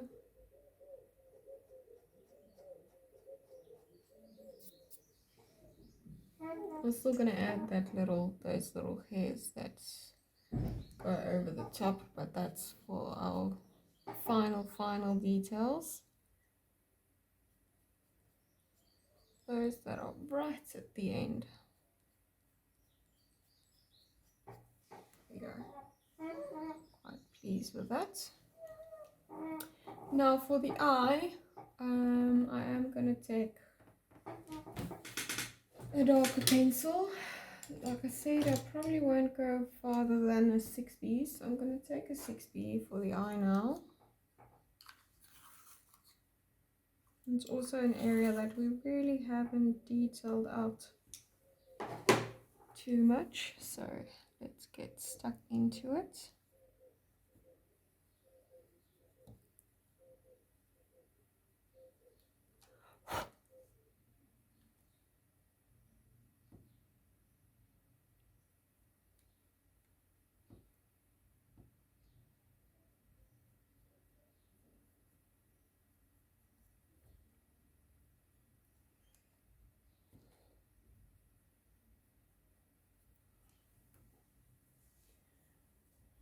We're really going to punch in those darker values, because that's what's going to make all the difference.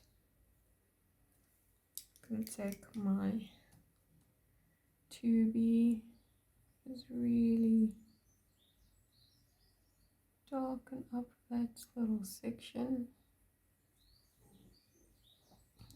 as well as the perimeter of the pupil.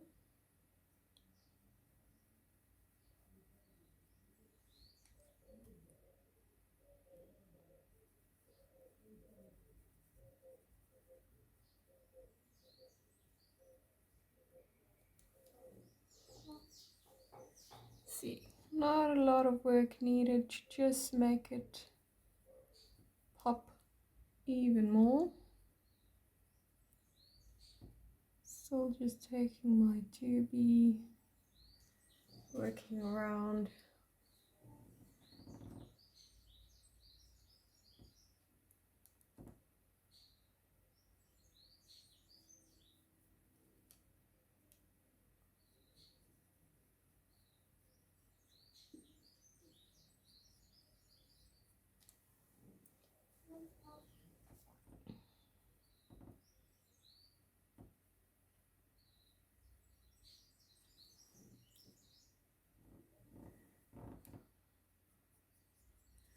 I'm going to take my 5H first for these hairs above the eye on the brow.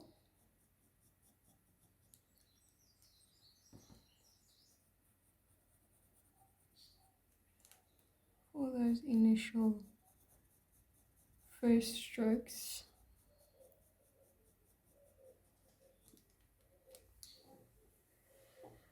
And I can just see what's going on.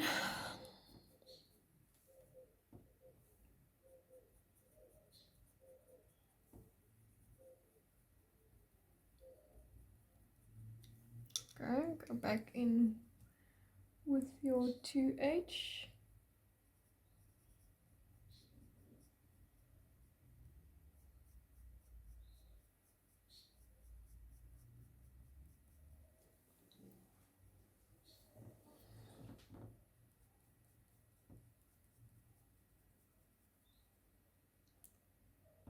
Just going to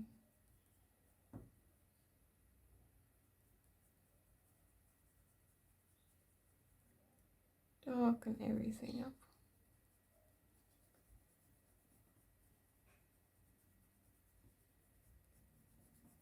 Even on the other side of the ear.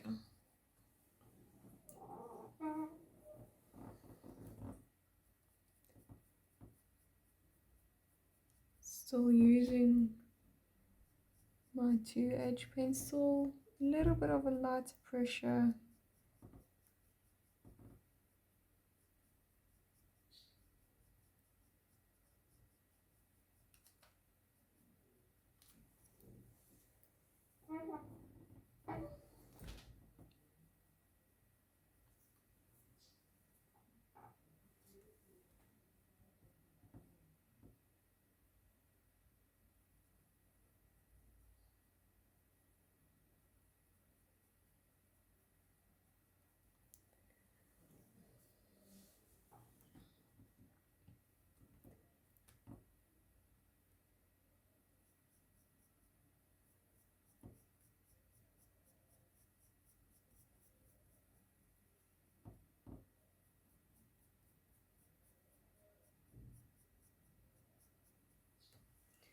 Take my 5H, not really sketchy motions, just going to kind of blend this top parts in with each other.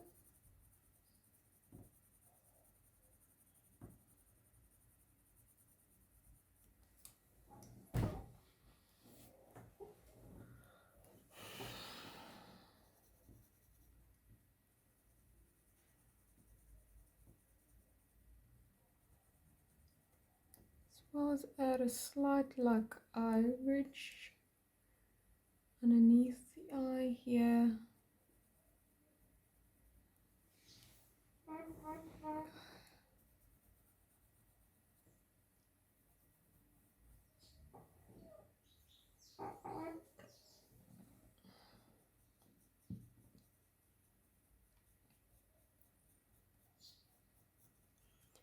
And just continue on with the 5H, just in these lighter sections. As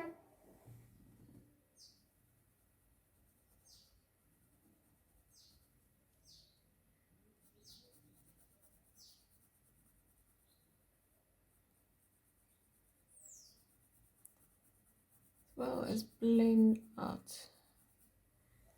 these areas. So I'm just going to take a blending stump just here, just to blend.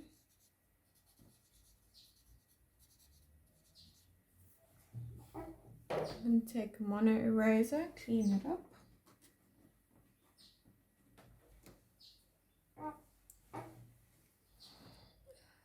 Highlights there.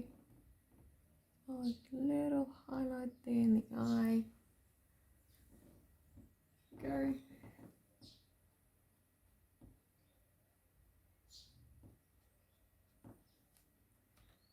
Top.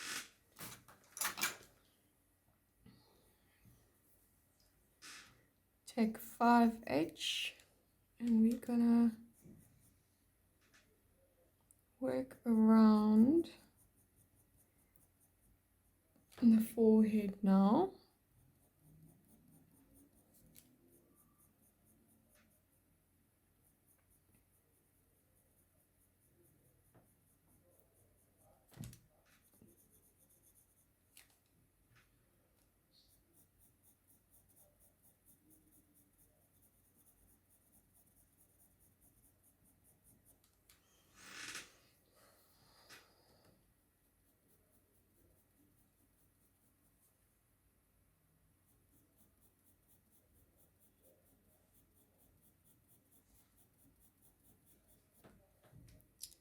Still just using my 5H.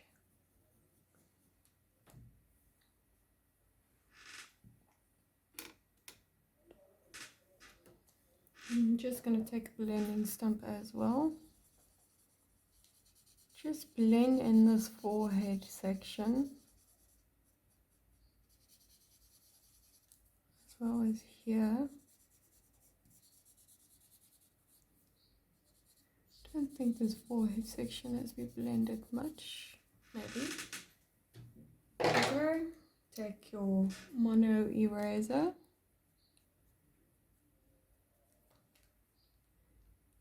I'm just going to start adding a bit of highlights in, ever so slightly.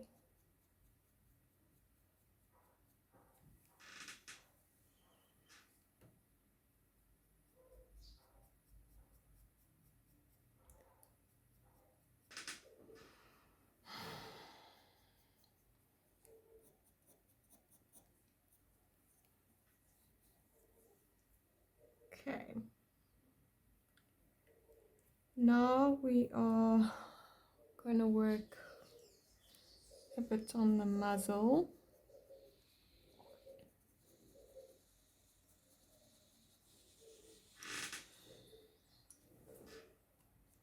Let me just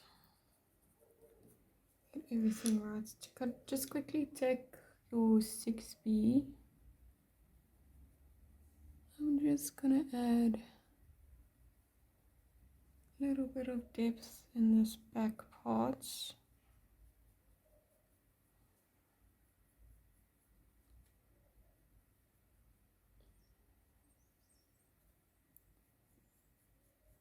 Also just gonna run it very softly.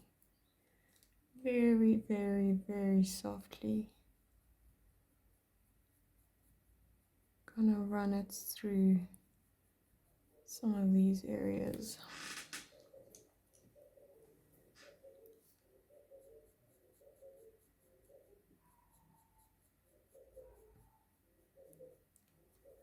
Not really adding a lot of pressure.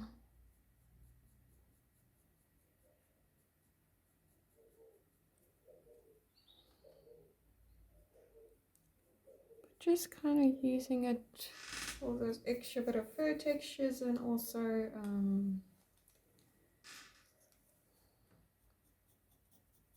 get a bit of the pencil's texture, natural texture. Okay. Now I'm going to take my 6B and I'm going to go underneath here on the jaw.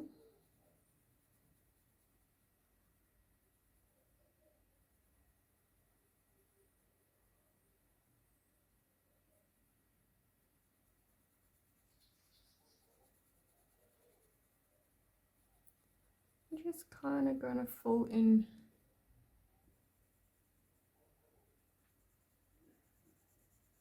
everything here. Also just kind of move on the gel bit underneath. This is just my 5H. Just take your 2B, kind of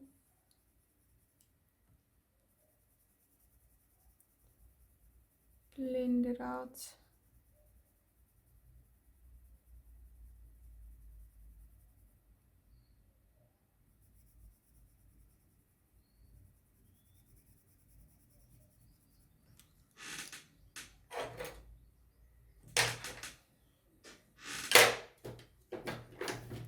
Take your blending stump, just blend that in.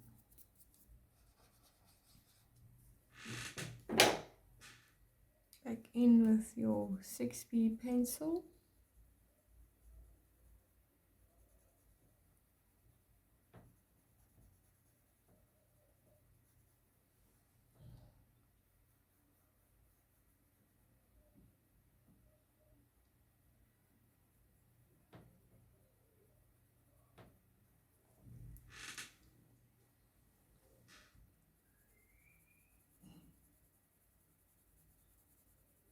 Just slightly building up a bit of just interest there. 2B pencil, just blend out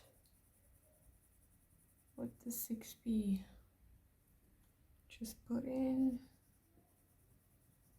also deepen it up a little bit.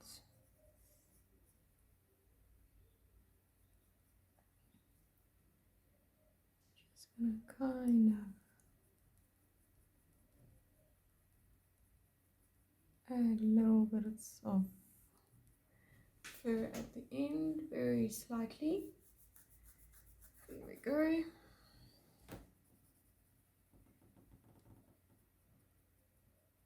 And from the underside, I'm just going to pull my 2B through and kind of create an uneven surface. And then just top, leaving a little bit of a space in between. There we go. Take your 6B. You just continue on darkening up everything.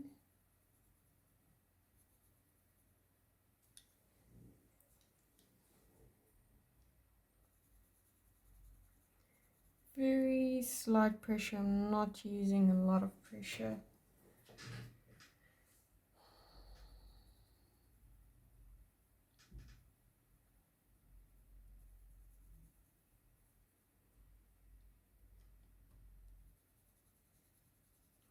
And as you can see, there's some of the pencils that we've used previously that has left some indentation marks. So we will be using that to our advantage. Your 2B pencil, just for those edges. So just to start defining.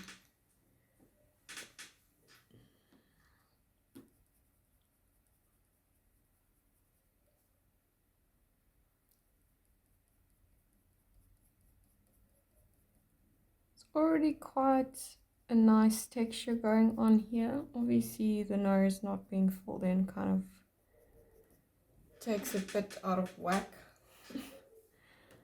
And also we still gotta add all our little whiskers with our Sakura jelly roll.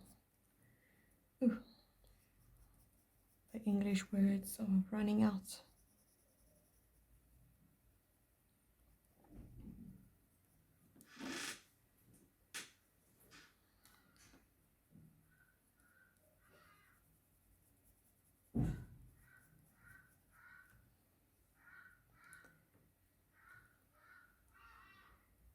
Kind of.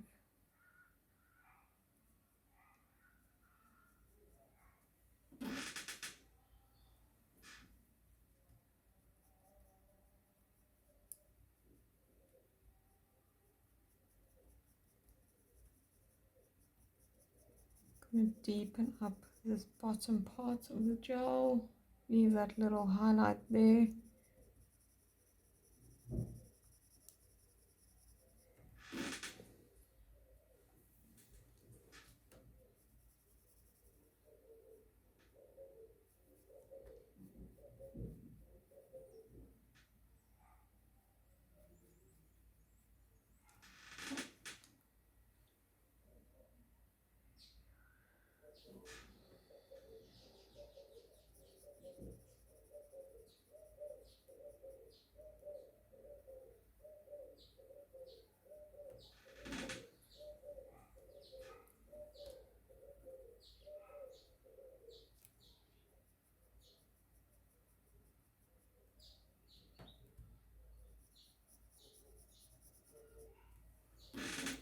Now I'm going to take my 6B. We're going to start working on this nose.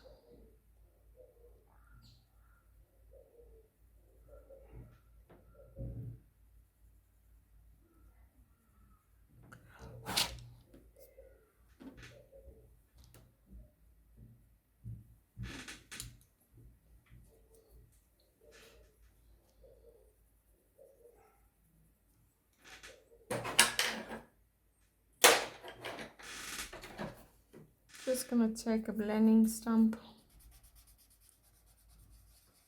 Just going to take whatever pencil was there and just fill everything in. There you go. Your nose should have sort of disappeared. Not entirely, but sort of. Okay. Maybe add a little bit more. I'm gonna add just a little bit of powder on a blending stump. Tap off the excess, and I'm gonna really kind of go to town, even darken it up even more, blend it out even more. There we go. Now I'm going to take my mono eraser to create our texture. So plenty of ways you can do certain things. I prefer it this way.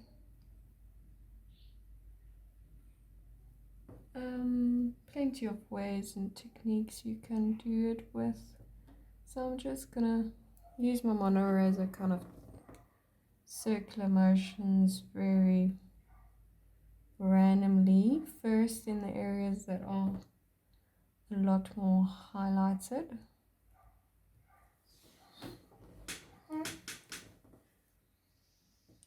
And sometimes you need to try different techniques and ways and approaches for different textures.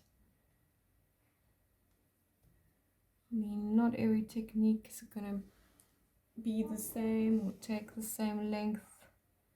Some might take a little bit longer than others. Some might take a bit shorter than others. And obviously you're going to pick the one that's going to work the easiest for you. Sometimes the one that takes the longest is not necessarily the one. Sometimes the one that takes the longest is the one you necessarily want to do, or the one that you'd prefer doing, because you maybe understand the technique a bit better, or the technique works a bit more, or it gives you a better result. So just always mindful of that.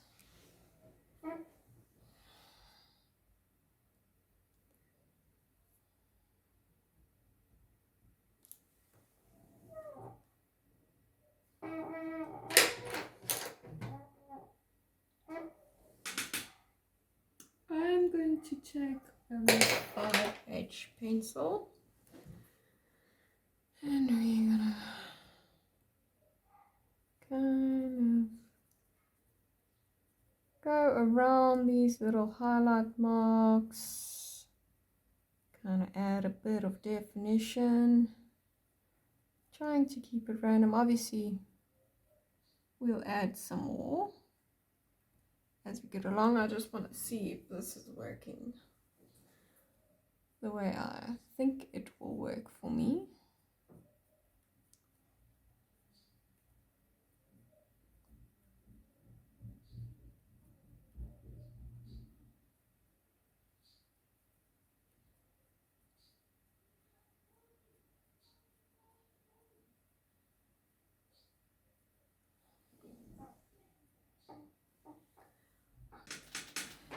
So I'm going to take my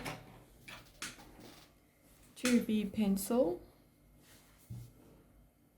and we're just going to continue on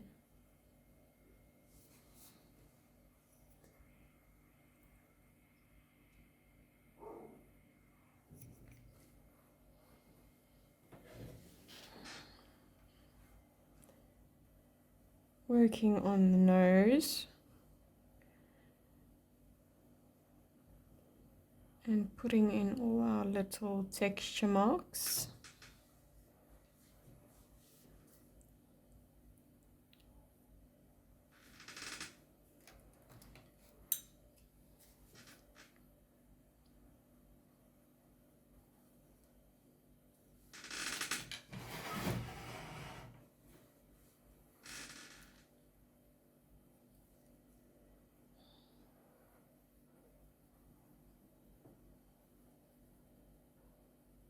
So I'm just using my 2B for some of the steps. It won't deposit as much pigment as some of my other B pencils, as it doesn't. It layers a lot softer over H pencil.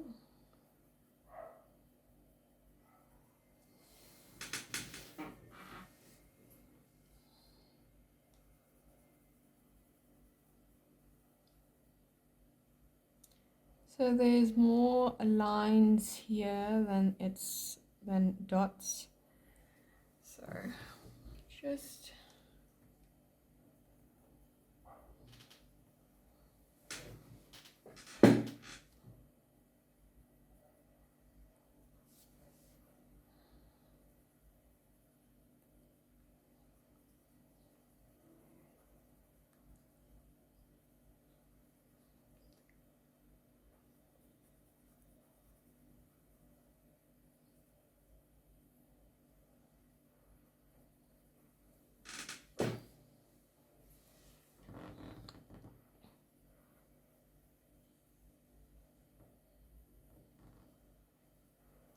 so I'm just going to work around the highlights that we put in with the eraser.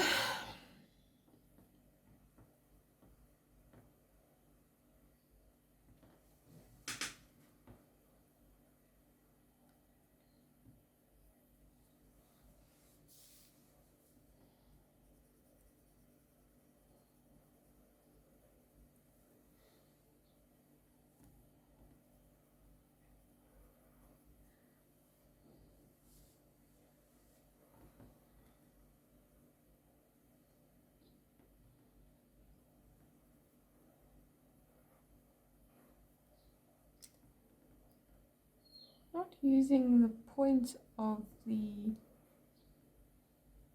pencil too much. I'm just using the more worn down side.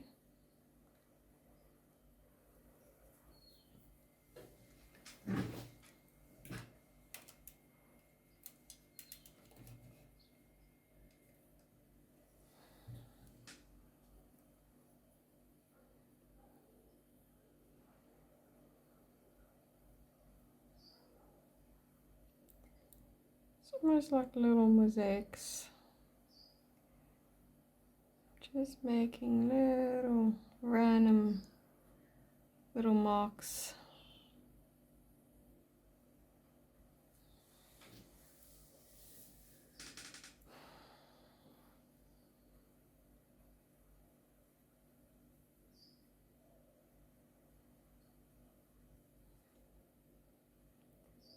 All over the nose.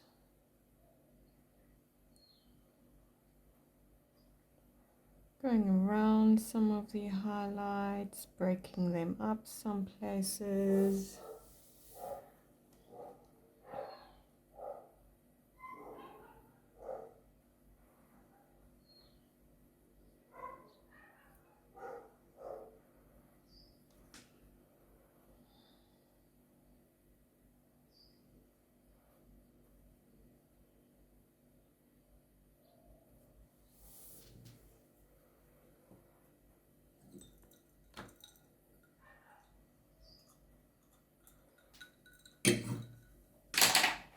Right, I'm going to take my mono eraser now.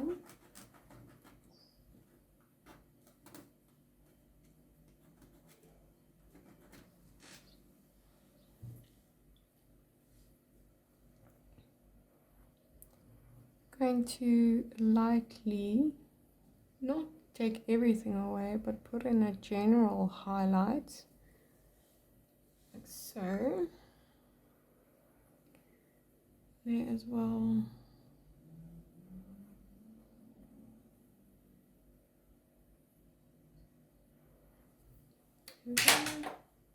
And take my 6B. In to our dark little nostrils. Neaten that up.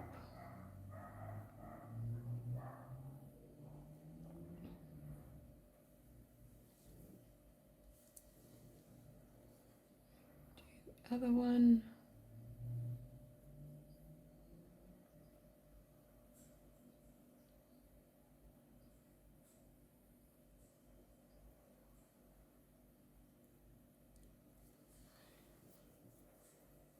Go. I want to take it kind of also in certain areas. Take my edge pencil.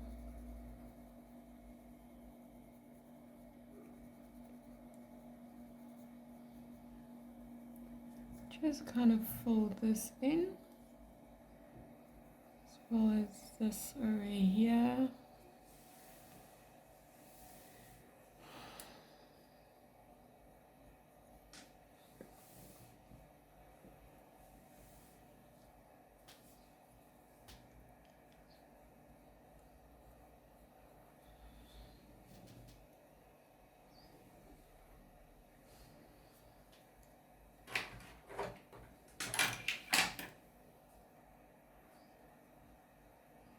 Just gonna take my mono eraser, clean up here a bit. Just getting the shape right.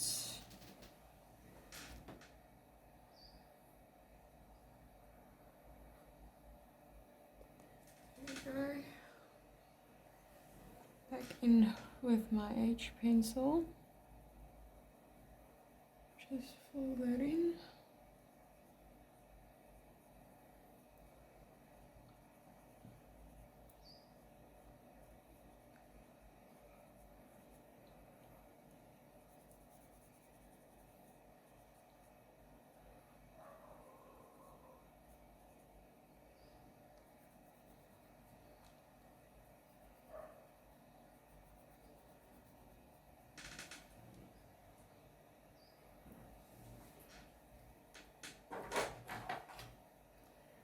Back in with my 2B.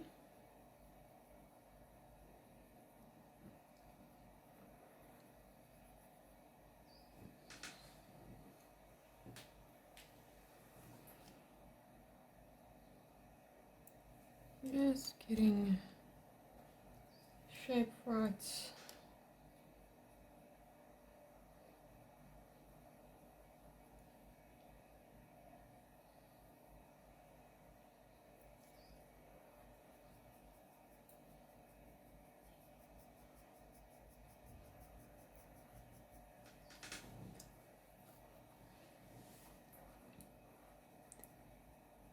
Just giving a soft little outside edge.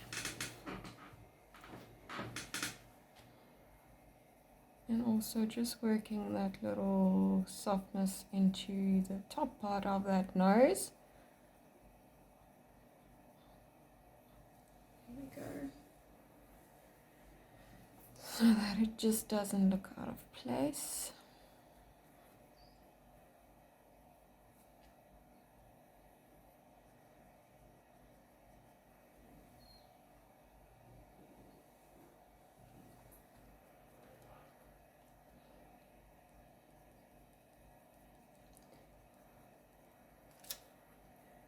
We'll kind of be jumping around a little bit, just to keep everything together and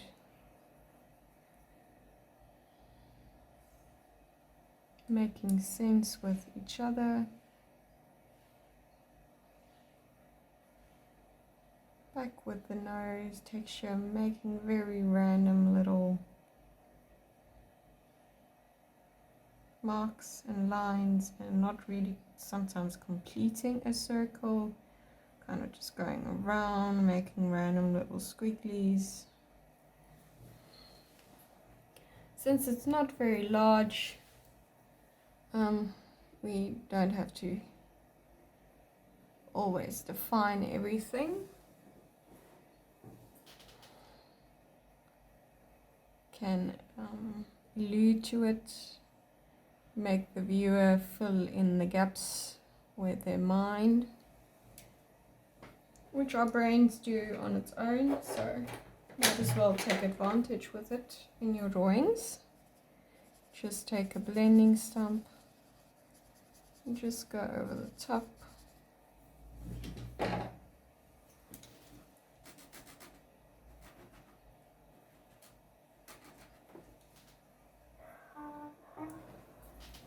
Back in with your mono eraser or whatever you've been using for detailed erasing.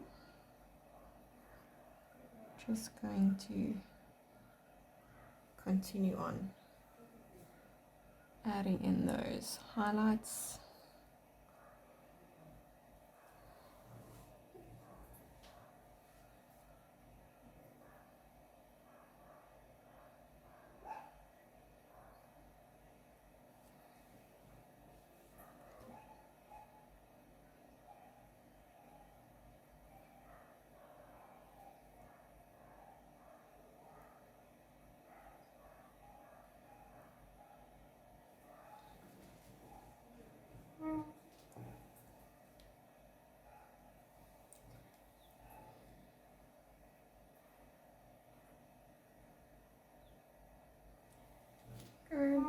Take my 2B pencil and we're just going to continue on with the pattern we've been doing,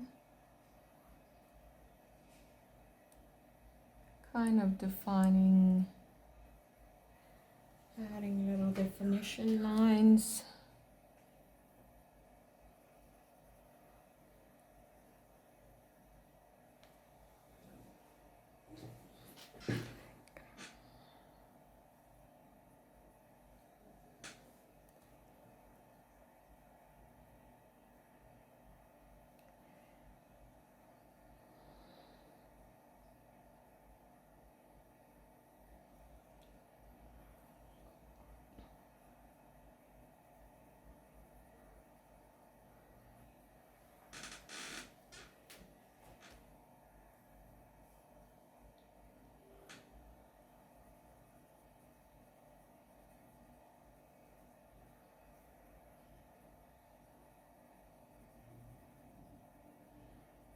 So also shading and using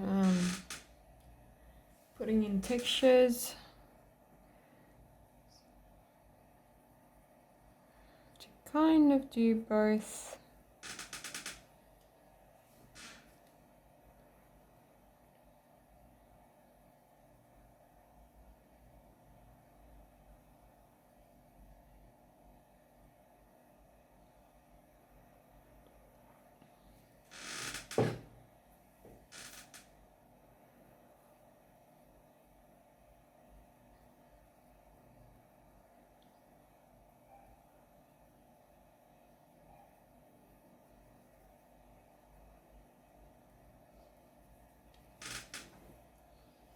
I'm gonna move on just a tad to around the nose along, just so that I can kind of get everything up to speed. Still just using my 2B pencil. So I'm just gonna work around the muzzle area, bridge of the nose. Gonna add in all our little very soft in this area in particular.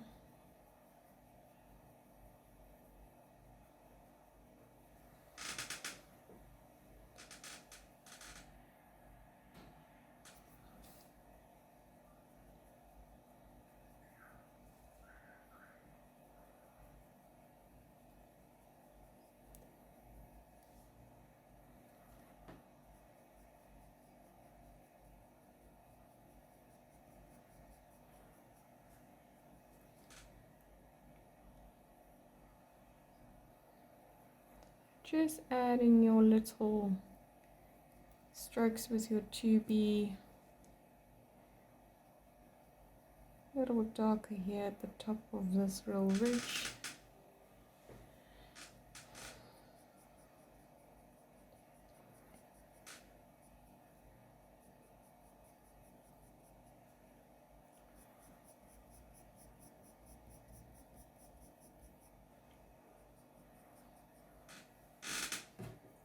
Taking a 2H pencil, and we're just gonna do that similar that we did with the 2B. Just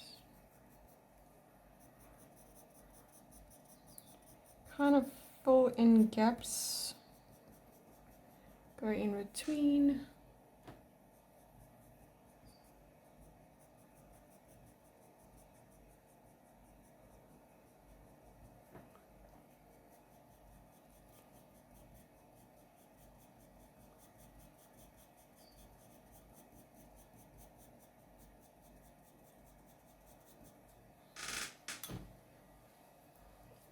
Go back in with my 2B pencil.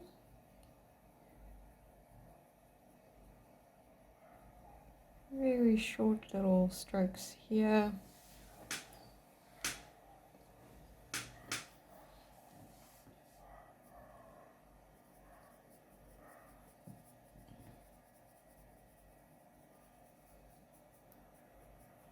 A little bit of shading here just to deepen up that area just a bit here as well.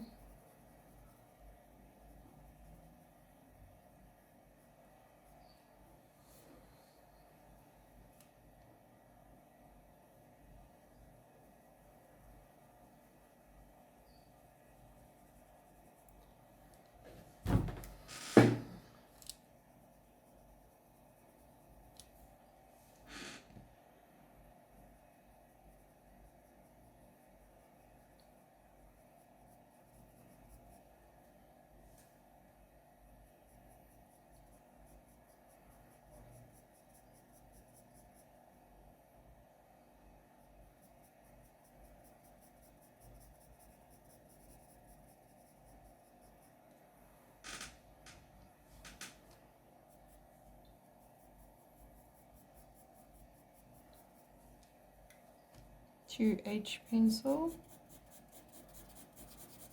just kind of like we did at the top on the bridge of the nose, just fill in the gaps first.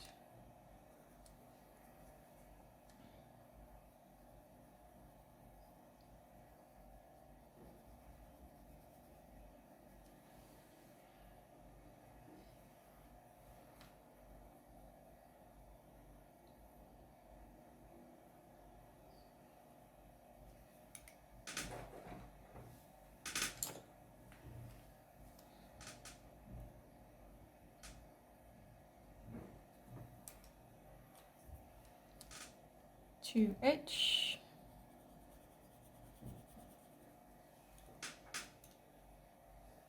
back in with your 2B pencil.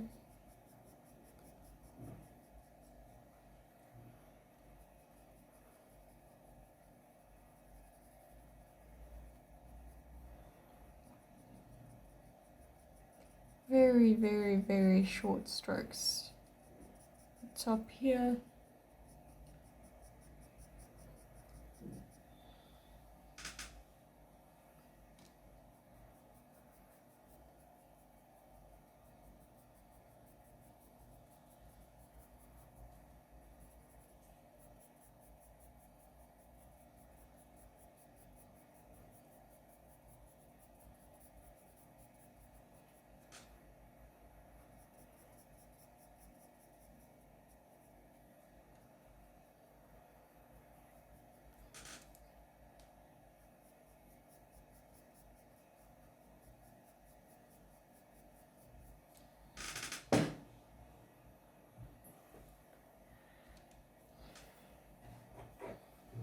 Take a blending stump. whichever side you would like to use. I'm just going to pull that in, soften everything out.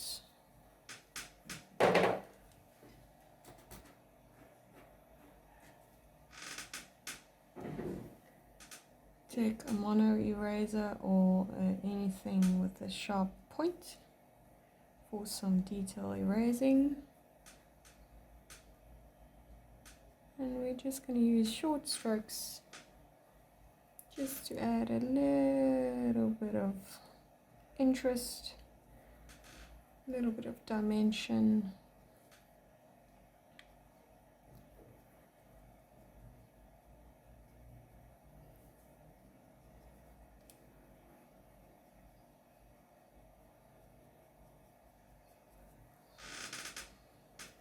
It's going to be a lot of switching around between different layers, between erasing and adding in actual details with the pencil.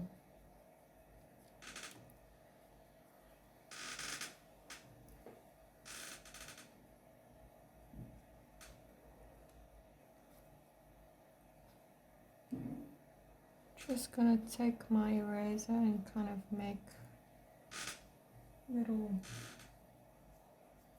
long little strokes.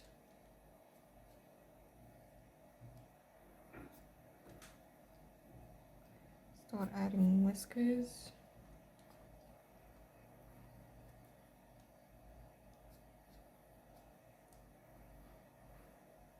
Ever so slightly in certain areas where you can. If you can't, we'll just go in with a jelly roll, especially down here. There we go.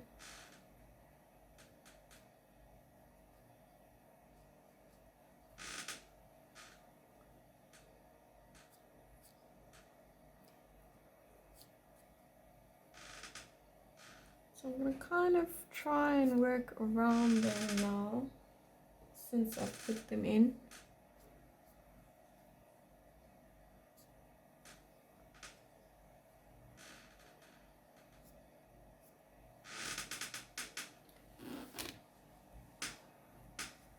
So you're going to take your 5H now. I didn't put in all of them. Just gonna kind of go underneath them and kind of define them out a bit. Give them a bit of an outline, ever so slightly.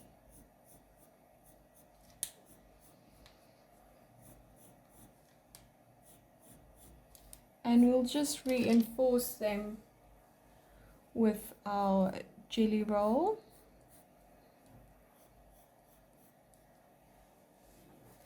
Just so that you can start seeing kind of, I sometimes do that where I just start adding details already in, kind of work around them with your 2B.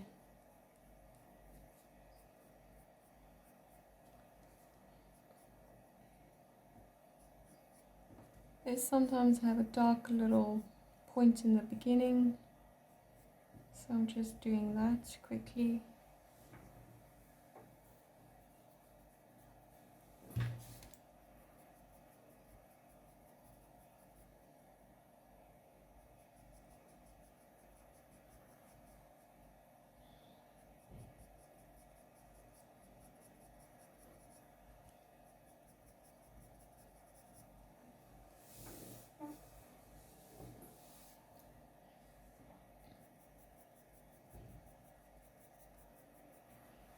I'm going to take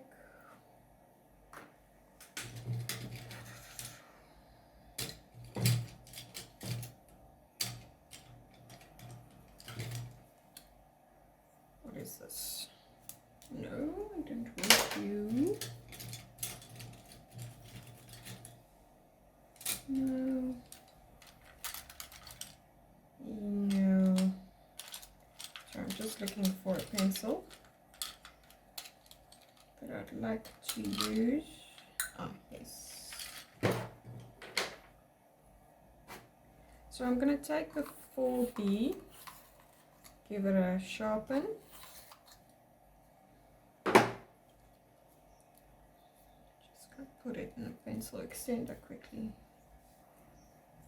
Okay.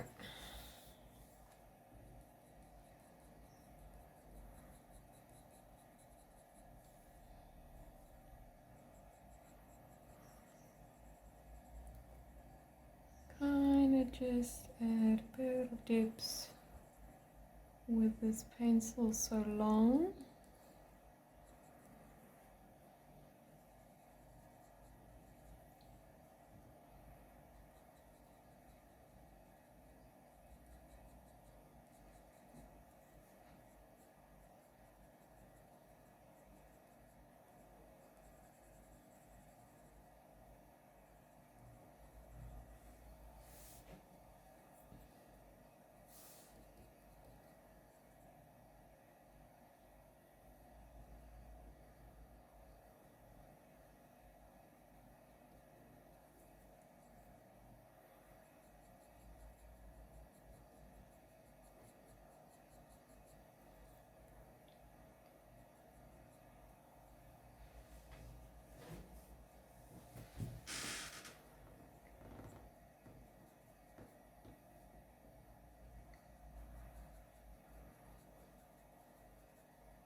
Okay, so I'm going to kind of start moving away from the muzzle now for so long.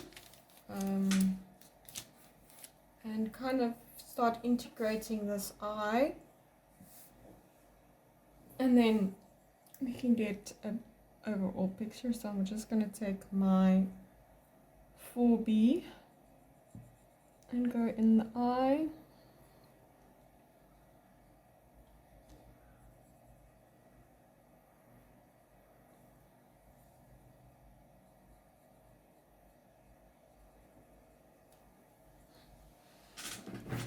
Really, I like it when we start really putting in those really dark values. So just gonna start playing around with everything. Just going to use my 4B just to also kind of shade in between and around, and then we'll go in with a different pencil just to... Okay, so just continuing on. Still just using my 4B pencil. Add a little bit just down here. And also down here in the bridge of nose while I'm at it.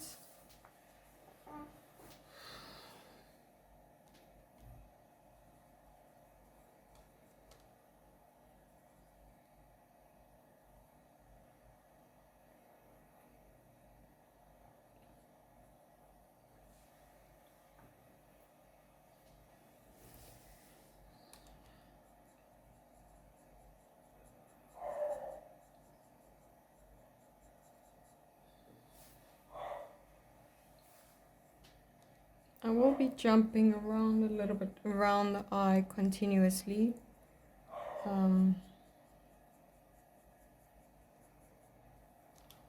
Just so that we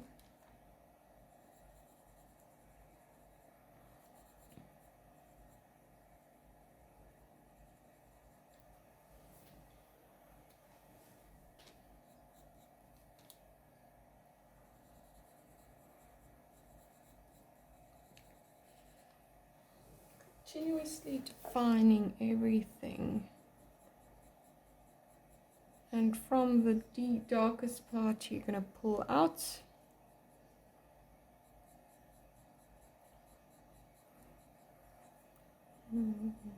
Just going to.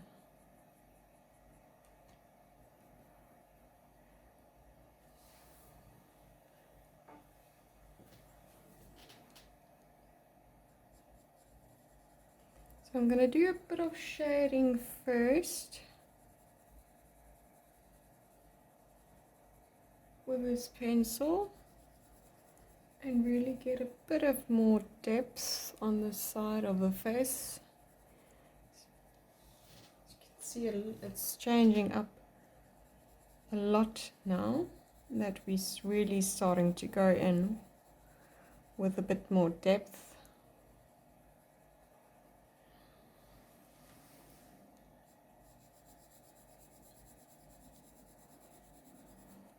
Quickly blend that in, just using the dirty side of whatever blending stump you've been using.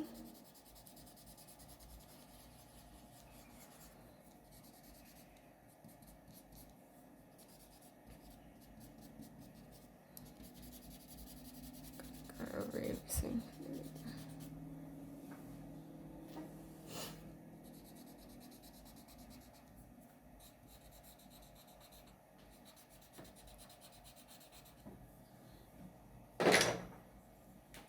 Now I'm going to take my mono eraser and we're just going to use it to also start defining out some little details. Okay, there it's already a bit light. Just in certain areas I'm going to take out more pencil again, clean this up a bit, just add in that little detail in so long.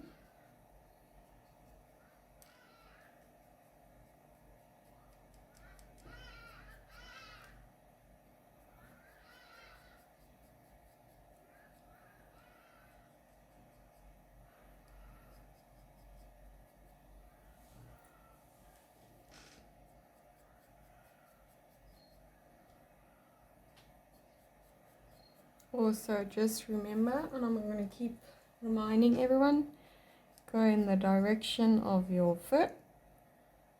That way we can just keep everything similar and moving in the right direction.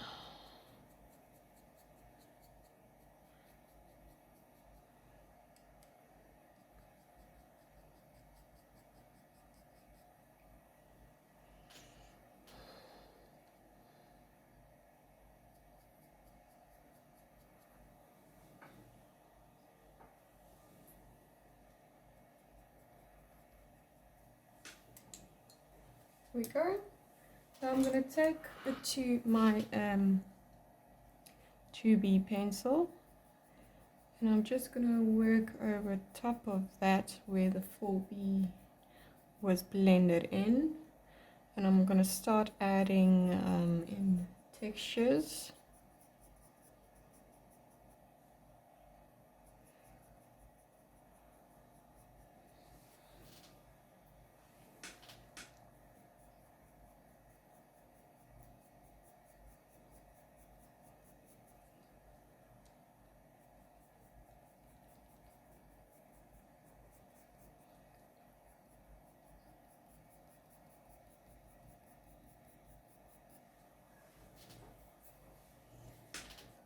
I'm leaving this alone for now, as I'm going to go in with a 5H pencil into that area.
I'm going to take my 4B and then I'm going to darken up this bottom part of the jowl.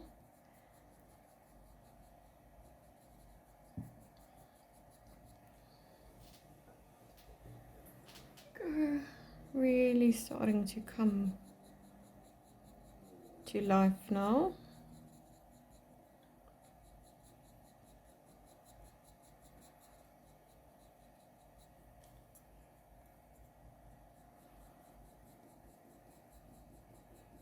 Just continuing on with my 4B.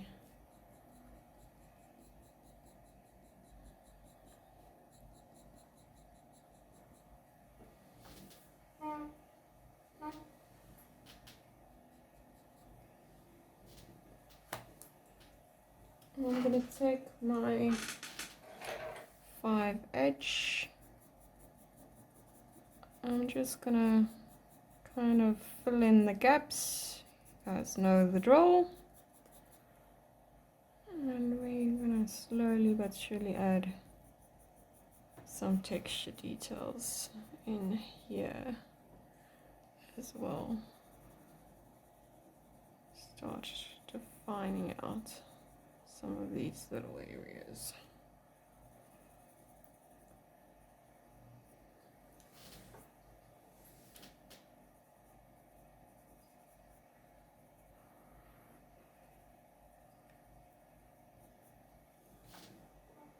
Take 2B and just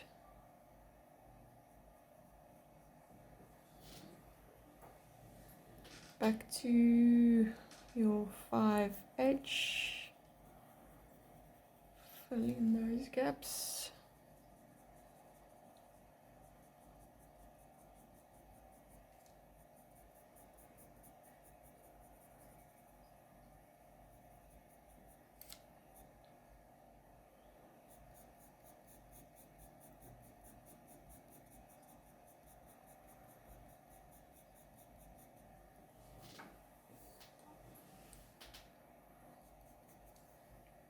Back to 4B.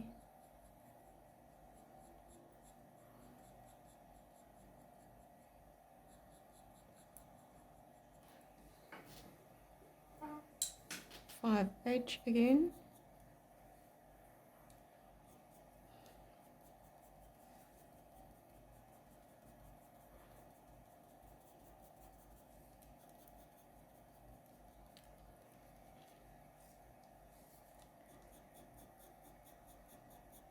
right up to the edge, and I'm going to kind of fluff out the edge a bit, ever so slightly, and this ear as well.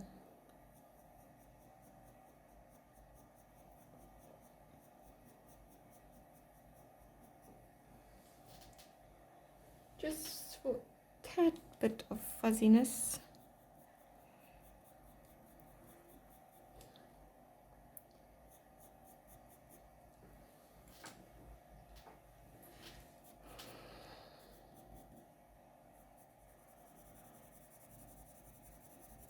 From the steps. Now I am going to take my brush. We're going to go from here, really focus on the fur, soften it up.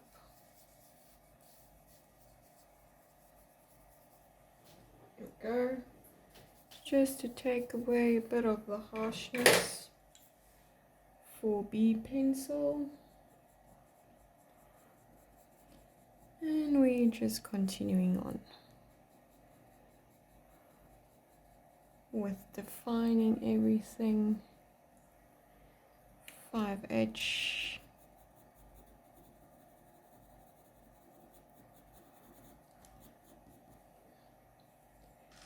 Back in with your 4B.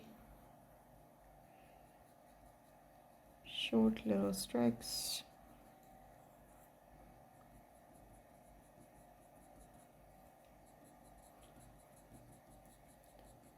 Continuously, we're just defining everything still.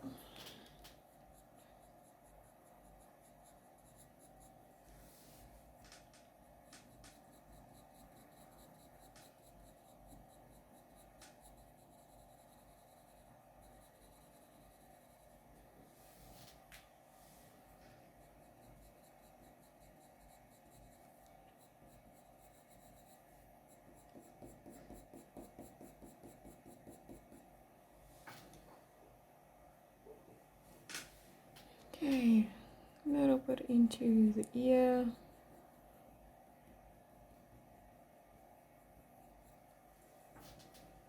Back in with your 5H.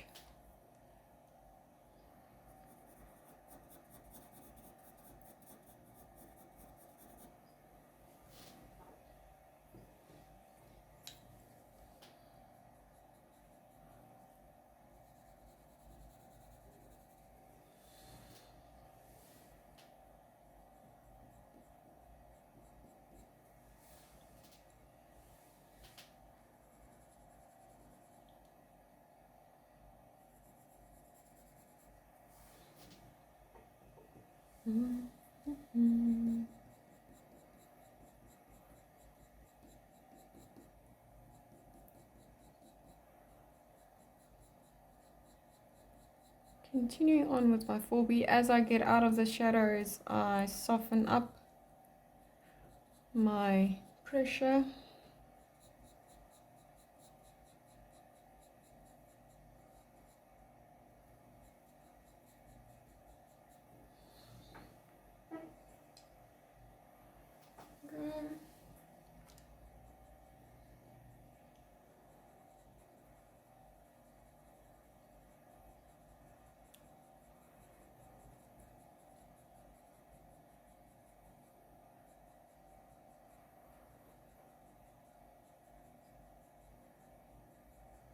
The 4B will also add a bit of texture with the strokes, so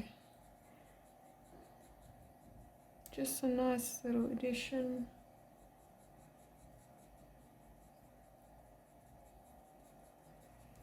And where I want to eliminate a bit of that texture and use more precision, I just turn it around, really go in with a forward grip and kind of use a more pointed edge of that pencil.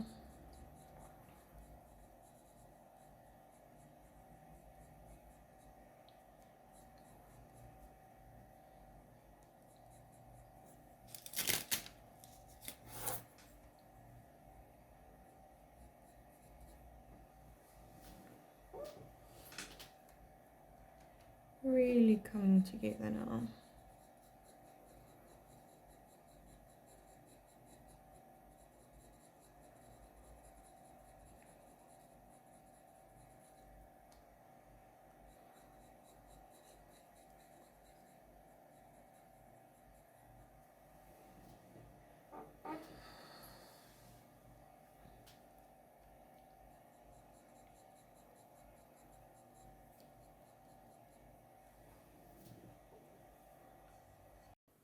Okay, so I'm gonna take my F pencil. Let me just get up my hand protecty thingy, my transparent tracing paper. So I'm gonna take my F pencil. Oh dear. Maybe we should find another one. Yeah. And I'm just gonna kind of go in and blend around, like for instance, just blend out the nose, blend in here, and then we're gonna move more into the back to the nose itself. And we're just gonna kind of build everything up continuously. And so I'm gonna start on the side now.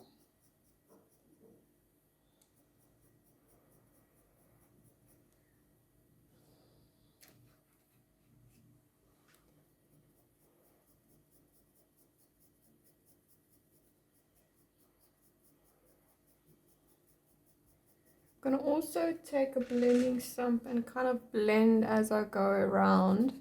So I'm just gonna quickly do that. Because we're putting in long strokes, this will just form the base for our shorter little textures. So I'm just gonna, if you see any harsh little lines that you maybe put in yourself, you can just quickly go blend that out. There we go.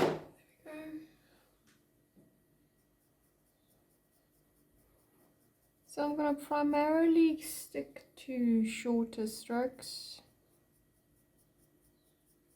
Kind of flick it up, upwards motions.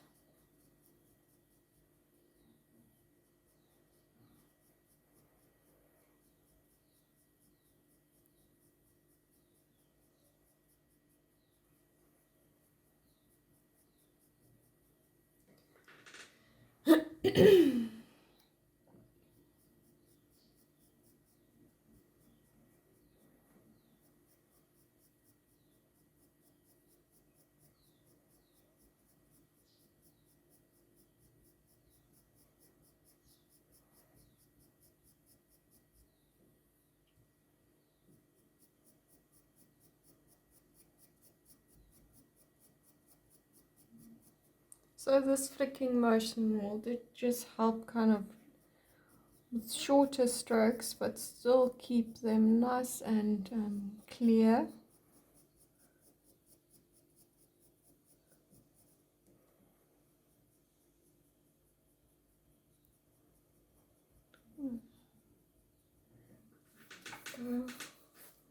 Just in here I'm gonna have a bit more pressure just to kind of break up that line.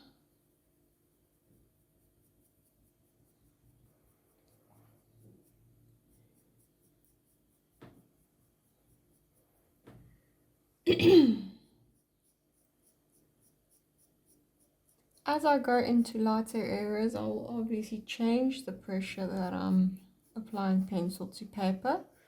So you'll have a lot softer hand.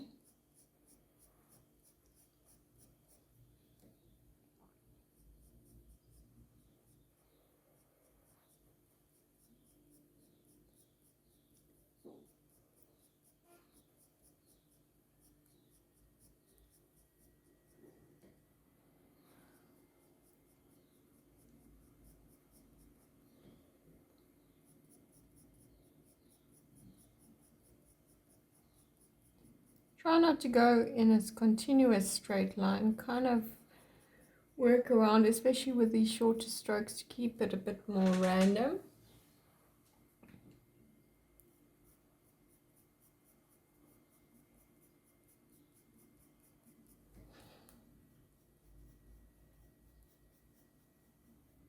And obviously you can move around your paper a lot easier than mine, so it's just better for hand placement and everything if you just move it around, and you can get really into the right direction for all your strokes. If you want to put your drawing upside down, you can do that as well. That also works.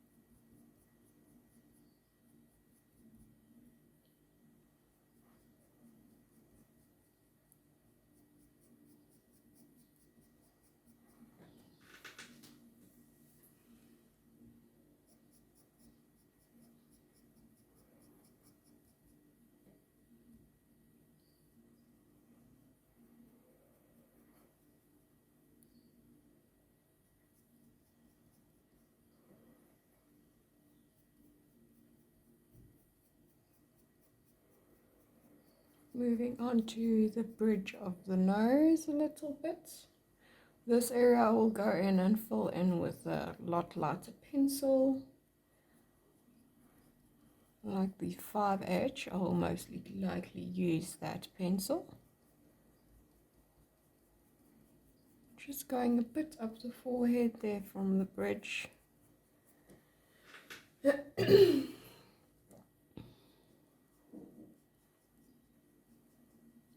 Very small little nuances in the forehead where the most light is hitting it, so everything is quite diffuse and almost seem like there's no details there, but there absolutely is. It's just very difficult to see due to it being very bright. So I'm just gonna kind of fill in that gap and make it a bit lighter, and then use a eraser just to add in back some brightness.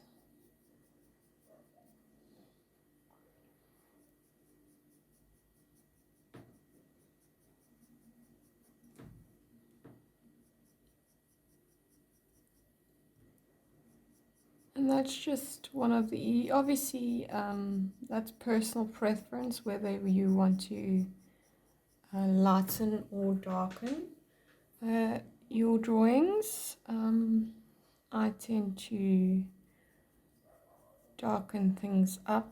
Maybe if a drawing is highly contrasted, like for instance, if you follow me over on my Instagram, the show jumping horse with the rider that I'm currently drawing, the reference is highly contrasted, and most of my time will probably be spent in actually bringing that contrast down, bringing the brightness down, and kind of more leveling out the drawing.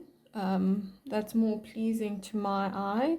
So there is going to be certain textures that I'll have to look up. For example, the white woolly namna, not the half pad that goes on top of the namna. There you can't see any details on that, so due to the contrast of the editing style of the photographer, and I'm choosing that I want to kind of subtle it down a bit more, still keeping with my style, but then I will look up some extra references for that texture of the half pad, so that I can put it in, so that it kind of doesn't detract and more brings it, the whole drawing, back down.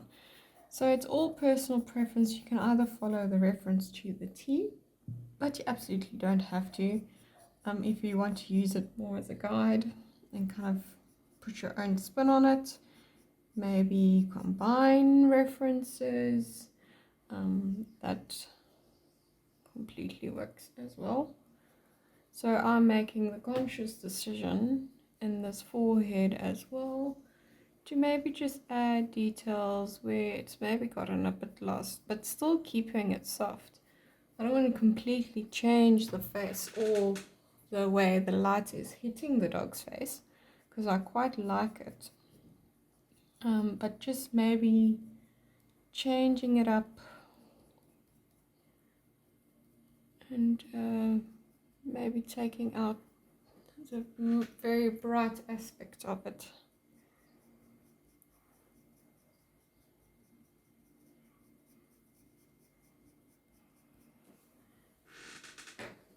Just gonna blend this in.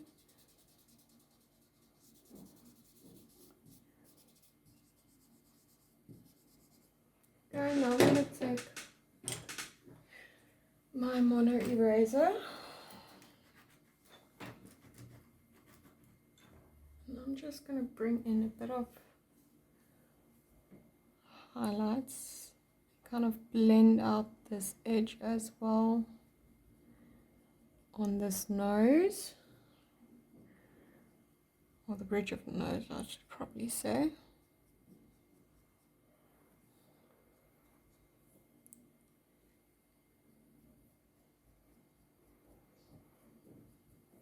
And I'm not going to erase a lot, I'm just going to bring in subtle little strokes of the highlighter. Not the highlighter, I keep trying to say highlighter. The eraser. I'm making highlights with my eraser. My brain's just fumbling up the messages. There we go. Kind of just in, not everywhere, just in certain little spots. Just adding it in. Even in your more darker areas, you can even add in little highlights of fur. And that just gives it a little depth and dimension.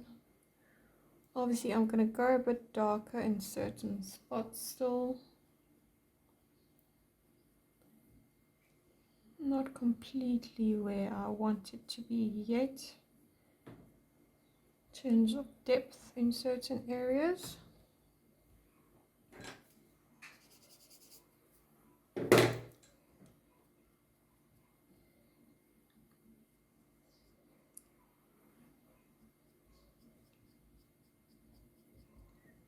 Go.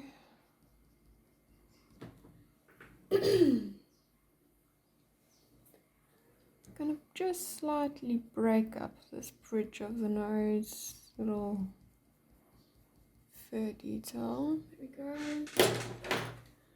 Gonna take my 5H. Just a bit of work there, maybe.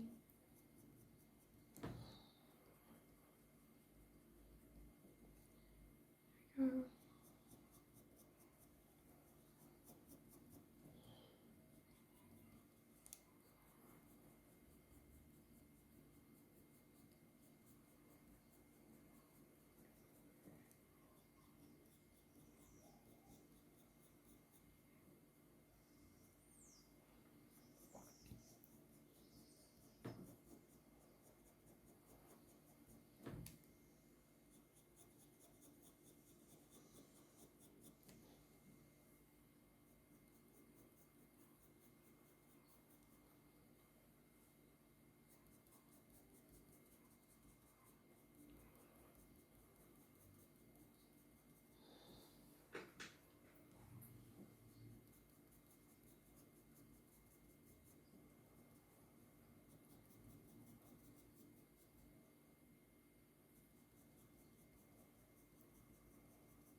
So just keeping the strokes very short,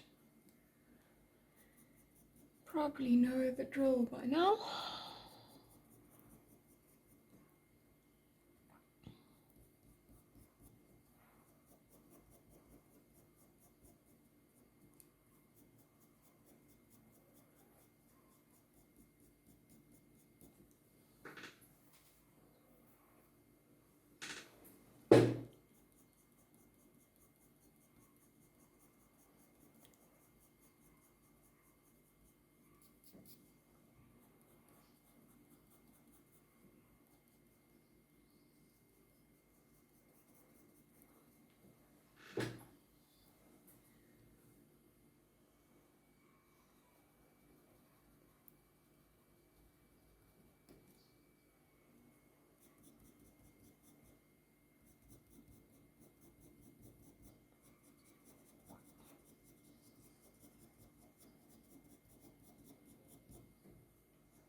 Okay.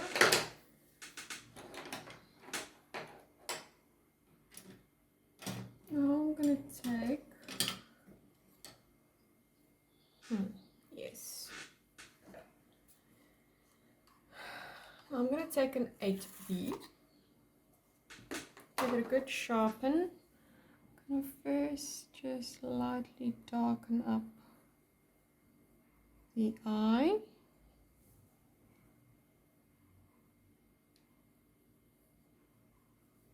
Go this one as well.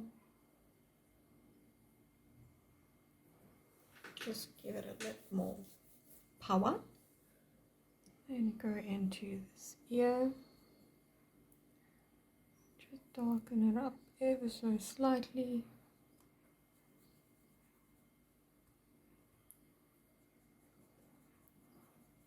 And just from that darkness, I'm also just going to fuzz out the edge.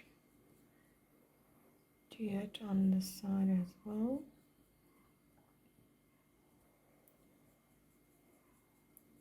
I'm going to keep soft pressure, short strokes. We are just going to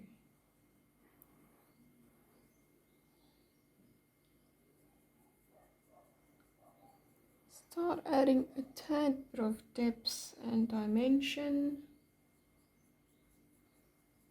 Not everywhere, maybe add a few little strokes here and there to indicate a bit of depth in the fur. So I'm going to do it here as well.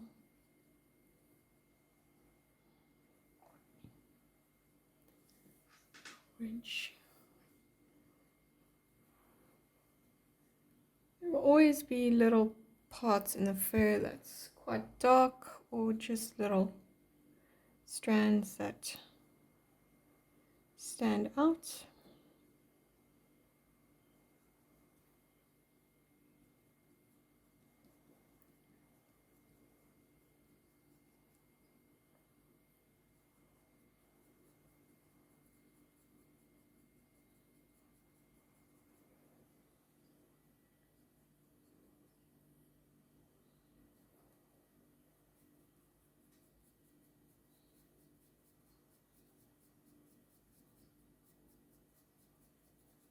Very, very soft pressure, not a lot of pressure to be added there.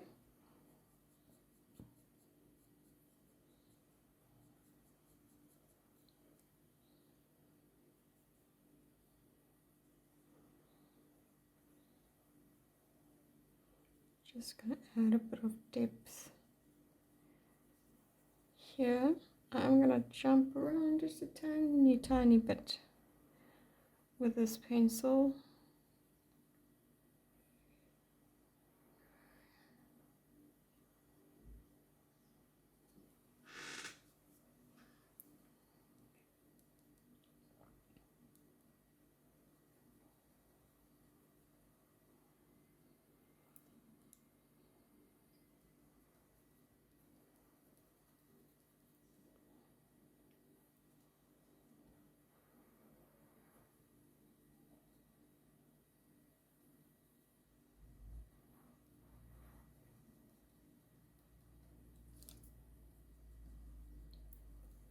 Still keeping the strokes very short.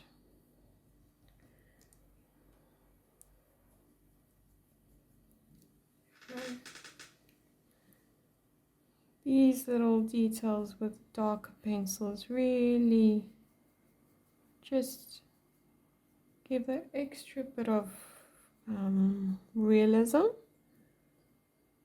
to a portrait.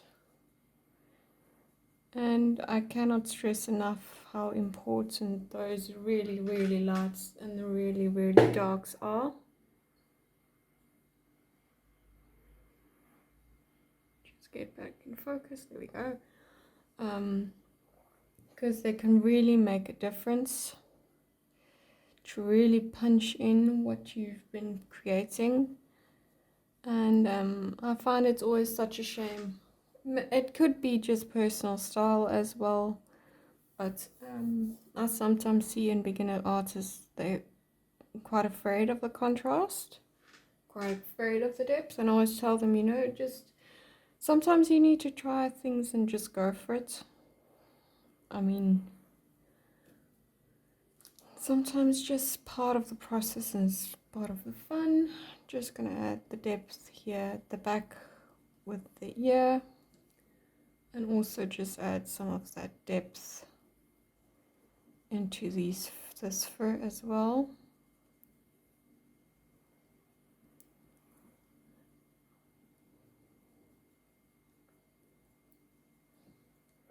Soft doesn't necessarily always mean not contrasted or not using your depths. Could be a style or the way you draw, the way you don't add texture or leave out certain texture. Could be that as well. So I'm just going to sharpen up this 8B because I'm going to go into the nose with it now.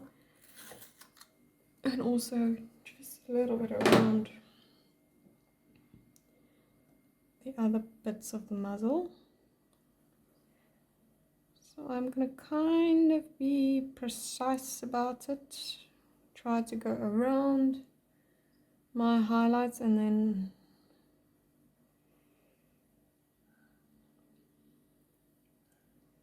it's all about the texture that will be perceived from a little bit away from the drawing. As someone's maybe passing by, or they were seeing it coming down a hallway or sitting on a couch, wherever the viewer is viewing it from, it should give a complete picture and everything should be recognizable as it is. And that doesn't necessarily mean you need to put in all your details. Sometimes it's just the feel. If this nose was a lot larger, this nose would actually take a lot more time because of the textures and all the shapes and the contours of it. But since it's not a very large drawing, kind of more going on the feel rather than nailing the texture to a T as you see it in the reference, because this reference is actually very good and high resolution, so you can actually draw this in a much larger scale and get it right. Just gonna add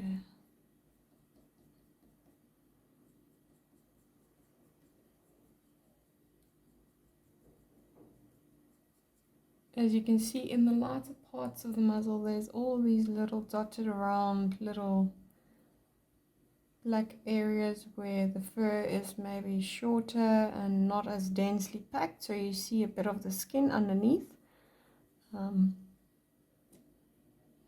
Just the way the light is hitting this part of the muzzle.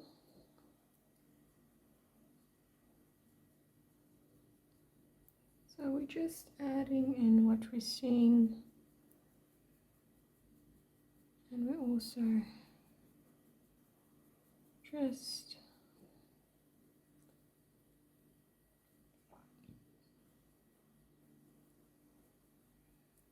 there we go,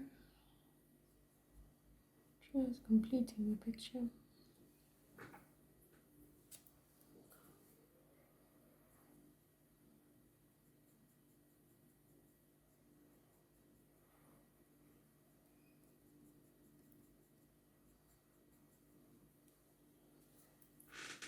So I'm going to take 5H, just continue on with the muzzle, add a bit more in the highlighted areas since we've now worked on the more darker areas.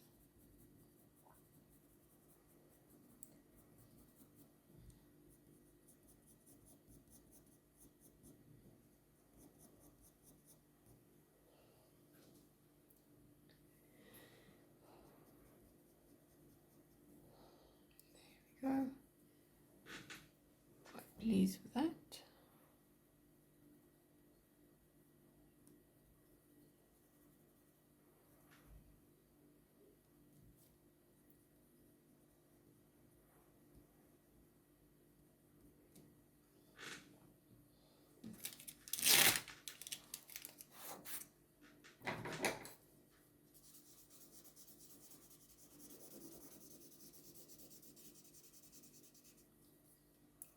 Take your 5H,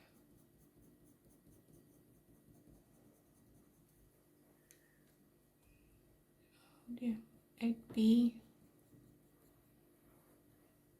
just back to your 5H. Now I can absolutely use a darker H pencil, but I feel like there's enough layers underneath for this H pencil to do what I want it to do. So I don't deem it necessary to go in with something different. This ear is quite, I like the values it has in. I don't necessarily want to make it darker, just make it more detailed.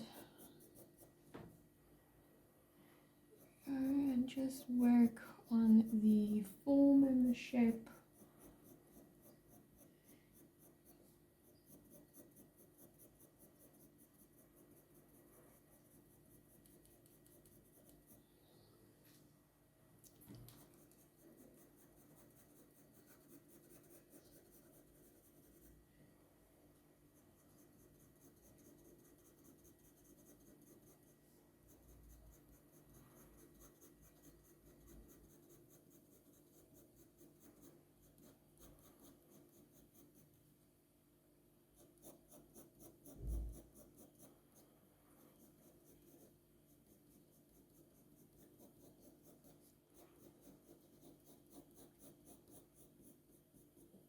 Go. Quite liking the look of that, and obviously in the lighter areas I will still use softer pressure. I'm not changing that approach. There we go. Okay, now I'm going to move on to the rest of the animal, and then I'm going to give it a once over. Add in some jelly roll highlights and see where else I need to work on. So I'm gonna go straight in with my 8B pencil.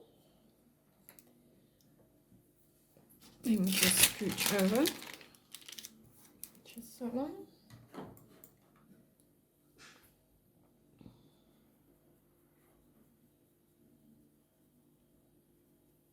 Just get in that depth.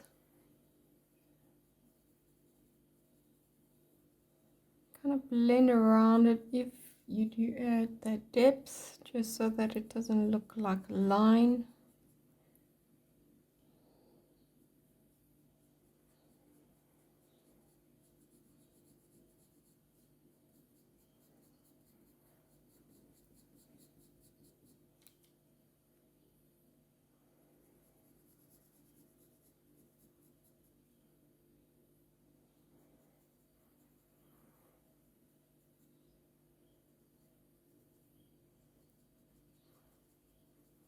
Also, just like I did with the ear, just gonna soften up that edge and round it out a bit. There we go.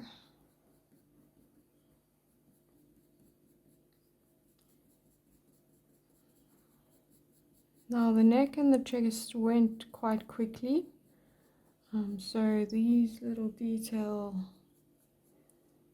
additions shouldn't take long either.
So as you can see, I'm not taking the 8B everywhere.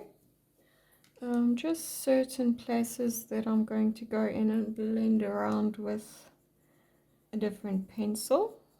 I will most likely go in with my F pencil first, and then we will go maybe the 5H.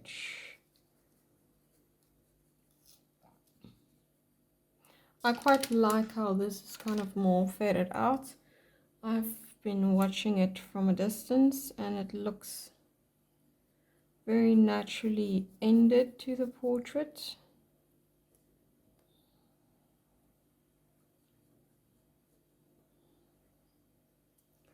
So it's not a very harsh line.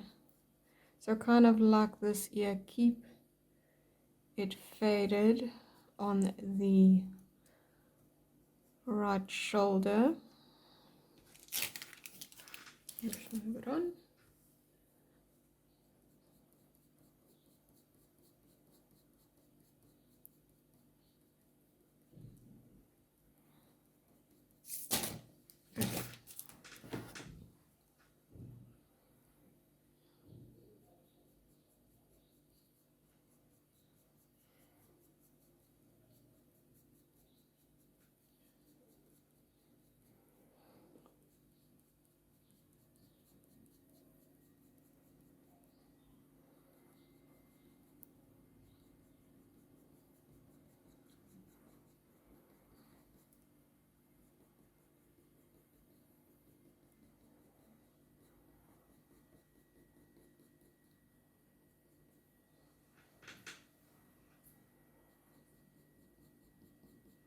Very softly, not a lot of pressure.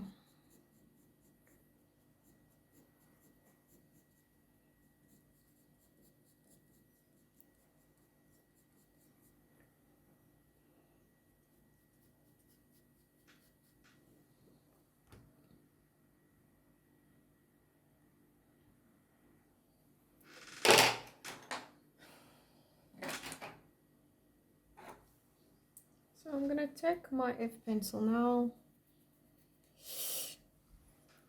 scooch this back over,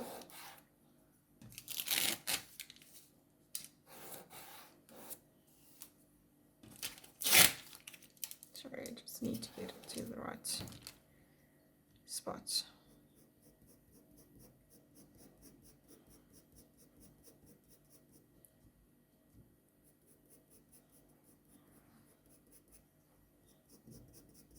So like I did in the face, keep it shorter, kind of more a flicking motion,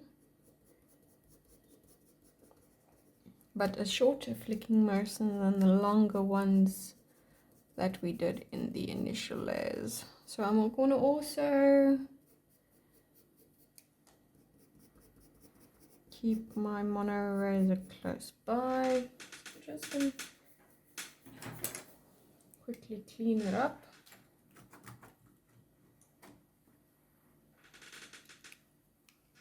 And also just add in the highlights as I go around.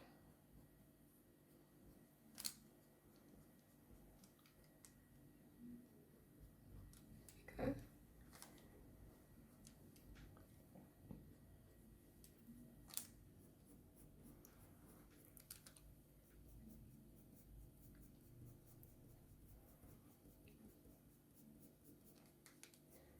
There's a lot of little white little hairs over here. I'm still debating whether I'm going to use a jelly roll for that or just continue using my mono eraser.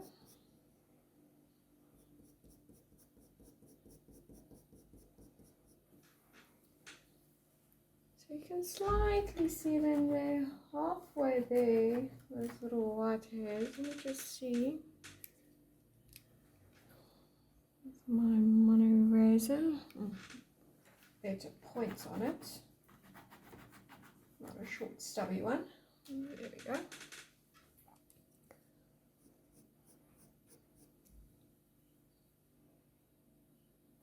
That's better.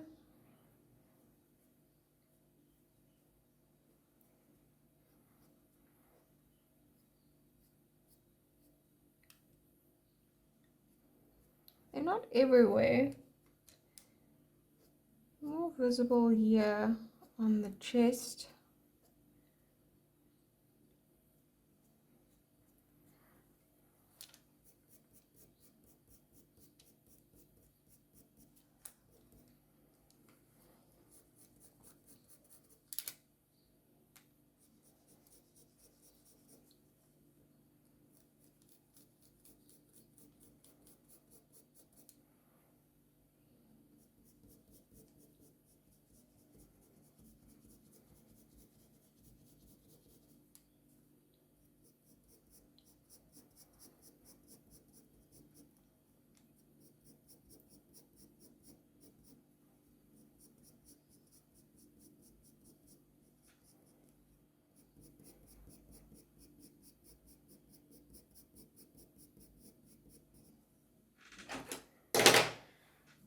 Just gonna blend that out. Take my mono eraser and just add a bit of highlights in between.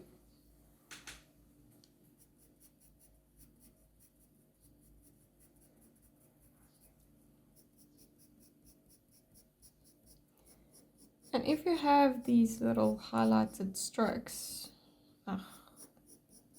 like with that are still there from a previous layers, kind of just work around them, maybe define them on the underside.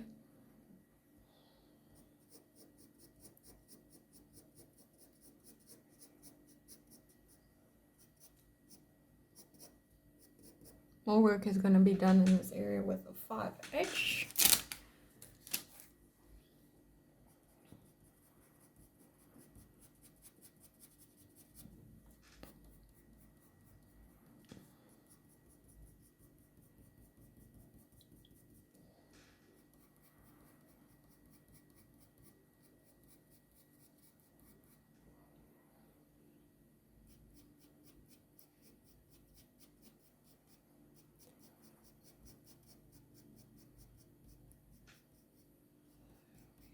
Just continuously just working on everything.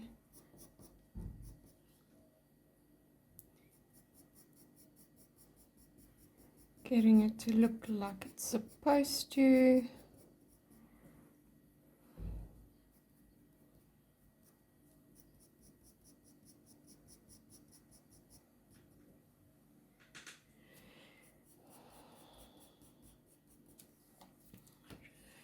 Blend this out. Take my mono eraser. I'm going to clean it up more because there's more pencil in these areas, so it picks up quite a lot.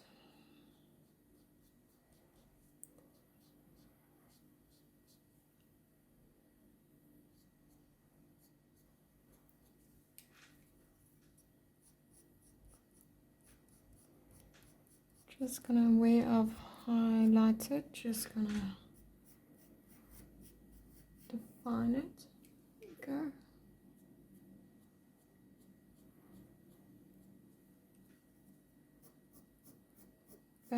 go. Move between your F pencil and your mono eraser.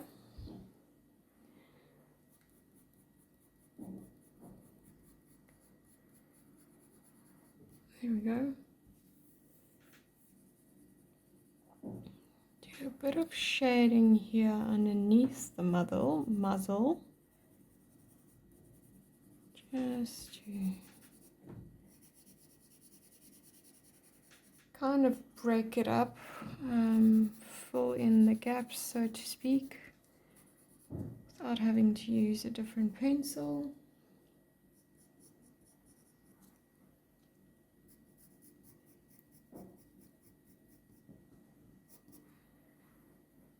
Then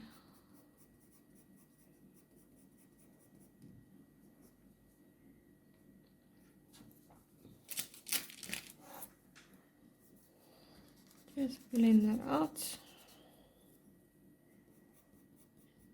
and continue on.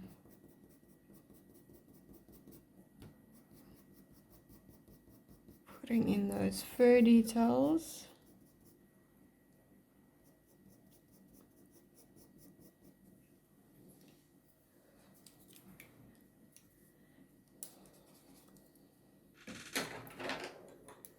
Quickly take a 2B.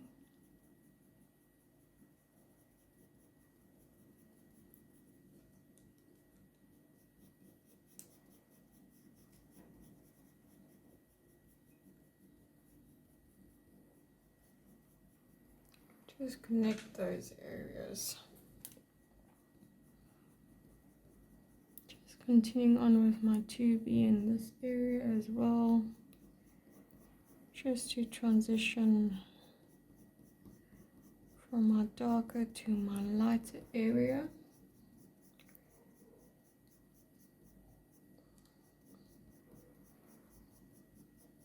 And also just add some definition. Go.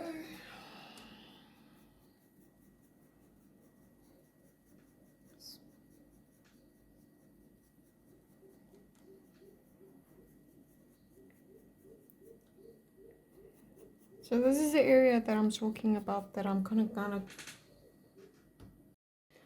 okay, just taking my F pencil and kind of blending out these. It's quite a little like ridge, but I want to make sure it's quite blended. So I'm not gonna make this as dark as this side, because I kind of want to fade from this way, and that's the way I'm going to kind of end the drawing as well. And so while I'm keeping this kind of not really detailed out,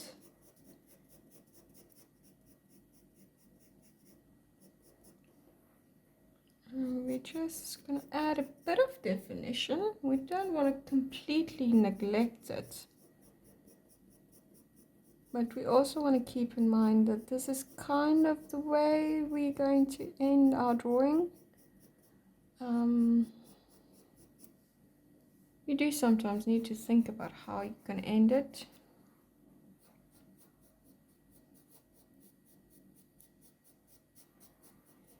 So I'm not going to detail it out too much as I go to this side. It's almost like a fade.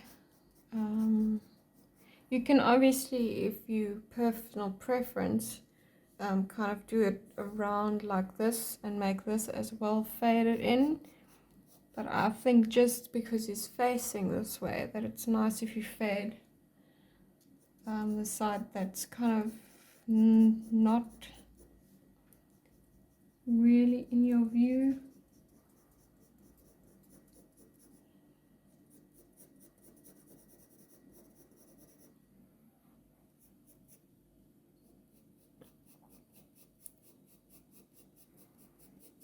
So I'm just adding a little bit more detail in this shoulder here.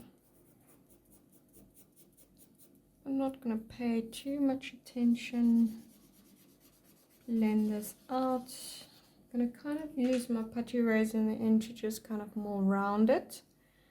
And really bring home the idea that that's the end of the drawing. That it's a natural like pull away for the eye. Because you want all the focus to go over here and not randomly start focusing on the bottom half.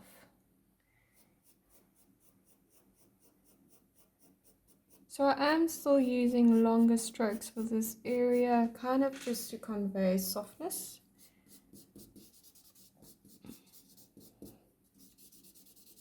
And I'm just blending everything out.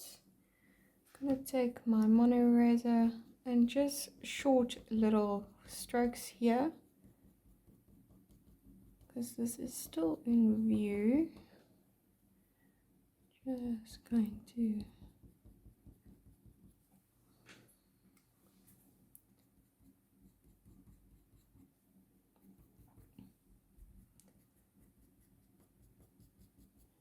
there we go. Okay. Please, I'm going to take my 5H now and just kind of a little bit work it into these lighter areas.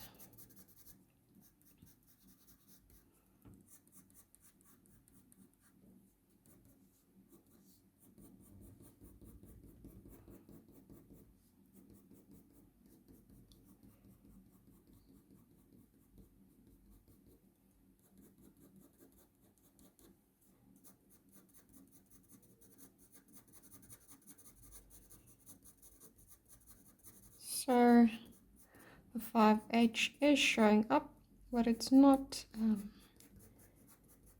adding too much depth unnecessarily. Just texturing out.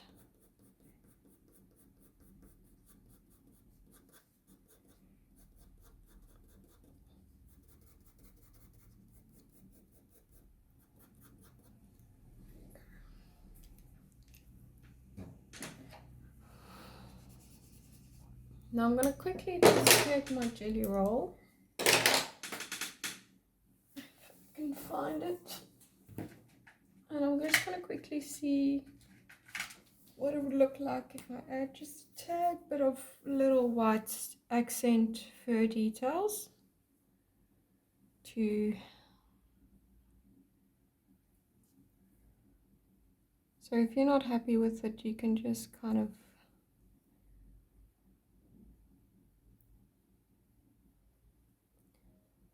and I don't want to completely overdo it, so I'm not fully committing to it in these areas.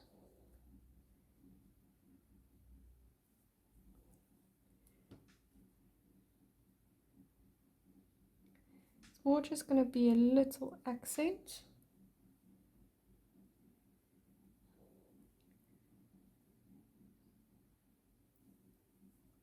It's going to play a more important role once we get to the actual face.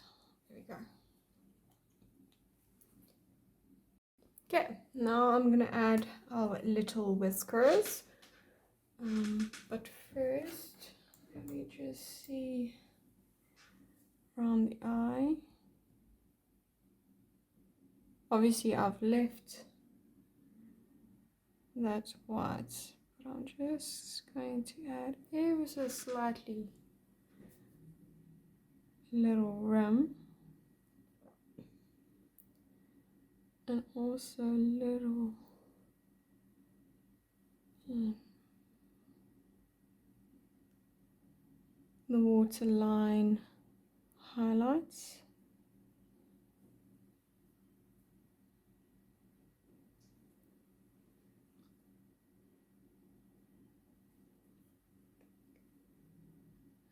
Just ever so slightly there as well.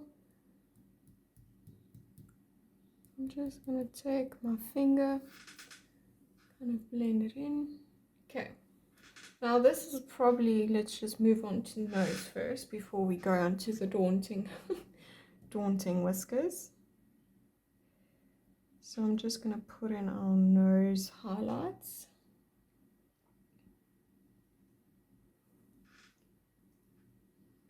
These are ever so slightly, just going to add a bit of dimension. Just going to randomly place them on certain little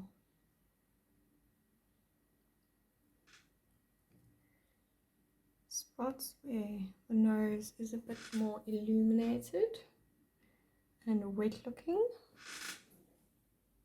There we go. Now, very intimidating part. I have to say, I'm not always a fan of these intimidating parts, but we're gonna have a little look at our reference. If your jelly roll doesn't want to kind of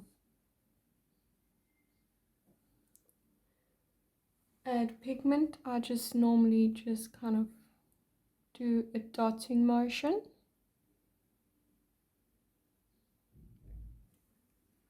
There we go.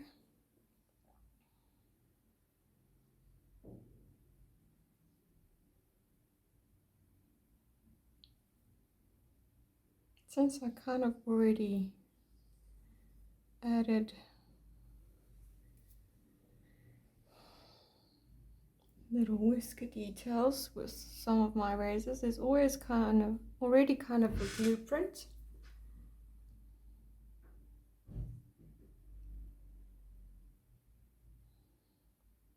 I am going to clean up with a pencil, so don't worry about that if you maybe made yours a bit too wide. That's why I like the stippling motion, because it just kind of gives you a bit more room to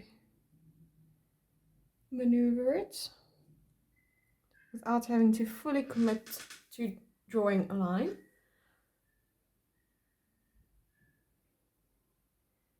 And it might seem a little out of place, but that we will fix easily with a bit of powder.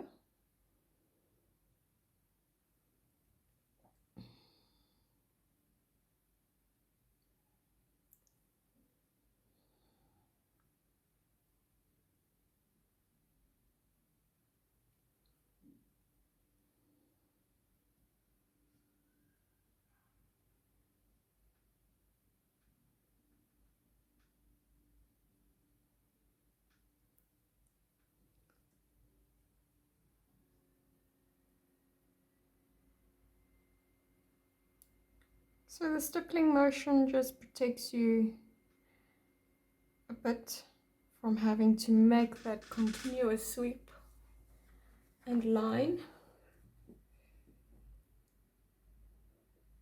Obviously, if you want to be bold and brave, you can do that.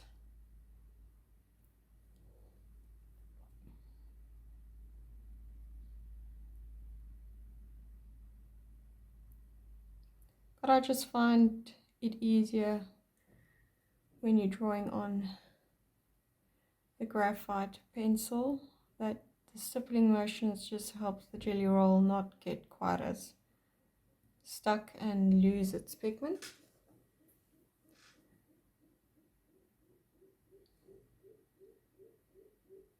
Just going to add a few more little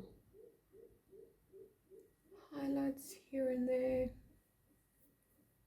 Just take a look at your reference. See where the most important little whiskers are. And whiskers are kind of sometimes a very character, gives a bit of life to the animal, since they are quite an integral part.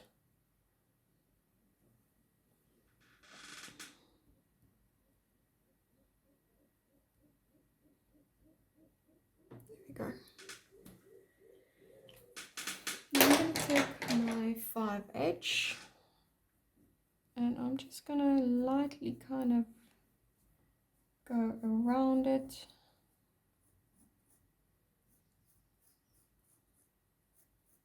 Go over top of it. For these that are a bit more in the dark, you can kind of fill them in, like for instance here.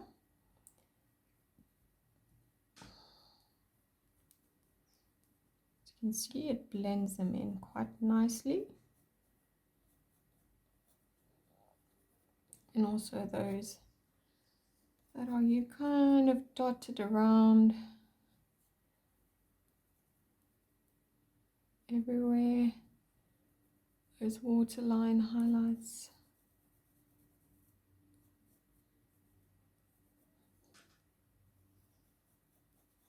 Kind of shade in the beginning portion of the little whisker, just so that it kind of blends in with your fur. There we go. Also just detail it out. Yeah. In the nose. Just to add a bit of more substance surrounding it. There we go. And I think that is our little friend all completed.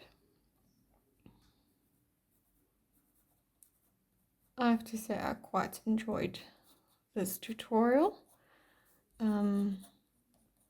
Definitely showing me that I should draw more dogs, because they're quite fun to draw and their expressions are just absolutely gorgeous. So I'm just going to take a final over with my blending brush over your jelly roll highlights, over everything. I'm not putting any extra powder on it at all. And that just will kind of blend in those jelly roll highlights that we put in, kind of put them together, makes them less white, gives them more grey cast, because the jelly roll is a lot whiter than the graphite. You want to kind of keep it in the grey family, so that's what we did. So that is our Patreon in-depth tutorial for August, this beautiful Vizsla. I have to say, I absolutely enjoyed it. I hope you did too. And there was a very nice textures. We actually got stuck into some really short fur that's actually visible in the portrait. And it also works in quite nicely with the focus tutorial that we did. So I hope you guys enjoyed this one, and I'll see you for the next one.